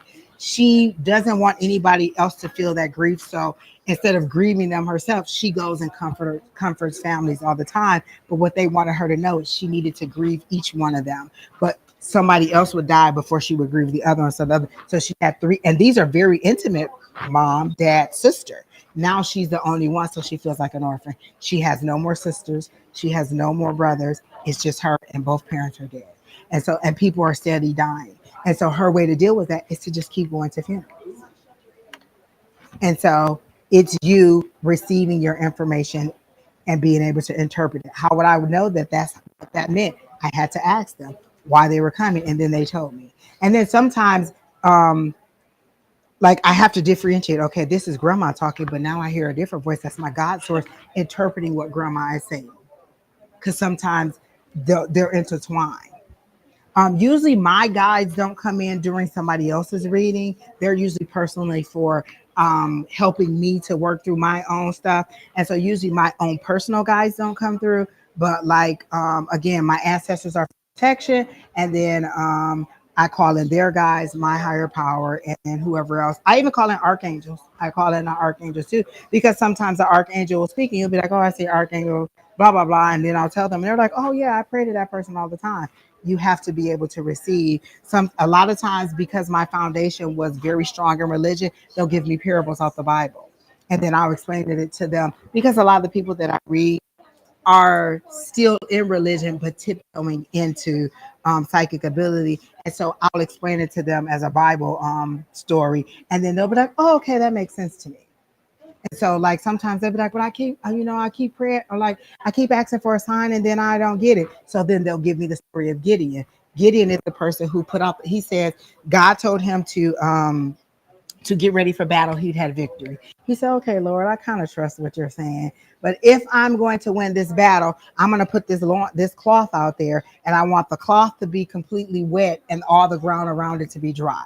Next morning, cloth wet, ground is dry. So he said, "I kind of believe you. This time I want the cloth to be dry and the ground all around it to be wet." So the next day he got it. So that's for me to teach you how to ask for what you want, how you want to receive the symbol. He got exactly what he wanted. He asked the Lord to make the ground dry and the cloth wet. So he got. Then he said, "Okay, make the cloth wet and the ground dry," and he got it. So don't be afraid to ask them to redo it or to give it to you a different way or to give you confirmation. You're still learning. you don't know it, you don't know everything. I still be like, can you give it a different way? Can you tell me this? Can you come to me in my dreams? Can you give it to me in a song? Sometimes I'll, like, show me an image of what that means. You can speak to them and tell them how you want to receive, but it's you developing that intimate relationship with them. If you don't develop that relationship, then you don't know how to interpret what you're receiving or who you're receiving it from. You could get a false spirit that comes in and you're like, wait, is this my God or is this, or who is this? And so you have to have that intimate relationship with them to be able to trust what they're giving, because it's you trusting that the information that you're receiving is accurate. Any other questions? I was going to say the best way to make sure your information is accurate, because we are always learning. Because last meeting you told you your vocabulary is a learned vocabulary. Her psychic vocabulary is larger than mine, than yours, than yours, than yours. And so the best way to do it is by doing readings and asking, and then they'll give you confirmation. This is what I'm thinking. This is what I feel. This is what I'm being told. This represents. Is that the case? Does that resonate with you? No, it doesn't resonate with me. Okay, so I'm learning that maybe that's not my sign for that. Or better yet, confirmation. Yeah, it's exactly what I'm thinking. The next time you read and you get that same sign or that same symbol or that same whatever, you again say, this is what I'm getting. Does it resonate? If the second person has a disconnected person from the same situation, it's the same thing and has the same feeling or it resonates the same way, then you know you've just learned a symbol or a signal or a word. And that's how you go together. You, as a psychic, you will not be, in my opinion, at your best unless you have practiced and practiced, because that's how you truly learn your craft and your symbols. It's like a child. If a child does not speak, how do they learn how to say a word? If a child does not, if they're not taught this is hot dog, how do they know it's hot dog? It's the same thing. I mean, it seems at a very basic level, but it isn't. It is reality, and that's how you do it. It's a learning process, and it is a get it wrong. As a psychic, you should be happy with wrong as well as right. Because if it is mistaken, that means you're getting redirected to say, okay, let me see another way that works. And then you're like, oh, okay, so now it wasn't that, but it is this. You don't, being wrong is not a bad thing. Because again, it's that process of learning to get it. And then okay, so sometimes you'll get somebody who's just dead. They're not giving you any emotion. They're not giving you any feedback. And you're like, well, am I right? Am I on track? Should I keep going? Is this story far-fetched? Is this like Jonah and the whale? Does it seem unbelievable? So my guide gave me goosebumps to let me know when I'm on right track, because I used to be so nervous. And now I've lost track of the whole reading because I don't know if I'm telling them right. They're not giving me any feedback. Am I right? Am I this? Am I that? And they're not saying anything. So now I've lost all track of the reading. My confidence is shook. Now the reading is going all to heck. So in order to give me my confidence when I'm on the right track, even if you're not telling me I'm on the right track, I get goosebumps. And so that would happen to me over and over again. I'd be like, oh, okay, that's what that means. Goosebumps means that I'm on track, even if you're not telling me on track. And it'll happen a couple of times when you are on track and you're like, oh, okay, goosebumps means that I'm on track because I just confirmed with you that was correct. And listen, don't think you're a bad reader when you get a dead fish. And that's what I call it, a dead fish. They just give you no, or they're sitting like this because they want to know if you're a real reader, if you're a real psychic, if you really know what you're talking about. They're just waiting. They don't have any questions. They don't have any expression. They're kind of shut off. They're not even allowing you into their energy. Now you got to fight through their energy, through this wall that they put up to see what it is that they're receiving. And so maybe you say, I see a little dog. I didn't have a little dog. They immediately shut you down.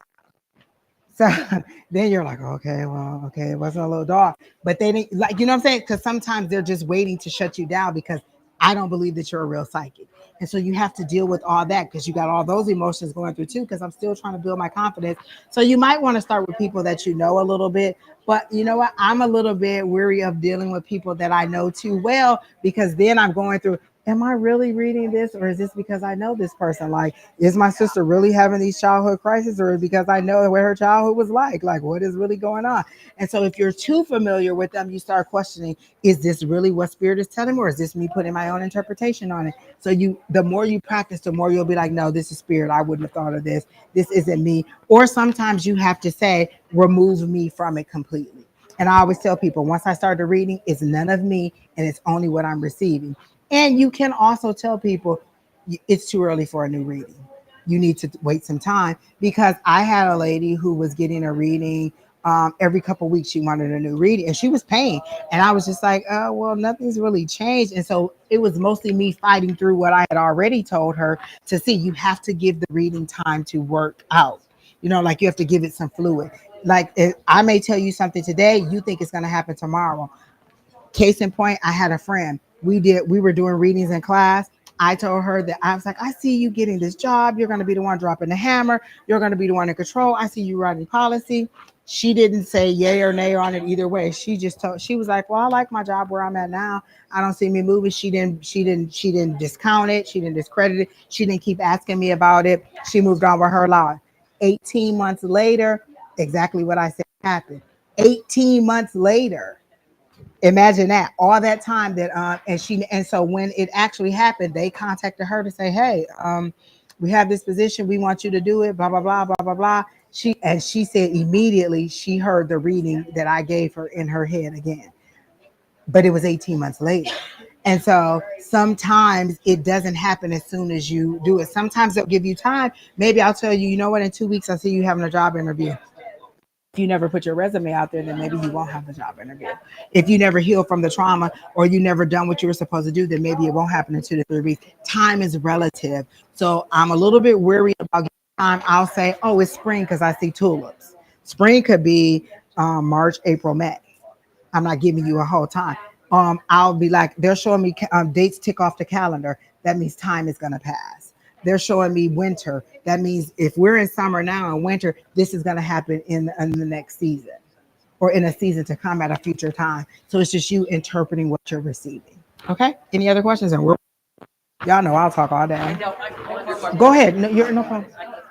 Okay, so when I'm doing my readings, psychic or the other, to be clairvoyant, I close my eyes a lot. Okay. I do that too. Okay. It's okay. I do it too. Unless you think they're going to steal out your purse. Sometimes I've had to Google an answer that I got because I didn't know the meaning of, like, I didn't understand the meaning of a mold species, and my person's right with me, and I say, I'm a little embarrassed. I just very honest. So I'm a little embarrassed. I've seen thousands of people. I've never seen. I do an allergy elimination protocol, so it's not psychic and it's not cards. I'm actually on a database with 60,000 triggers of over response. Okay. Okay. So I come up with, and I feel totally embarrassed and exposed in front of this person, and I say, this mold that I've never seen come up on a human in all the thousands of treatments and assessments I've done is coming up. Do you mind if I just Google it? Yeah. So then I Google it, and then I'm even more embarrassed, and I say, oh, Pam, I'm really embarrassed.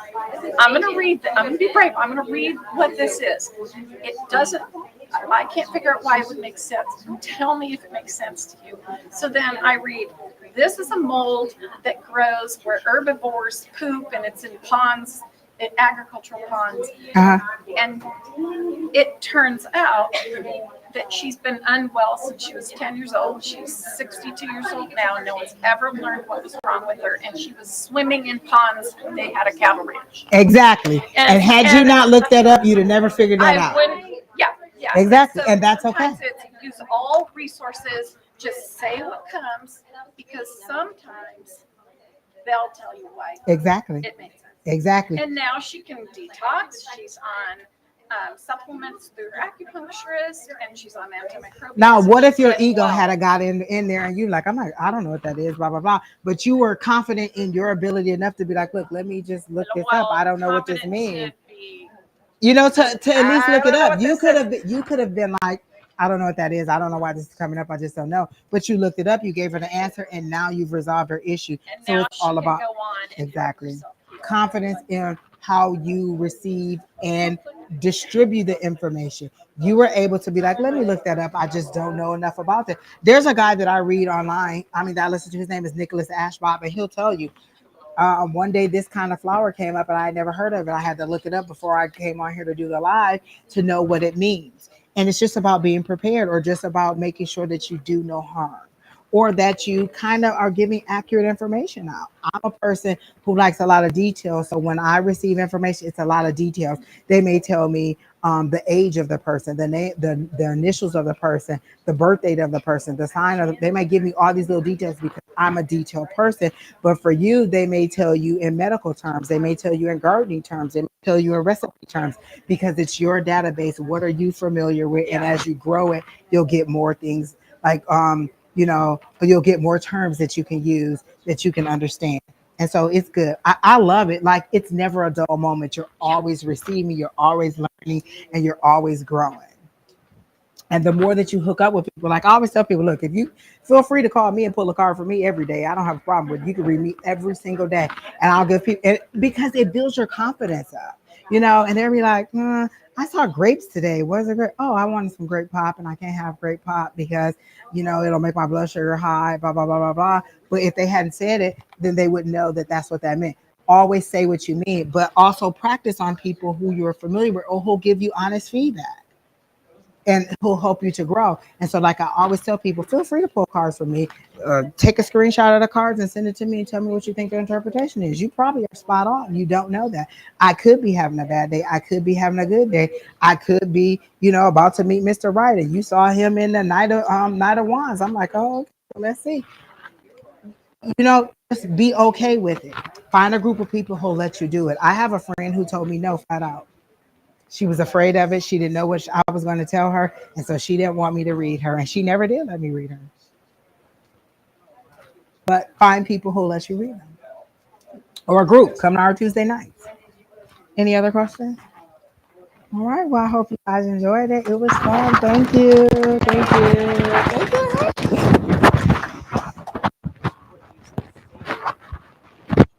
And what you said? Yep. Even if it's a purple unicorn, say it, because you never know. I think that happened to me one time, and they had a purple unicorn on their keychain. So say it, whatever it is, just say it. Allow it to be whatever it is. I just click and drag when the muscles drop. There you go. Let it go. They get better, and they usually do. But yeah, confidence. Sorry, it's not cards, guys. I'm kind of a weirdo. But everything is a tool. That's your tool. Yeah, that's your database. Tool. That's how you work on whatever it is. Some people prefer to use Pinterest. There you go. I'm kind of feeling an overlap. Some people like it better. You say, you're very intuitive. I don't always tell people they're psychic. I don't know how you're very intuitive. Their body talks is what I say. Exactly. Their muscle testing talks. Exactly. And people get stuck on terms. And so sometimes if they don't like that term, that's why I started saying they.